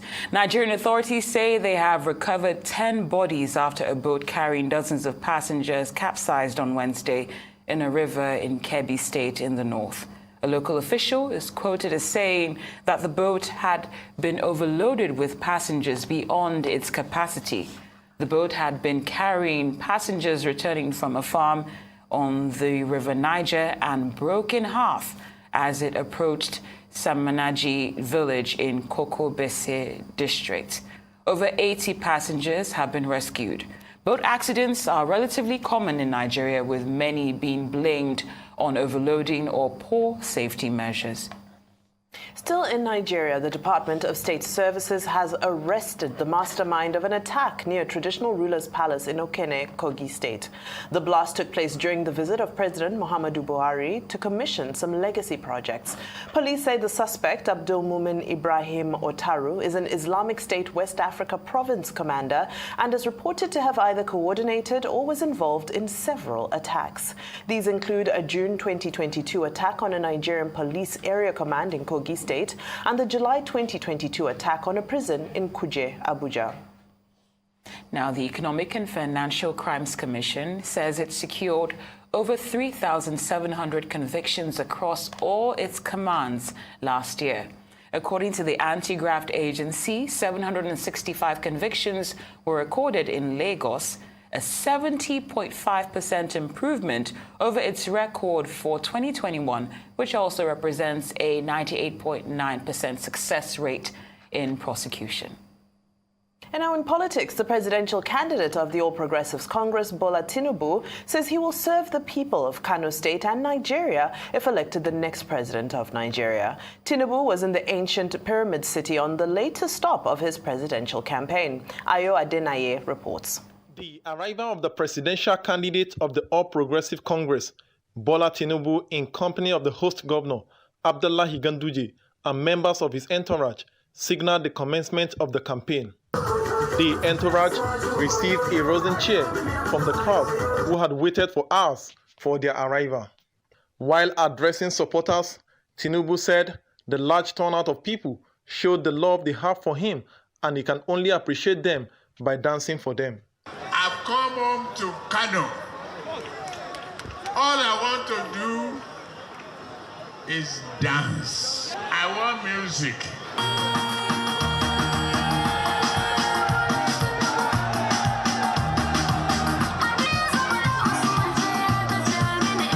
Tinubu later promised the people that he will serve them if they vote him in as their president. I will serve you. Serve Nigeria. I kept my promise. Always, always. God bless you. Kano State Governor Abdullahi Ganduje said the people of Kano will vote for Tinubu because he has been tried and can be trusted. Here in Kano State, we have taken all the variables into consideration. But the most important is the credentials of our presidential candidate and the credentials of his running mate.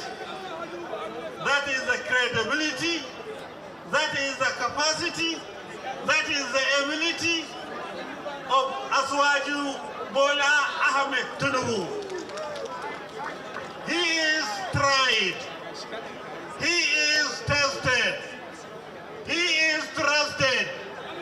The national chairman of the party, Abdullahi Adamu, who spoke in Hausa language, also presented party flag to the governorship candidate of the party in Kano.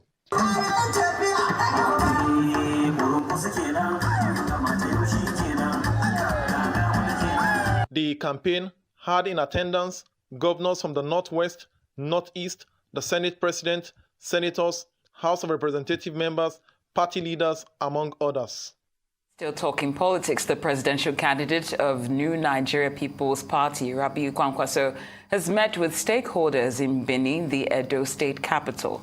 The town hall meeting was aimed at x-raying the strength of the party ahead of the 2023 presidential election on February the 25th. Kwankwaso and his running mate, that's Bishop Isaac Idahosa, are urging the supporters to work judiciously, I should say, for victory. We are so happy with the party, and my advice to you, especially those who are holding tickets, do whatever you can do. Don't apportion any blame to anybody. If your leg is, you are not feeling well, go to the hospital. If you have headache, get Panadol. Just keep on moving. Don't go to Abuja or Lagos or somewhere. This is time for us to work hard. I started working, and I believe this is not the first time I'm even coming to Edo State. We are ready to go full swing into the state campaign. We've been on and about. My principal began from Abuja, journey to Okwela, out to Uromi, now in Benin. You can see just past 12 midnight, yet here in the hall. And it's a very great meeting where people put their hearts, shared our prospects and our challenges as per how to take over the southern part. We have been doing so much in the north, and now it's time for the south.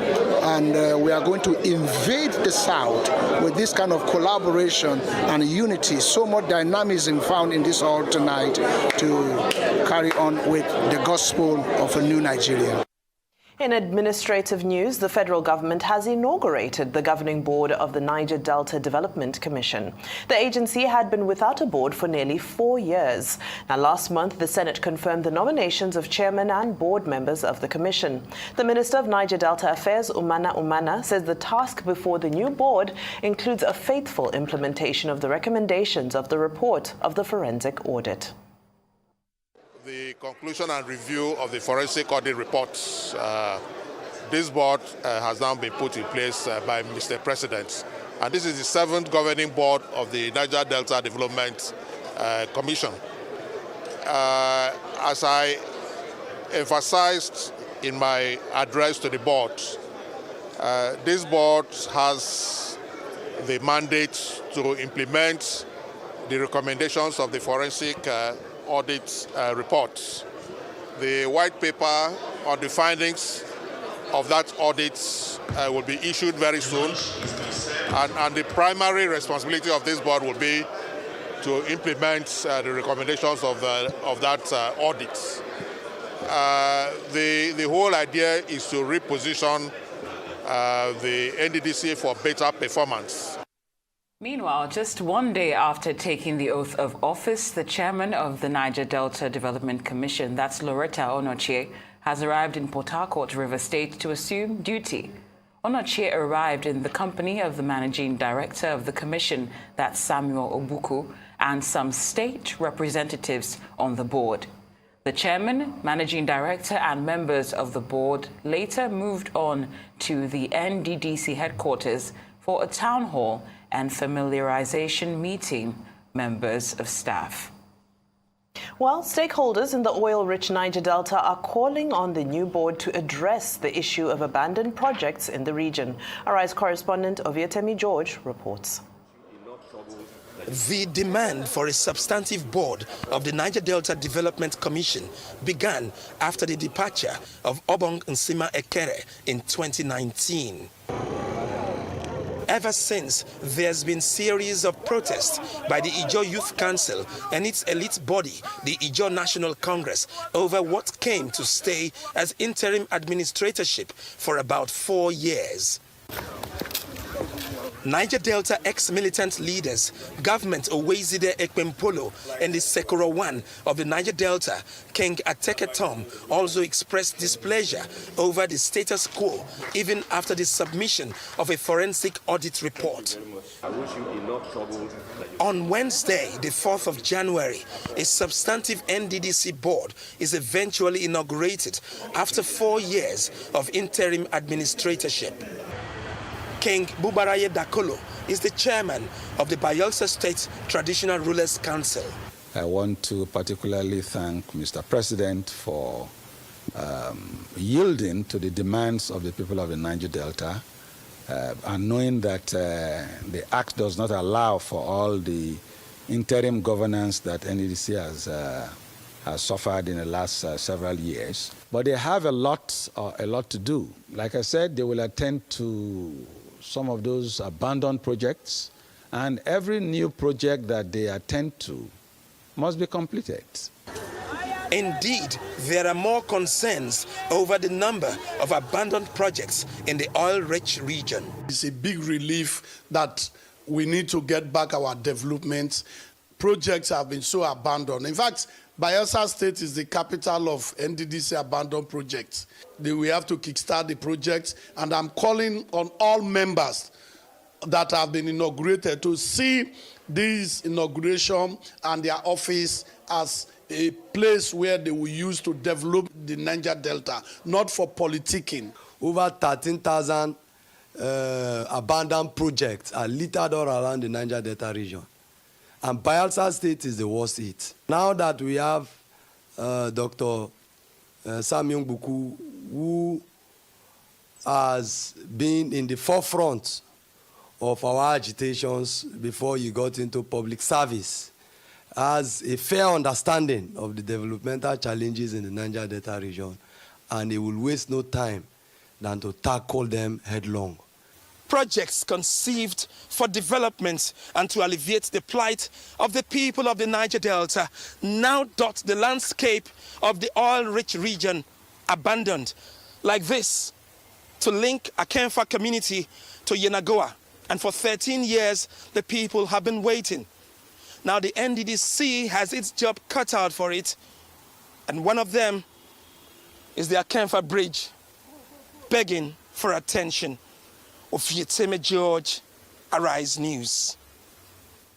Well, in other news, officials of the Independent National Electoral Commission in Kaduna State are not impressed with the level of turnout for the collection of the permanent voters card by their owners.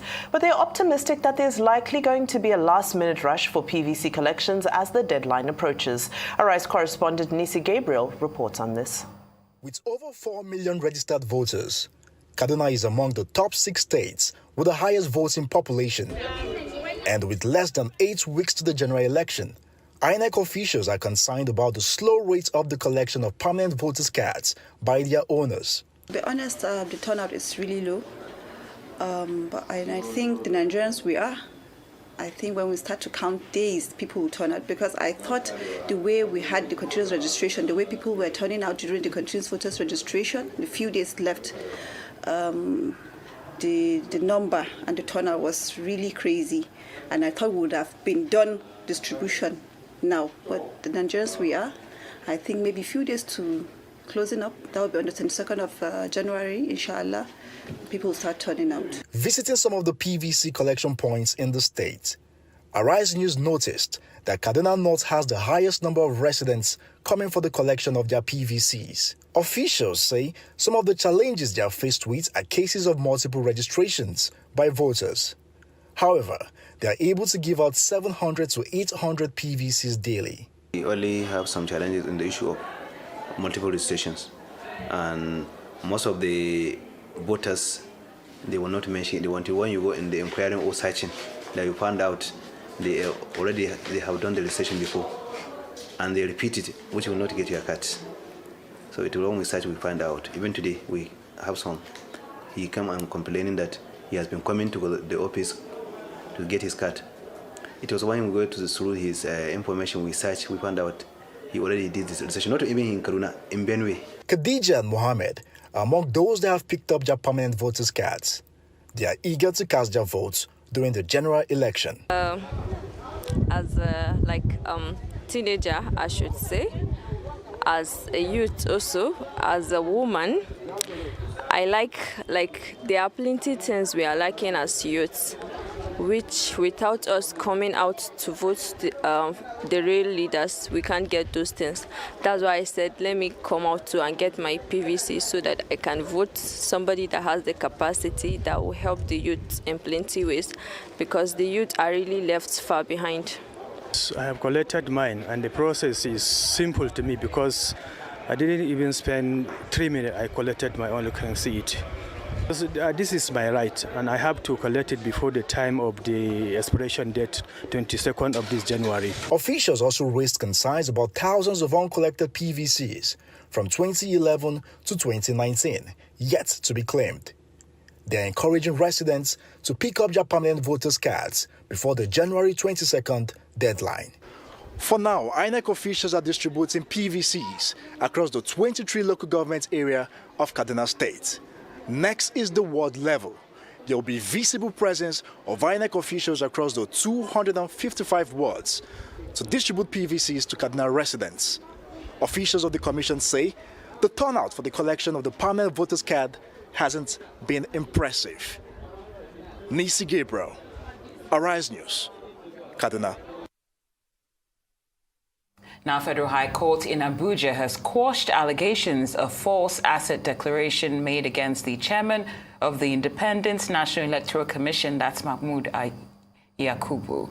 The court also barred security agencies from investigating him over his declared assets. The litigants, that's Medina Uzoabaka, sought an order of injunction compelling the INEC chairman to step aside from the position pending the conclusion of investigations. The court found that the declaration of assets by the INEC chairman was lawful, valid, and in compliance with the law. All right, you're watching Newsday. When we return, we'll have Arise News analyst Emmanuel Afeni join us to review top stories in today's newspapers. Do stay with us.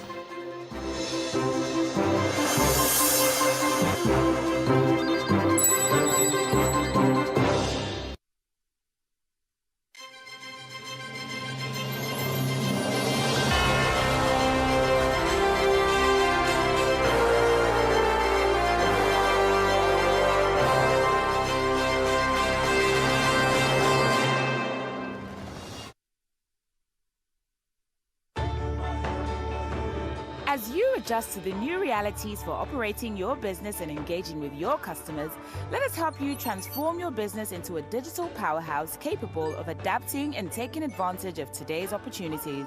With our best-in-class array of digital solutions, you can conduct your business, receive payments from your customers, and perform transactions quickly, safely, and conveniently, because we've got you covered with the right people, technology, and service offerings.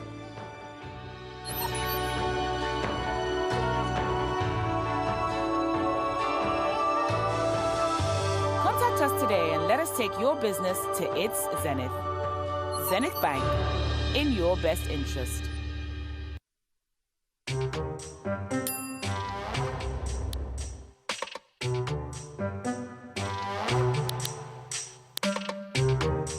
I'm about to serve better breakfast. If you're in Lagos, you need to see this.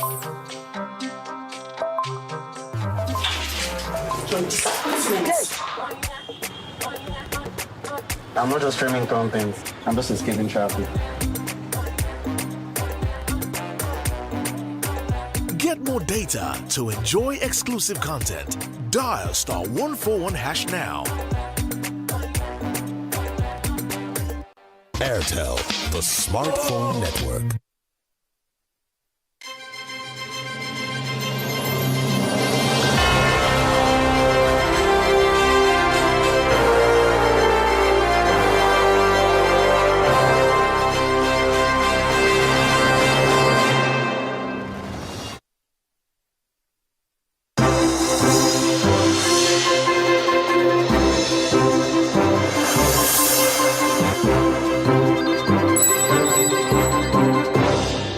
Welcome back to Newsday here on Arise News.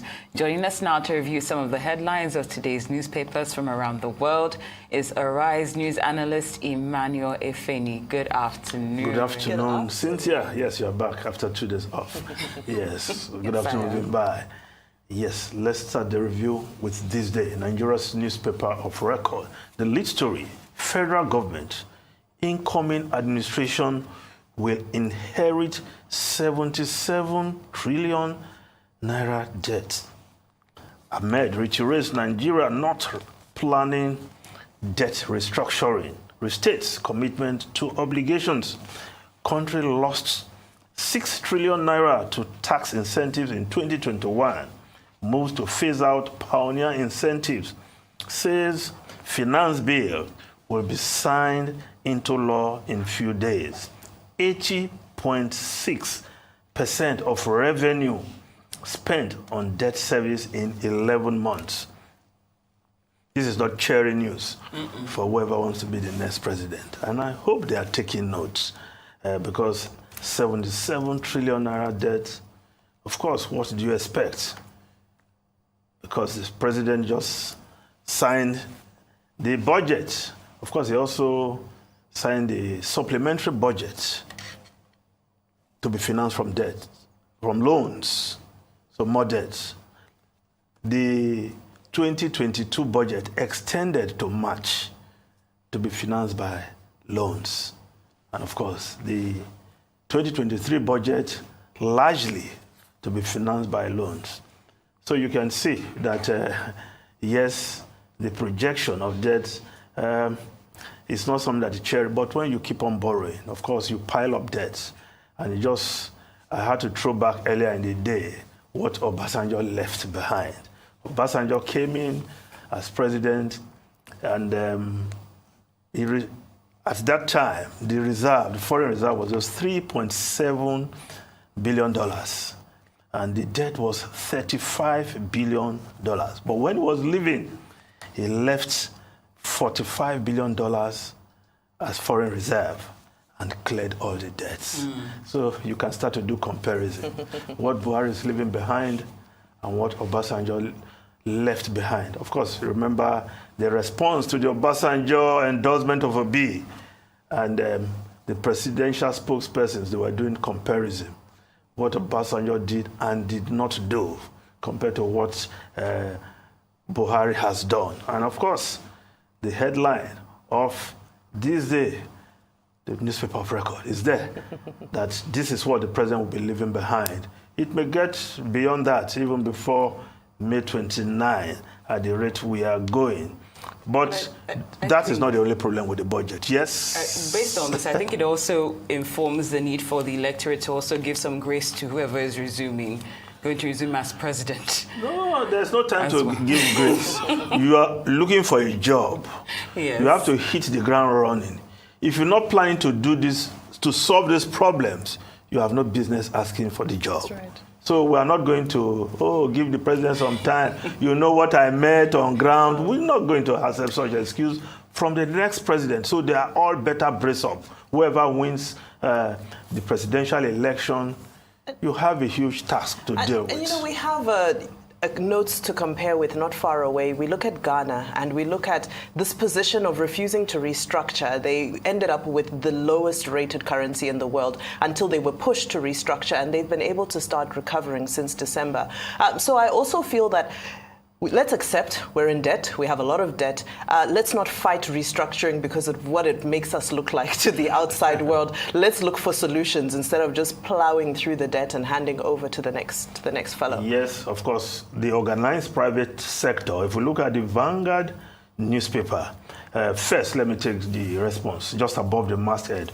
OPS rejects finance bill. Says businesses' woes will worsen. The organized private sector, NASIMA, of course, the NECA, National Association of the Consultative Association of Employers Consultative Association, the Manufacturers Association of Nigeria, as well as Nigerian Industry, NASI. That's Nigeria Association of Small-Scale Industries, as well as Nigerian Association of Small and Medium-Scale Enterprises. They are all saying if that finance bill is signed with all the tax components, it will only just be more burden for manufacturers who are already groaning under heavy burden. Now, will the president sign it? Some are saying he shouldn't. They should rework it, and because in passing the bill, the finance bill, the National Assembly, both the lower house, the House of Representatives, and the Senate, they did not even have that courtesy of having public hearings so that critical stakeholders can make their input. But you never can tell. The president will just sign it, I hope he will disappoint us and ask to do some rework, but there's already complaint. But the lead story of the Vanguard newspaper, we have been borrowing to fund petroleum subsidy. Finance minister is the one saying that. Who does that in this world? You borrow to subsidize petroleum products. Now, say subsidy unsustainable. Truly, to engage National Assembly on securitization of 22.7 trillion naira ways and means. Awaiting investigation into alleged stamp duty diversions. INEC gets 173 billion naira for elections. Now, this story subsidizing to fund petrol subsidy. Then perhaps the next report will shock you what we do with subsidy. New Telegraph above the masthead. Fuel subsidy. EFCC recovers 13 billion naira illegal payments. Nigerians instrumental to OPEC's December oil output reports production peaked at 1.35 million barrels per day. Now, we're not talking of the previous regime. According to the report, this report is from the Nigerian Financial Intelligence Unit. And what are they saying? The agency responsible for investigating and prosecution of fraudulent subsidies in oil and gas industry in Nigeria recovered 12.99 billion naira as proceeds of illegal payment made under the subsidy regime between 2017 and 2021. And you know, on the backdrop of that, you now can't fault the OPS for kicking back and saying, but now you want to increase taxes. We already pay, those are official taxes. We all know the cost of doing business in Nigeria and the unofficial taxes that are being paid. And this is where our money is going. It's not going into the ease of doing business. It's not going into, a comfortable living environment, or you're not seeing much. Education. No. Healthcare, but using money to subsidize petroleum product. Now, the Punch newspaper, Discos hike electricity tariff secretly. Consumers kick. Consumers accuse Discos of fleecing Nigerians. Operators, NERC silent. Discos began new tariff January 1. Of course, the Business Day reporting this story. Power firms quietly slap customers with tariff hike. Wow. I feel very strongly about this one, and I will confess that I was very delighted to see these headlines because I actually, based on where I reside, there's a platform where this has been the subject of discussion for the past 2 months. Now, from what we understand, last year there were 3 points during the year where there were secret increases. And when it was presented, people put their receipts side by side and they were asking the representatives on the group, what's happening? Can you confirm whether this is happening, coming from the vendors or it's coming from you? Everyone was silent. Until there was what actually triggered the threat of a protest was when it came out that they were trying to phase out old meters and impose that customers would need to purchase new meters if it's one phase for about over 60,000 naira. 64,000. Thank you. And if it was the 3 phase, 117,000. I bought 2 recently. Thank you. So we're going through the same thing. So what happened? So what happened was, when they were silent until it came out that people were going to kick back because they kept quiet when it came to the tariffs, but when it came out that they were going to probably phase out the old meters out of the blue without saying anything and no public statement, people started to kick back. So I'm glad to see that. Old meter without any fault. Without any fault. You'll be forced to buy a new one. Just say, no, it's old, it doesn't work. And it was when they threatened to protest that there was a response saying, oh, it's a rumor, we will address the tariff, whatever, later. But I'm glad that this is dominating the headlines, Punch and Business Day. And I hope that they're held accountable because it can't work. You can't just do things quietly and expect people to just, And even guess what? Some of these new meters, they're even substandard. Yep. Because some experiences we had recently around my estate, not quite as solid and resilient as the old ones, clearly. Well, on that note, thank you so much, Emmanuel Afeni, our Rise News analyst, for taking us through the headlines of today's newspapers. All right, well, you're watching Newsday. We've got plenty more still ahead. Do stay with us.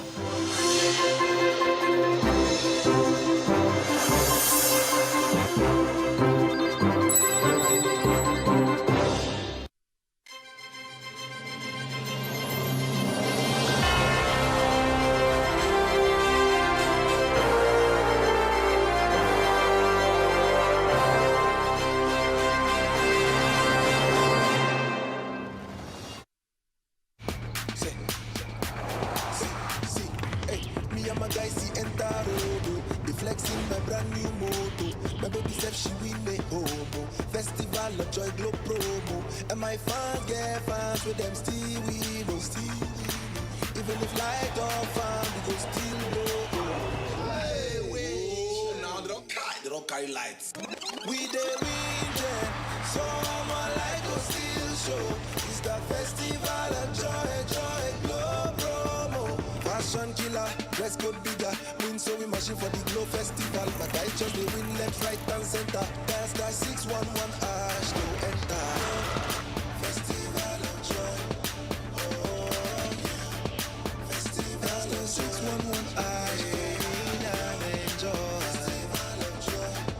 Oh festival of 611 ash to enter. This na Emeka. He like to dey keep money for her. As CBN deadline don dey near so. This one na wise Emeka. As he don hear say deadline dey near, he wan carry money go deposit for the right place with Access Bank. It's time to spread your wings and fly. Reach for the sky. Even if the bank too far, na to go to the nearest Access Closer agent. No carry last with your money o. Get up right now, right now. Money wey you deposit for Access Bank, na money wey go make your mind rest well well. Don't let the money spoil for your hand o. 10 million naira today, fit be 0 naira tomorrow. Oya o, Musa, Shade, Onyinye, carry your money go Access Bank or Access Closer agent wey near you.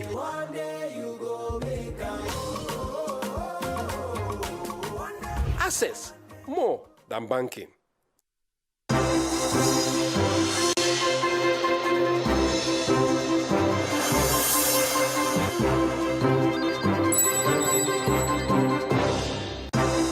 Hello and welcome to Arise News from wherever in the world you're joining us. I'm Cynthia Araya. This is Newsday. I am Mumbai Mutiniri Apeyong, and for the next 3 hours, we'll be bringing you all of the day's stories live from Nigeria's commercial capital, Lagos, including Pope Francis has given the homily for the late Pope Benedict XVI at his funeral in St. Peter's Square. The U.S. House of Representatives still has not elected a leader after Republican Kevin McCarthy fails to get the votes needed after 3 more ballots. President Biden has called the situation embarrassing. And West African Regional Bloc ECOWAS stalls on sanctioning Mali for jailing 46 Ivorian soldiers over allegations of spying on the country. Details on this and more in a moment.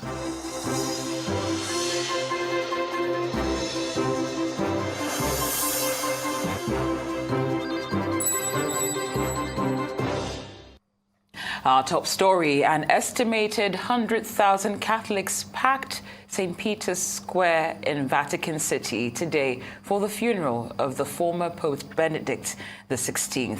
Benedict died on New Year's Eve, aged 95, almost a decade after becoming the first pope in 600 years to resign. He now also becomes the first former pontiff in the modern history of the Catholic Church to be buried by an incumbent pope. Arise News chief correspondent John Cookson was in St. Peter's Square earlier, and he joins us now from a live position close by. John, good to see you again. We all saw the splendor and dignity of the Mass. Now, what's happening to Benedict's remains? Hi guys, great to be on the Newsday. Well, after 3 days lying in state, we had the funeral today, the Requiem Mass for Benedict, and you saw that massive coffin that he was put into, made of cypress wood. His body was placed into a cypress wood coffin last night. Right now, about 500 meters from where I'm standing, they're actually sealing him into a zinc-lined coffin, which will be totally sealed with solder. Inside the original coffin, there's a scroll writing out what his achievements were in life and some coins, which is a tradition in the Catholic Church. And that zinc-lined coffin, a little later today, will be placed into another massive wooden box made of maple wood, and then after a short ceremony, lowered into the catacombs beneath the Basilica of St. Peter's, where there are the remains of 65 other popes who have died in the past, and he will occupy a position that was once occupied by the coffin of John Paul II. John Paul was later moved to another position, but I think it's a great honour for Benedict to be put into the same place as John Paul, a great tribute to his papal leadership. Now, what impact will Benedict's death have on Pope Francis's remaining years in office? Yes, we talk about his remaining years in office, and one thing that struck me about Francis today was how frail he seemed. He's 86 years old, and as I mentioned earlier, I had a great pleasure of traveling around Iraq with the Pope on a historic visit 2 years ago.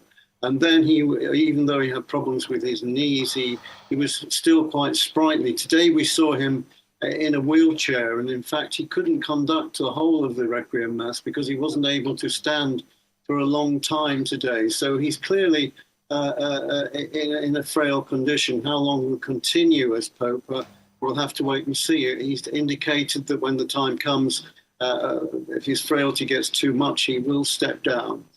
As far as his papacy is concerned, well, Benedict was always an eminence grise behind the scenes after he stood down in 2013. Both popes were at different ends of the spectrum, if you like, in terms of Catholic faith. Benedict being a very, very conservative, Francis more radical. But the two men still got on well together, I'm told, by Vatican officials, that they still spoke by phone at least once a week. Francis took advice on a number of occasions from Benedict. And Francis always made sure that Benedict came to important meetings here in the Vatican of the cardinals. So surely Francis will miss Benedict's guidance, Benedict being a theologian, a man of high intellect. And to that extent, he will miss the guidance that he got from Benedict. We'll have to wait and see how the papacy develops. There are big issues facing the Catholic Church, not least on celibacy, gay marriage, abortion, and other issues. Francis is very much his own man, but he will miss the guidance that he got from Benedict. Well, thank you, John. Benedict's papal term was seen as not without controversy. How do you think history will judge him? That's a hard one. I think what we can say now is that his papacy was one of light and also darkness. On the lighter side, as I say, he was a great theologian. He steered the Catholic Church down a conservative path, which many Catholics around the world would welcome. On the other hand, there were issues during his term in office. He said, for example, that condoms weren't the answer to Africa's AIDS problem. He called gay marriage an assault on world peace. And there were other missteps which he's had to backtrack on during his term in office. So there is that side of his term in office. He is alleged not to have taken enough steps to stamp out child abuse by Catholic priests. My goodness me, what a problem that is, and what an evil it is in society. He did kick out 400 priests from their positions, but many would say that he didn't go far enough on that. Although, on the other hand, and this is the light and the dark that we've got here, he is the first pope to apologize for child abuse, and he's the first pope who met victims of child abuse. So it's a mixed picture, and as to how history will judge him, I think probably for his theological efforts during the time that he was a cardinal might stand him in better stead as far as history is concerned. That's interesting. Each pope certainly has their own legacy, and in that same breath, Pope John Paul II was made a saint after his death. Is this an honor that you think might be bestowed on Benedict? You're absolutely right. John Paul II was canonized in 2013, and to become a saint in the Catholic Church, there has to be proof that you've performed 2 miracles, and according to those in high office. He did make 2 miracles during his lifetime. So John Paul was made a saint. There's no indication, though, frankly, that Benedict carried out any miracles or anything like it. He was, as I say, a great intellect for the Catholic Church, but I don't think there are any moves to make him a saint now or in the future. He may become, I've heard today, a so-called father of the Church, which is an honour bestowed on only 30 deceased Catholics so far for his great intellect and the great steerage that he gave to the Catholic Church during his lifetime. But a saint, I don't think so. Well, thank you so much, Arise Chief Correspondent John Cookson. We appreciate your time and analysis as always.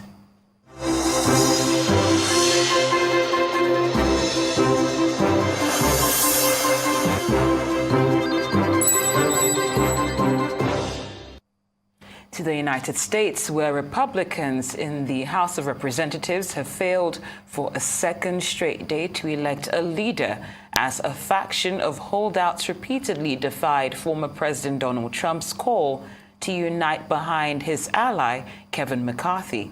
After 3 failed votes and a round of closed-door talks, McCarthy appeared no closer to securing the post of House Speaker. That's a powerful job, second in the line of succession to the presidency. Lawmakers voted to go home for the evening and try again later today. The stalemate raised questions about Republicans' ability to govern over the coming 2 years as they stumbled over what is usually a routine vote at the outset of a legislative session. Republican Mike Waltz said the deadlock was a disservice to the people who elected them. And what I think you're hearing in our collective frustration is we're not getting anything specifically back. What gets us to that 218 with Kevin McCarthy so that we can move forward? Because we have just as many as you saw from vote after vote after vote. It's not as though momentum is shifting. Each side's digging their trenches deeper. And I think that's a disservice to those men and women that are overseas depending on us and to the people who elected us. I'm going to vote for Kevin McCarthy as long as he's on the ballot. That is what that's what we committed to do. And I certainly share my colleague's sentiment, Representative Kelly's sentiment, that there is negotiations and then there's holding the rest of us hostage. And 20 don't get to do that to 201. I don't know. Well, meanwhile, President Biden said the continuing situation was embarrassing for the country. It's embarrassing for the country. I mean, literally, I'm not making a part of this. Reality is that, to be able to have a Congress that can't function is just embarrassing. We're the greatest nation in the world. How can that be? That's U.S. President Joe Biden. Now, China has called on the World Health Organization to take a just position on COVID-19 after the body criticized Beijing's very narrow definition of virus deaths. WHO Emergencies Director Michael Ryan had told reporters yesterday that official statistics were not showing the true impact of the outbreak in China, where cases have surged in the wake of Beijing's decision last month to suddenly lift years of stringent virus controls. Beijing hit back this morning, insisting that China was open and transparent with the international community. China's epidemic situation is controllable. As China adjusts its epidemic prevention and control policies, we will continue to hold technical exchanges and other activities with the WHO. We also hope the WHO Secretariat will uphold a scientific, objective, and just position, and make efforts to play a positive role for the world's response to the pandemic challenge. Well, still an update on the COVID resurgence. Meanwhile, in Hong Kong, queues have been forming at vaccination stations as residents seek protection against COVID-19 ahead of the expected reopening of the city's border with mainland China, which some people fear will bring a surge of infections to the financial hub. City government centres providing the shot produced by BioNTech have in recent days been mostly booked solid, some until February, in contrast with a few weeks ago when anyone seeking a vaccine could stroll into an empty facility. Hong Kong's government announced plans to reopen its border and resume restriction-free travel for the first time in more than 3 years after Beijing abandoned its strict zero-COVID policy and announced it was easing its travel restrictions from this Sunday. I am scared because, as far as I know, there is a very serious outbreak of COVID in the mainland. I am also prepared because the government had made it very clear that mainlanders could pay for the BioNTech bivalent vaccine. As far as I know, there will be a lot of mainlanders who don't mind paying to come to Hong Kong for the vaccination. It's going to be crowded, so I might as well come here earlier to get my vaccination. I am not worried after the border reopening because it seemed that many people in China had been infected, but in fact the symptoms were relatively mild. Many of my relatives in mainland China have also been infected, but they have recovered quickly. You're watching Newsday. We have plenty more still ahead, including the boss of NATO has warned members that the world should not underestimate Russia. We'll have the full details when we return. Please stay with us.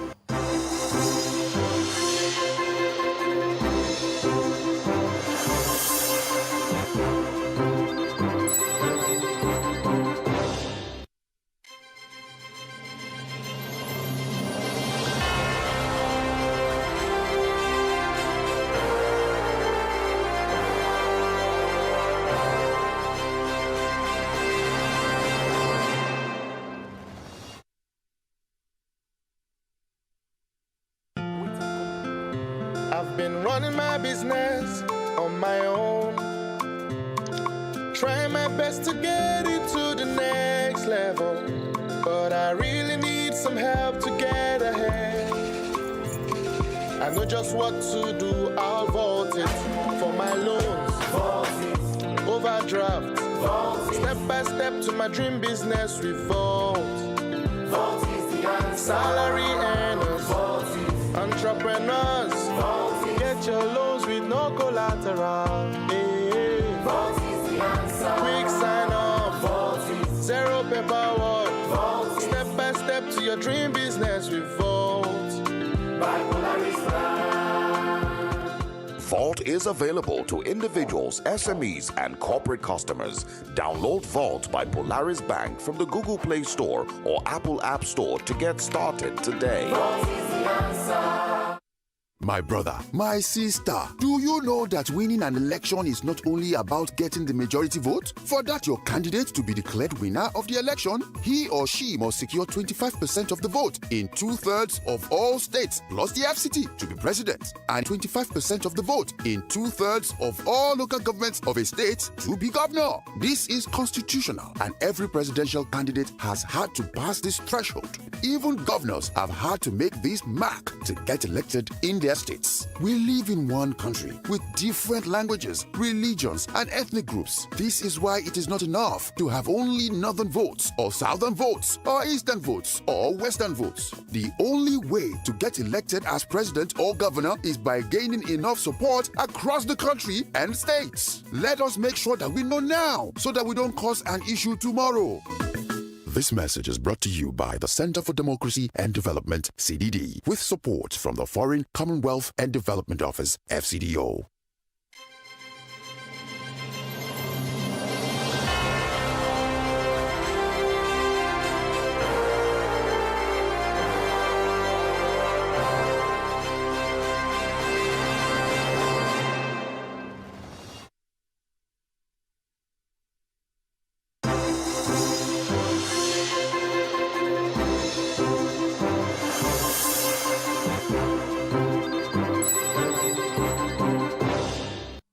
Welcome to Newsday. Thank you so much for staying with us. Now, in some diplomatic news, NATO Secretary General Jens Stoltenberg has said it would be dangerous to underestimate Russia and President Vladimir Putin's ambitions amid the war in Ukraine.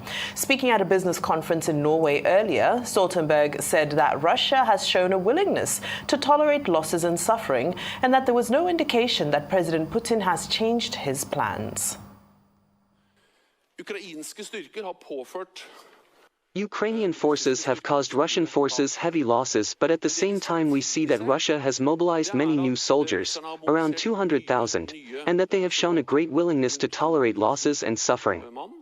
That they are working hard to acquire more ammunition, more material, and above all, we have no indication that President Putin has changed his plans and goals in Ukraine.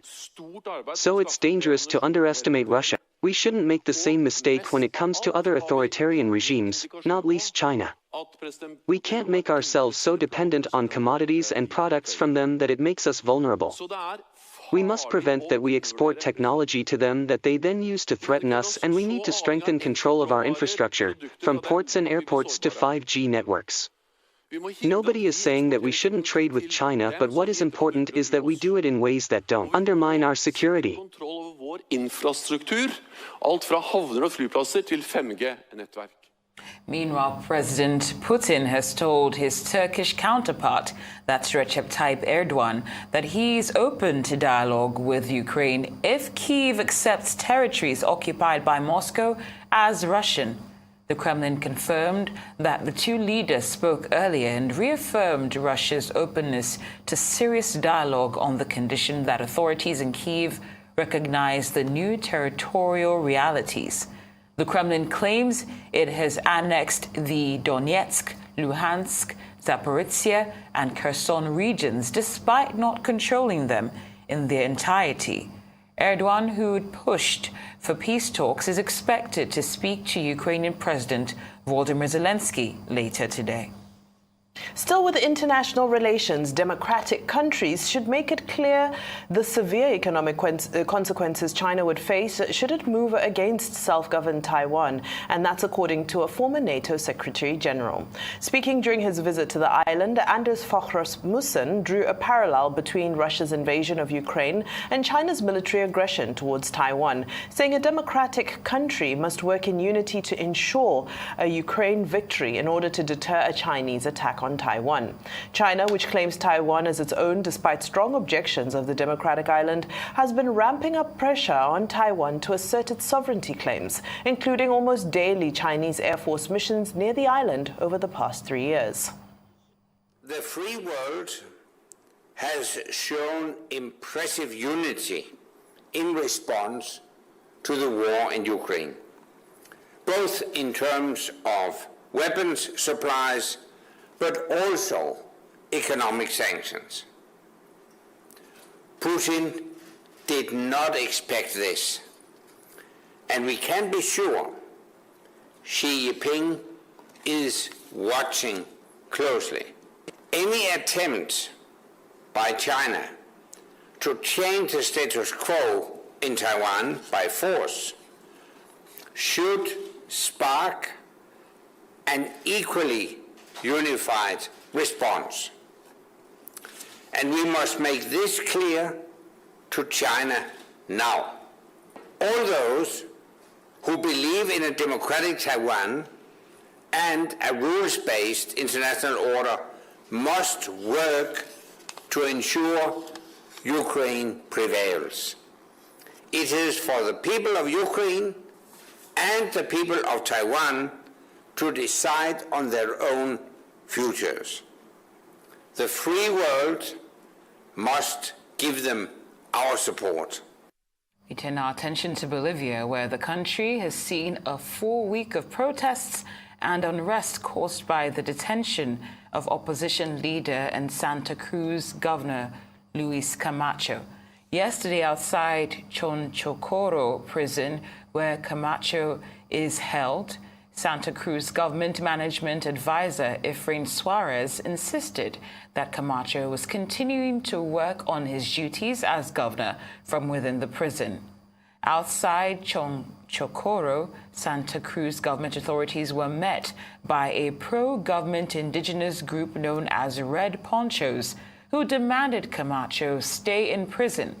Police arrested Camacho, the right-wing governor of opposition stronghold and farming province Santa Cruz, last month on terrorism charges related to what authorities call a coup in 2019 against then leftist leader Evo Morales.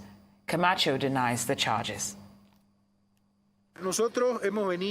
We arrived here, I'm not sure if by the main or an alternative road, but the main and most important thing is we reach Chancacoro. My message is clear. Santa Cruz will reach Chancacoro one way or another because a branch of our government has been installed here. The Santa Cruz governor, Luis Fernando, is working from the Chancacoro prison. We are protesting because, since Congress members from Santa Cruz are arriving, we want right-wing leader, Luis Fernando Camacho, to stay here, prison, for 30 years. Still in the region, Peruvians have taken to the streets again, blocking roads countrywide to demand the resignation of President Dina Boluarte, who took over from her ousted predecessor in December. The protesters used stones and burning tires to barricade main routes in the south of the country. In the capital, Lima, police dispersed dozens of demonstrators with tear gas as they tried to reach Congress, while in Arequipa, officers used tear gas to break up hundreds of protesters. Boluarte took over last month as the South American country's first woman president, following the impeachment and arrest of Pedro Castillo after he tried to dissolve Congress and rule by decree. We are asking for the resignation of Mrs. Dina Boluarte, since in spite of being from the presidential list, of Mr. Castillo, she has betrayed the principles, such as the Constituent Assembly that was within the program of Pedro Castillo.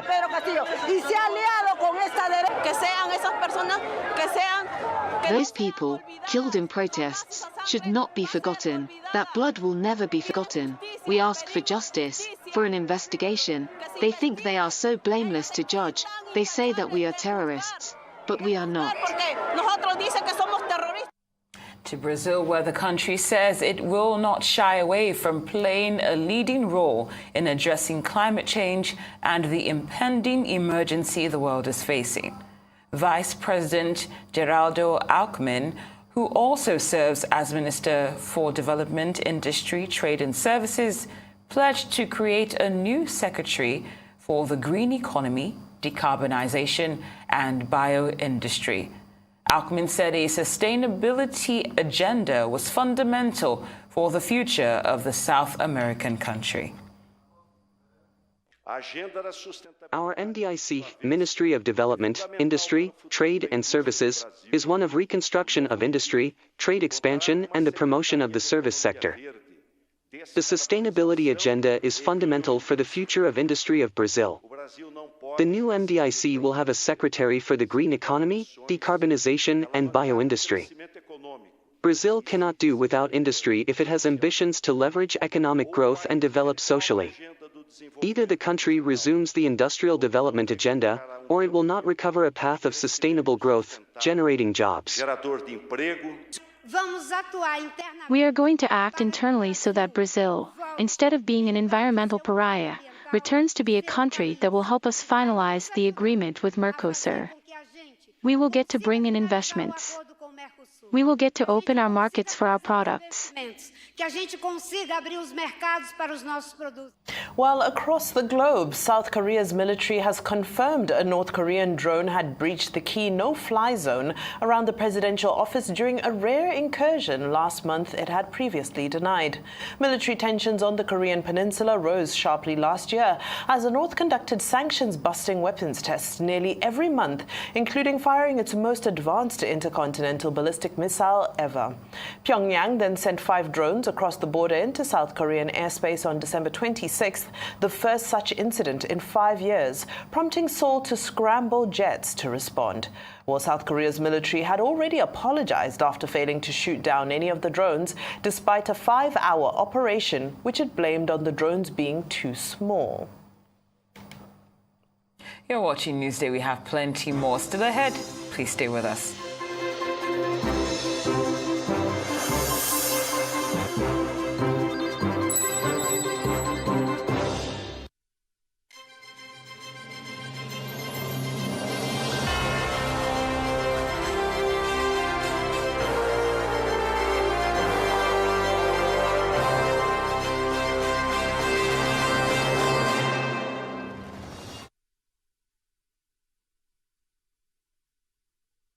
In 1894, our first branch opened in Lagos, Nigeria.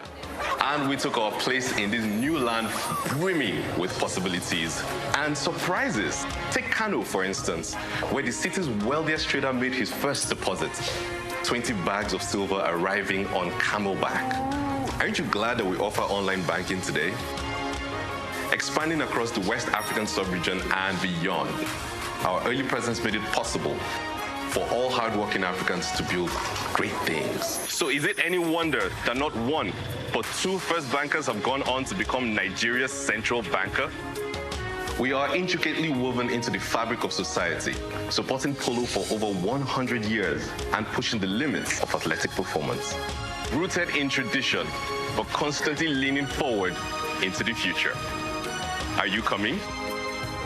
You first. First Bank.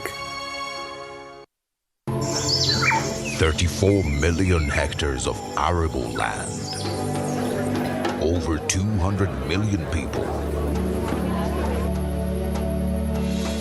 One nation.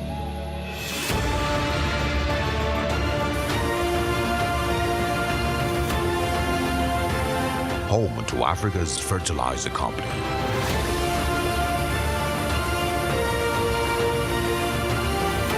Dangote Fertilizer. Pure urea fertilizer.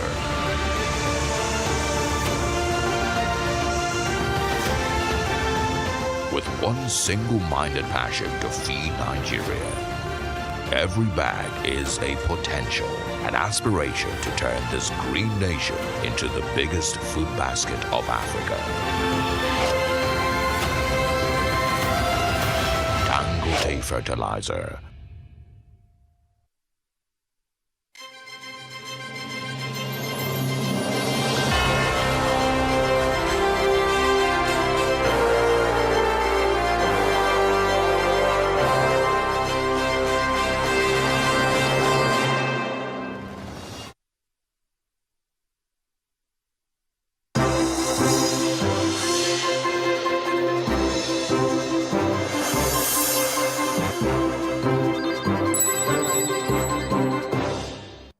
Welcome back to Newsday. Thank you so much for staying with us. Now in African news, West African leaders are hedging on a threat to sanction Mali for jailing 46 Ivorian soldiers. And that's according to the regional ECOWAS bloc, which says that this will buy time for Togo's mediation in the diplomatic spat to bear fruit. Malian authorities detained the Ivorian troops, accusing them of being mercenaries after they arrived at Bamako airport on July 10 on a mission to provide backup security for a United Nations peacekeeping mission. The move sparked diplomatic tensions between Bamako and Abidjan, and West African bloc ECOWAS gave Mali a deadline of January 1st, 2023 to free the troops or face sanctions. Nevertheless, a Malian court last month sentenced the troops to 20 years in prison. Guinea-Bissau's President Umaru Sissoko Embalo, the current head of ECOWAS, told journalists on Wednesday that there will be no immediate sanctions against Mali. Now, the M23 rebel group in Eastern Democratic Republic of Congo says it's withdrawing from a strategic military base which it captured in October last year. The group confirmed it would hand over the camp later today to the East African Regional Force. This follows an earlier decision by the group to withdraw from captured territories as a goodwill gesture in line with the agreements reached during a regional leaders summit in the Angolan capital, Luanda, in November. The handover of the Rumangabo military camp comes 12 days after the rebels withdrew from Kibumba town. Last month, the United Nations report stated that Rwanda had been providing support to the M23 rebels, an allegation which was quickly denied by the government in Kigali. In Kenya, President William Ruto said he has fired the former head of the country's criminal investigations over cases of forced disappearances and extrajudicial killings. Now, this was a remarkable departure from Ruto's earlier declaration that George Kinoti had resigned from service. Addressing journalists on Wednesday, Mr. Ruto restated his determination to ensure there were no more extrajudicial killings by the police. In his words, and I quote, "There was a container at the Nairobi area where people were being slaughtered. assaulted in a police station. I mean, how did we end up there? What kind of rogue institution was that? That is why I fired that Kinoti man. He said that he had directed the Police Oversight Authority to investigate the cases and insisted that the police must operate within the law, which he said included defending themselves from criminals. Still in Kenya, where President William Ruto has confirmed the country would not default on its debt in the face of severe economic challenges.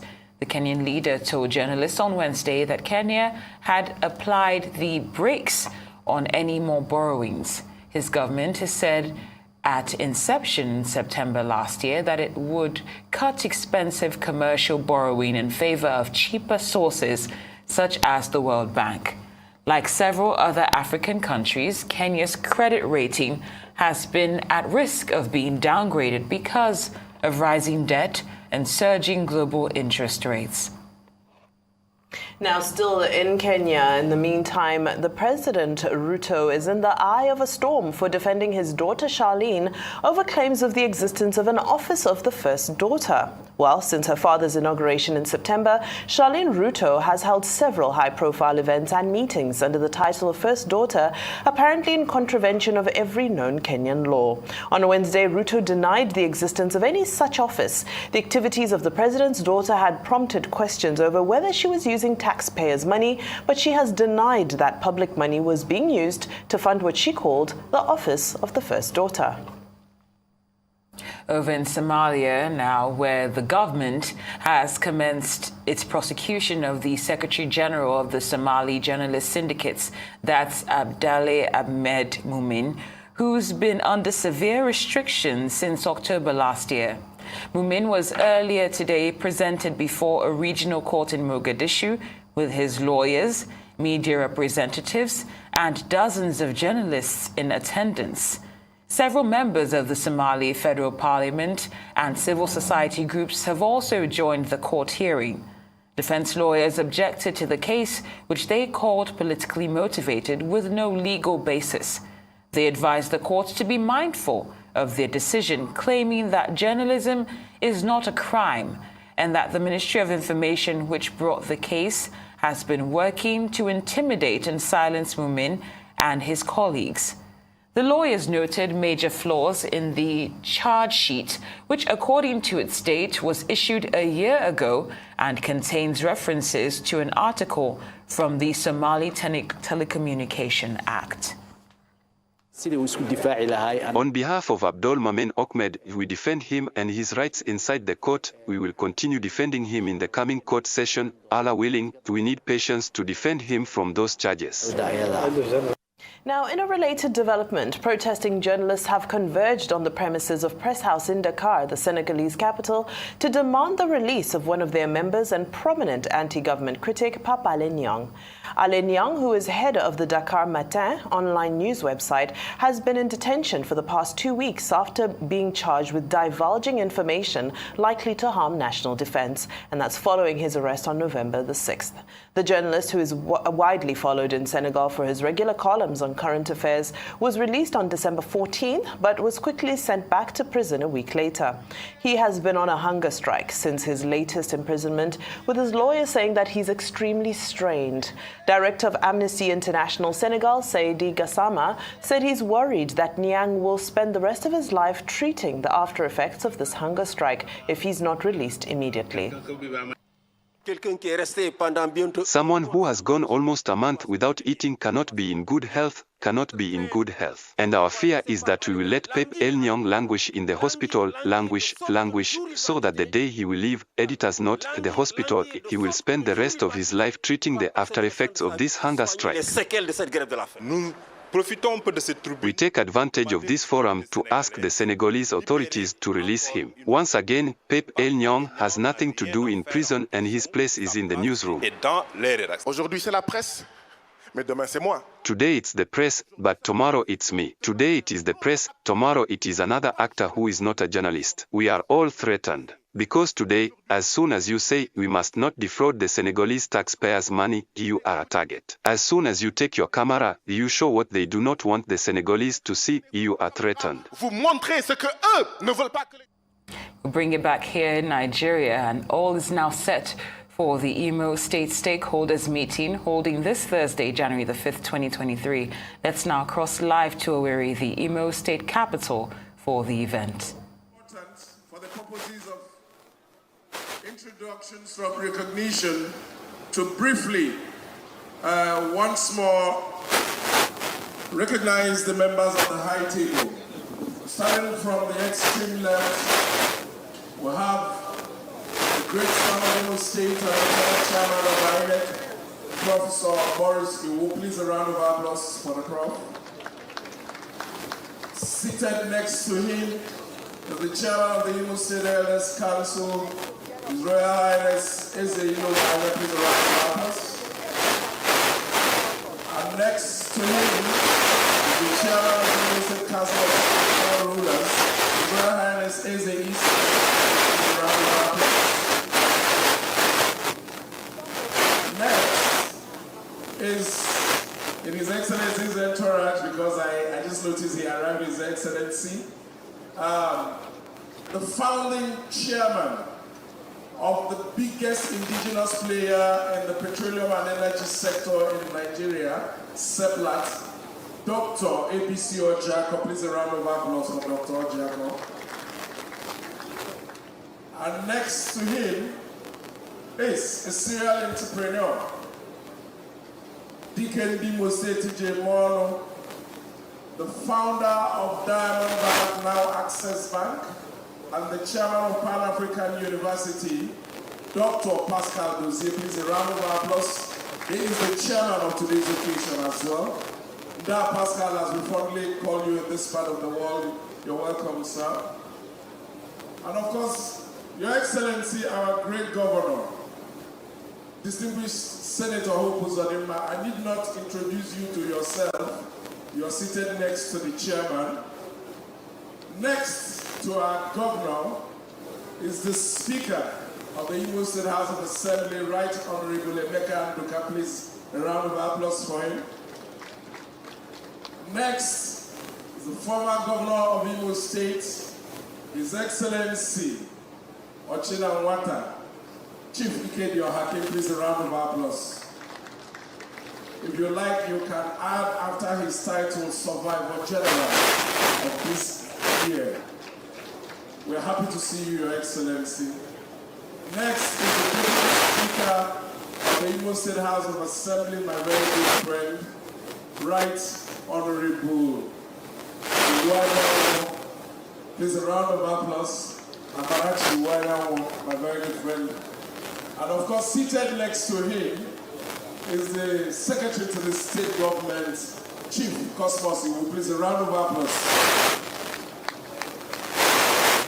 Your Excellency, in attendance, we have great Imolites. And like I said, okay, I still see you on that table. Of course, I don't know if he's seated or he's just waiting. Your Chief of Staff, Imo State Government, Chief Nnamdi. Please, a round of applause, Chief Nnamdi. Of course, seated here today, Your Excellency, very distinguished personalities, Imolites. They are here today at the instance of Your Excellency on the convocation of this 7th edition of the Imo State Stakeholders Forum. This is what we would liken to what the Americans will call the State of the Union Address.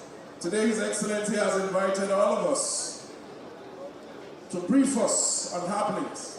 And the stakeholders are all seated here. I did say that we've been doing a good job of recognizing all of them as they've been arriving. And for the sake of time, permit me to spare us the need to once more go through those lists of names. Trust me, it's a very long list. But maybe as we make progress, we may find cause to recognize one or two people who, for some reason, will have skipped. I'd like to recognize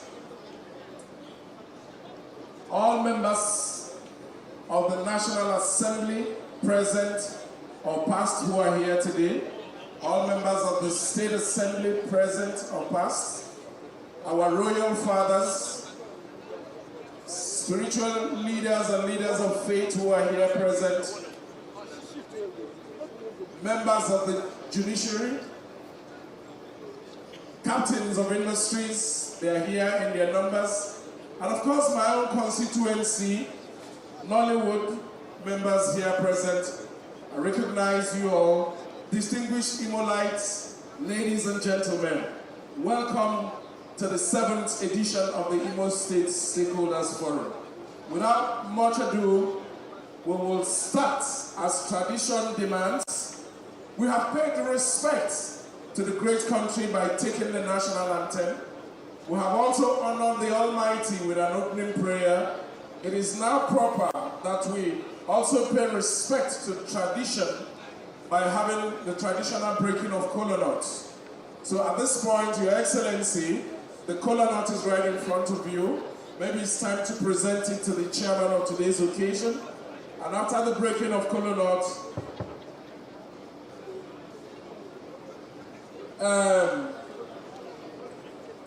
let me invite a man who understands culture so well, the secretary to the state government. You are there.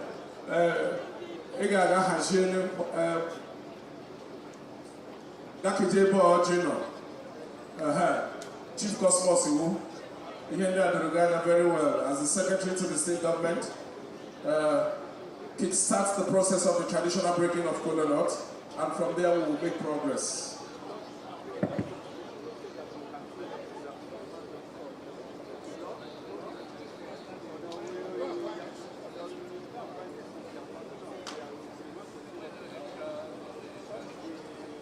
And while they are putting together that process, for those of us who are at home and wherever you may be an Imolite, it's important that you follow us on all media networks.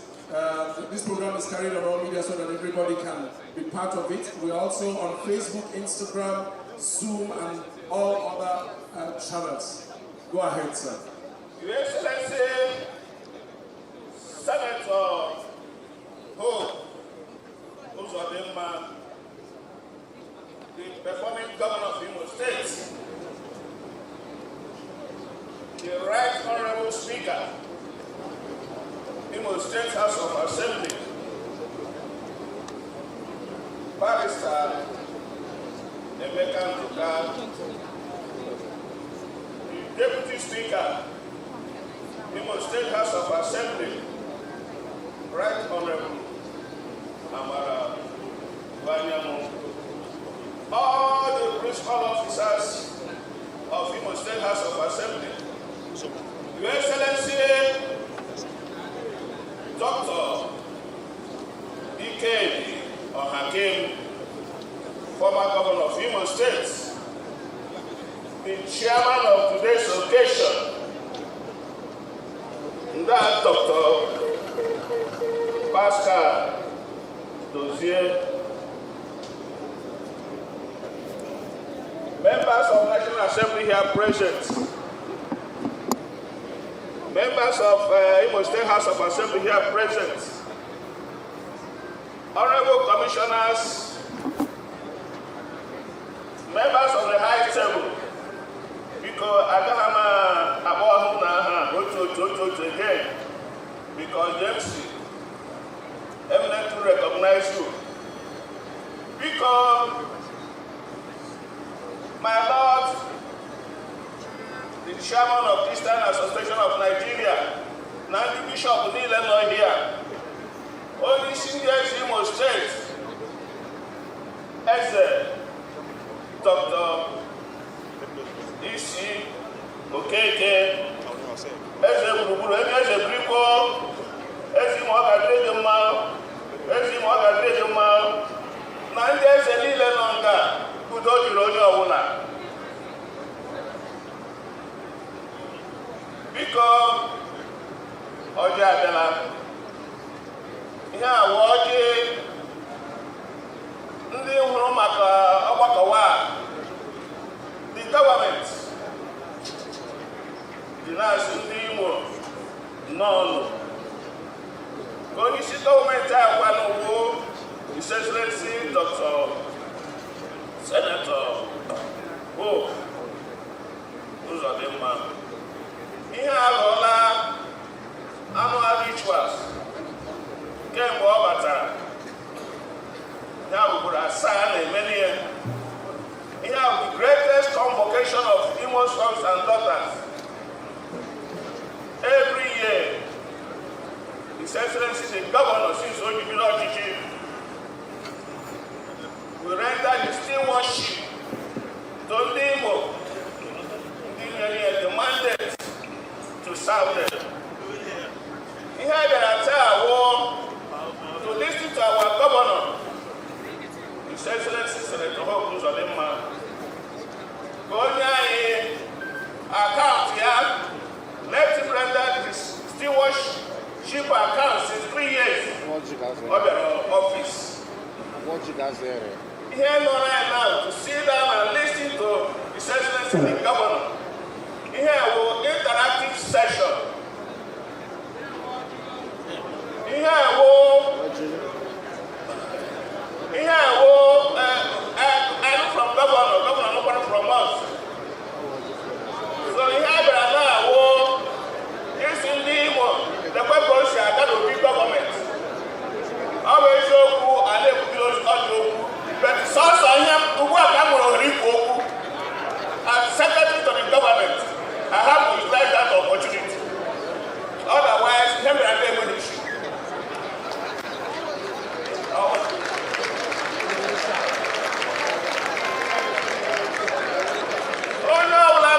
State Gama, Namuna Head Chair, then Wafa government who were on teaching Imo State. And what is the difference between then and now? Become Ojabela, Abu because all people can come because Ojabela. I have a crucial year. August executive, guardian and legislator, and has for the men, and the young American. The speaker, he was the House of Assembly. Because we're all there. Urone, the chairman of the occasion, please.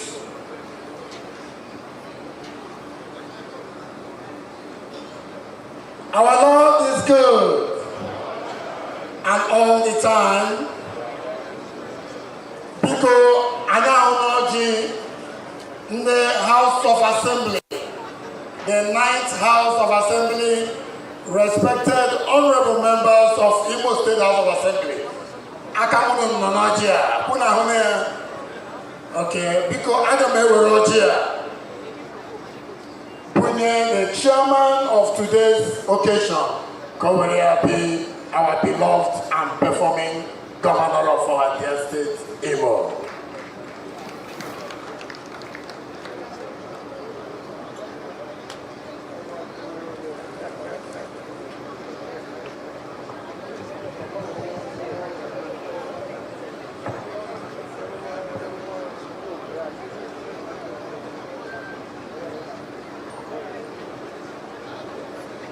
Ndimo, Ndewodu,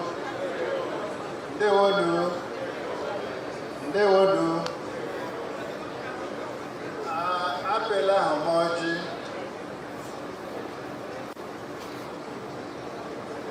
Adu Oko Pudime, Ihi na Ndeke Purube Alakamamu, Anaga Weroji, Pega Ojishia, the governor of Imo State. I am a car to him.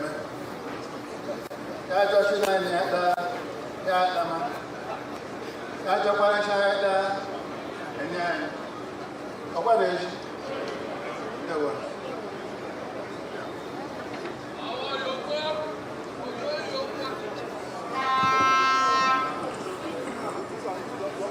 Nima Ekelela Munu. Yeah, Oji. I was at Imo stakeholders meeting.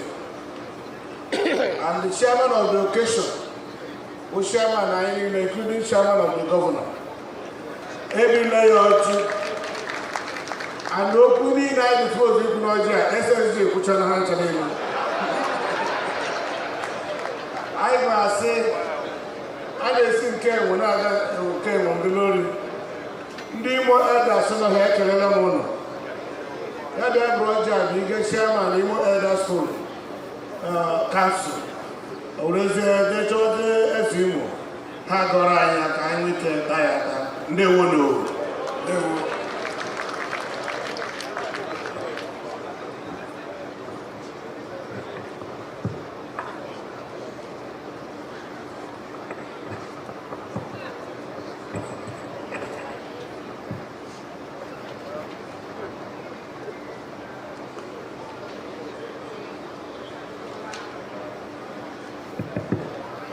Imo Mamano,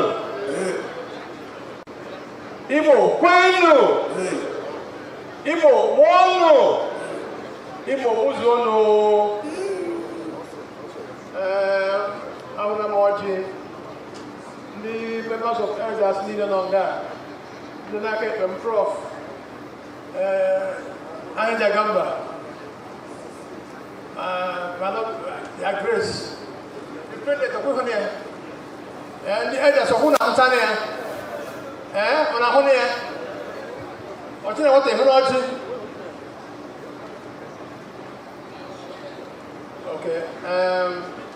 ọchị ngwụkwụ ọ na-aga ije ọ ga-agachi n'aka eze Imo na ọchị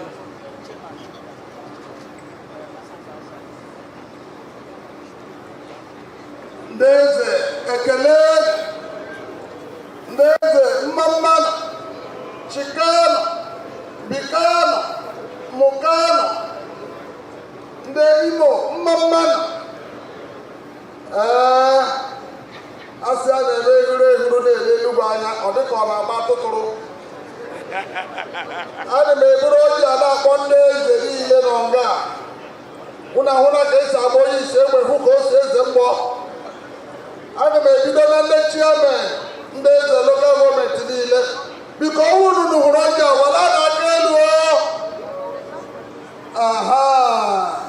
obi ezuola ihe ibi ezuru maka okere na nwanne ya na-eso maka onye anya nledo ọtụtụ n'ime anaghị anọ n'osiji akwụ ole esi m onye nwudere ekweghị ekweta ana m asị onye isi enye n'anyị nkwado ka anyị gbapụ ya ọsọ ana m asị ka anyị gọzie na ọ dị agọzie akwụkwọ omenala siri dị asị ọ bụ n'aha Jizọs anyị na-akpọ nna anyị nke kere ụwa chọọ ya mma anyị na-ekele ya maka ihe ọma o mere anyị ihe ọma o mere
right, Newsday continues in a moment with more of our top stories with Temitope Fabemi and Hawa Makan. I am Vambai Mutiniri Epeyong. I'm Cynthia Are. Please stay with us.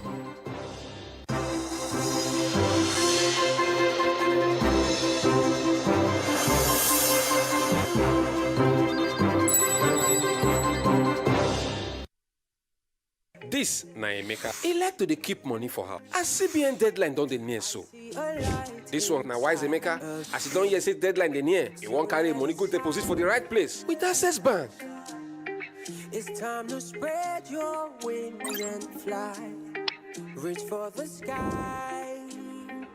Even if the bank too far, na to go to the nearest Access Closer agent. No carry last with your money o. Get up right now, right now. Money wey you deposit for Access Bank, na money wey go make your mind rest well well. Don't let the money spoil for your hand o. 10 million naira today, fit be 0 naira tomorrow. Oya o, Musa, Shade, Onyinye, carry your money go Access Bank or Access Closer agent wey near you.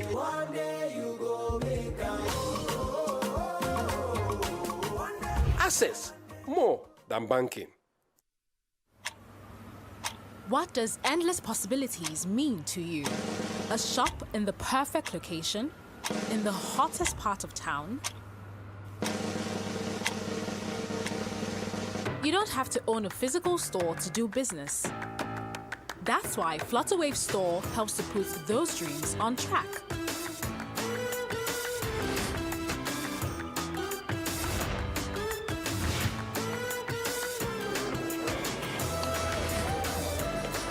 Providing you with a business solution that connects you to customers around the world.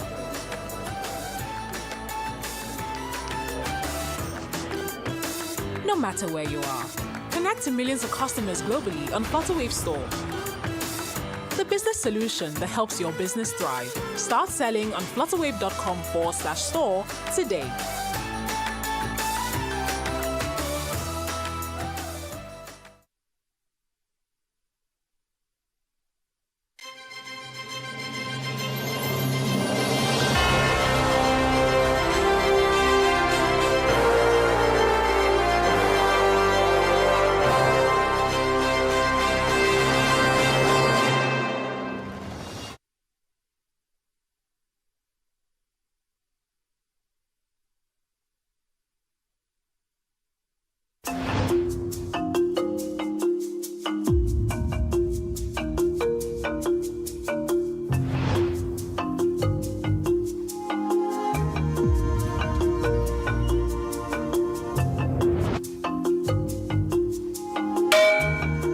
This is the heart of the business world in Lagos, the commercial capital of Africa's largest economy. These aren't just numbers. They represent our nation's sharpest minds, our most successful investors, our most inspiring bosses. In Nigeria, business is in our DNA. From micro-business to startups to world-conquering brands.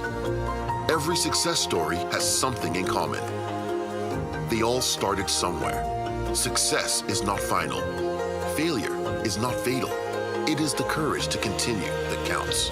Global Business Report gets to the heart of business. We bring you the stories making headlines across the globe with in-depth analysis from experts and executives. This is not business as usual. This is the Global Business Report.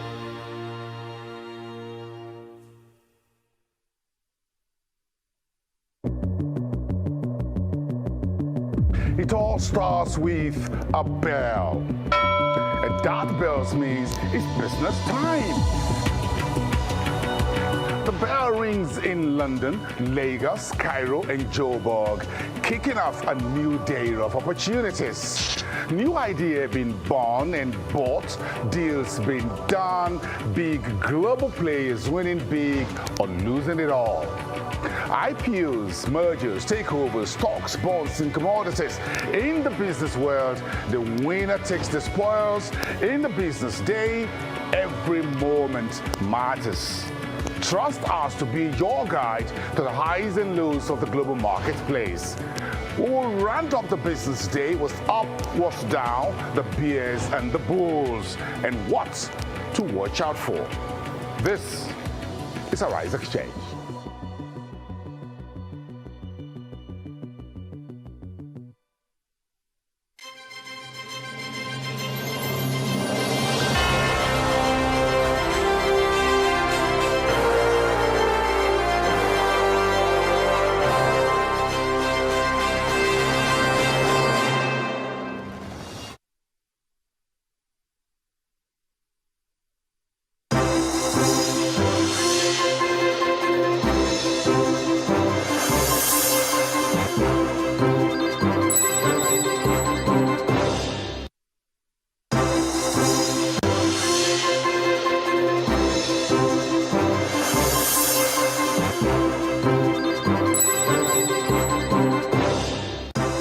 Have you join us again here on Arise News. I'm Hawa Mukan. This is Newsday. And I'm Temitope Fagbemi. For the next 2 hours, we'll be bringing you all the day's stories live from Nigeria's commercial capital, Lagos, including Pope Francis has joined pilgrims in St. Peter's Square to preside over the funeral of his predecessor, Pope Benedict XVI, who resigned from the papacy in 2013. NATO boss Jens Stoltenberg has said it would be dangerous to underestimate Russia amid the war in Ukraine. Africa's Center for Disease Control, a top public health body, says Ebola outbreak in Uganda is coming under control. Details in a moment.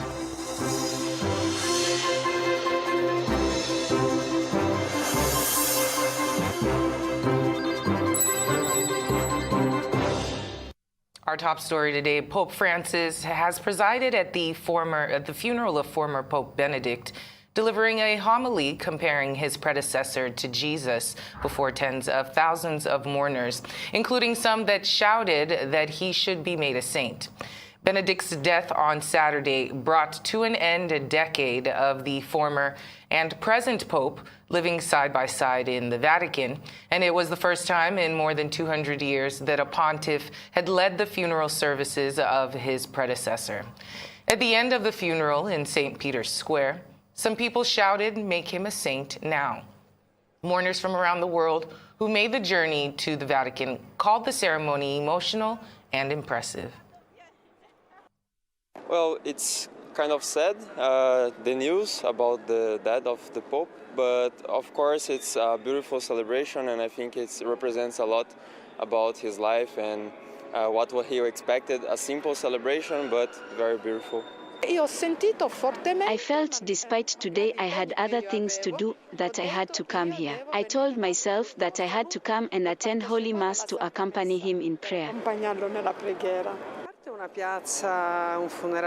It was a beautiful, silent, quiet funeral, a very heartfelt funeral, and also historical because there were two popes anyway, and I came because I was here on the day of his election.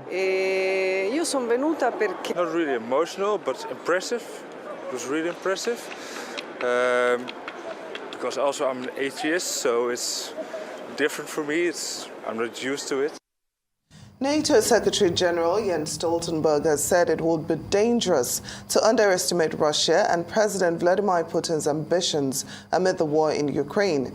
Speaking at a business conference in Norway earlier, Stoltenberg said that Russia has shown a willingness to tolerate losses and suffering, and that there was no indication that President Putin has changed his plans.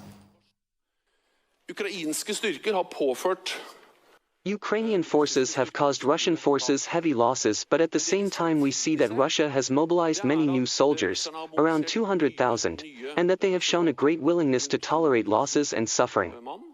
That they are working hard to acquire more ammunition, more material, and above all, we have no indication that President Putin has changed his plans and goals in Ukraine. So it's dangerous to underestimate Russia. We shouldn't make the same mistake when it comes to other authoritarian regimes, not least China. We can't make ourselves so dependent on commodities and products from them that it makes us vulnerable. We must prevent that we export technology to them that they then use to threaten us, and we need to strengthen control of our infrastructure, from ports and airports to 5G networks. Nobody is saying that we shouldn't trade with China, but what is important is that we do it in ways that don't undermine our security. Kontroll over vår infrastruktur, alt fra havner og flyplasser til 5G-nettverk.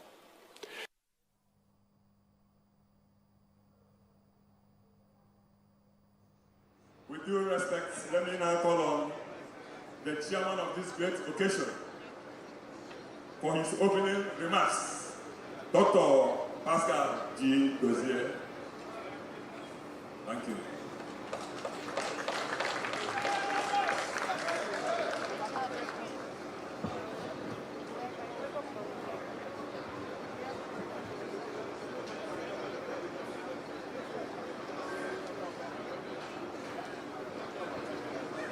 It is very rare to see a governor helping his citizens.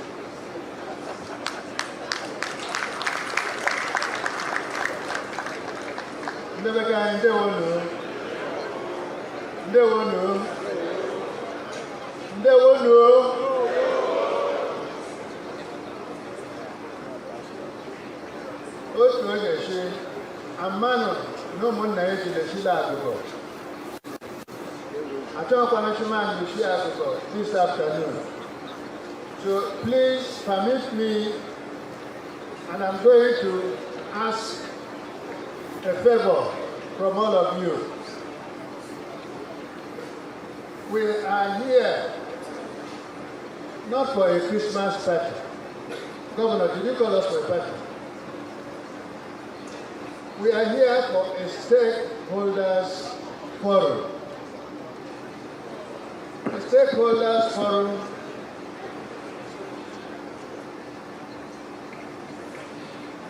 A stakeholders forum is a very critical and important event in the life of the government.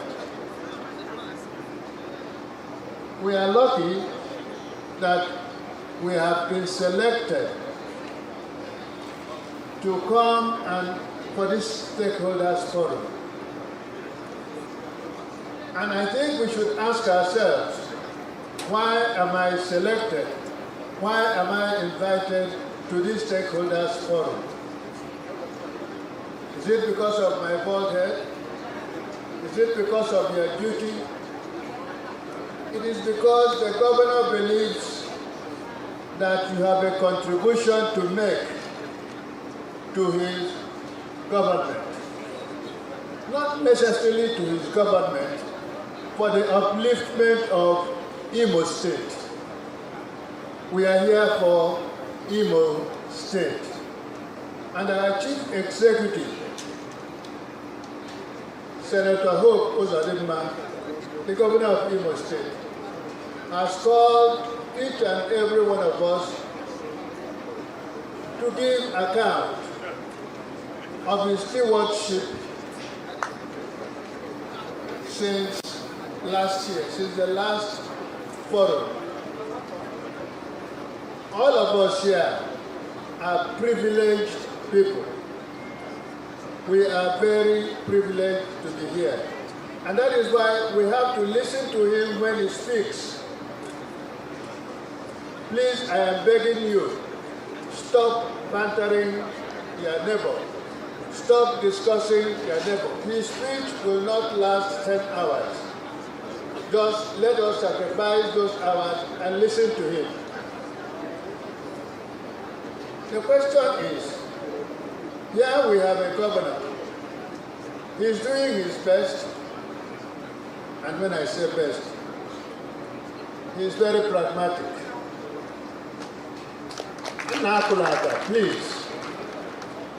Please, Atomaka, because what I'm saying is the truth. We are not here to praise him.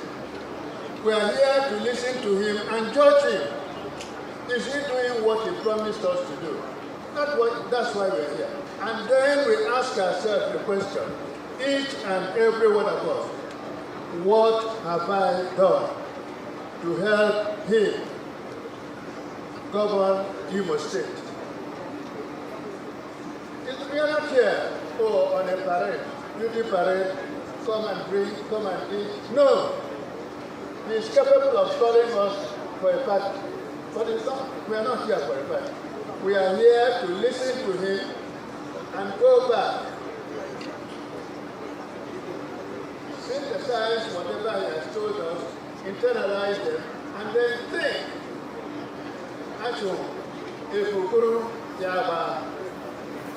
and then we think, and then we come and say, okay, Governor, such and such a date, you just told us this. Can you consider this? Can you consider that? That's why we are here. And the question is, what are we here? What is at stake? What is at stake is a word of 3 letters. IMO. Imo State. Nothing else. Nothing else. How do we make Imo a pride of place, helping the governor to achieve his aim? On the day he was being sworn in, he made an oath that he is govern Imo State and govern it the way a good government should govern. And what is that? The welfare of the people and the protection of the people. That's why he's coming to give us his report. And please, when he's speaking, I would want all of us to think and listen properly, so that when we go home, we will spread the news of what he has told us, because not all Imo people are here. Not all Imo people are here. He is going to tell us, and then we tell others what the government is doing, the trajectory this government is going. If the trajectory is not to our liking, we have the right to come back to him and tell him, our governor, please consider this, consider that. That is why we are here. And please, let us not abuse the privilege he has given us. Governor, I thank you for inviting me. I don't know about you. Are you happy? Are you going to contribute to the development of Imo State? I didn't hear you. Did you say anything? Good. Now, I am happy. When you are coming for a stakeholders forum, you know that you are coming to discuss this word of 3 letters. IMO. You might be red or dark or gold. It is what is good for Imo State. That is why we are here. And it doesn't have to give us opportunity to come and listen to him. It doesn't.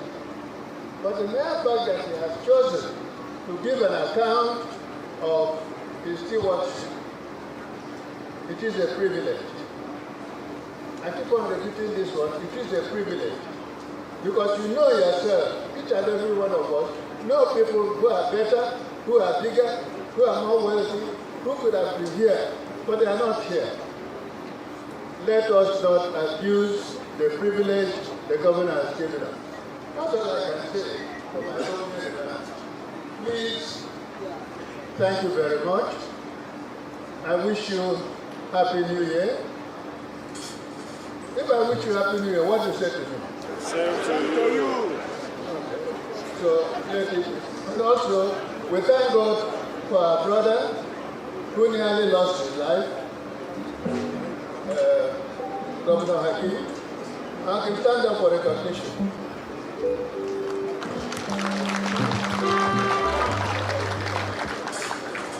Hakeem, God spared your life so that you can do something for Imo State, not for yourself. God created us not for ourselves, but for others. Is that understood? Do you believe that? Yes. Thank you. Thank you very much.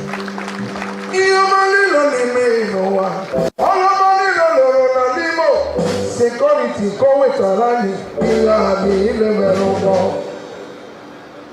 Alule, Aluya, Aluya, Alule,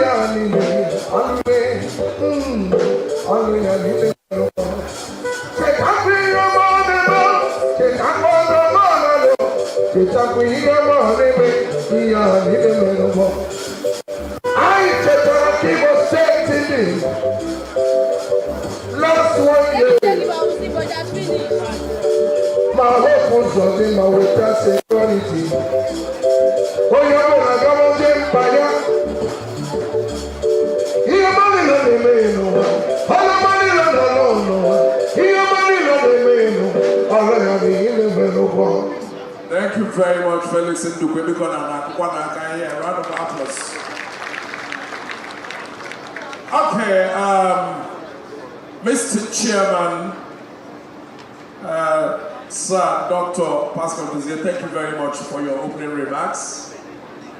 We all in Nigeria know that if you attend an event and you find someone the caliber of Dr. Pascal Dozie in attendance, and as the chairman of the occasion, you must take that occasion seriously.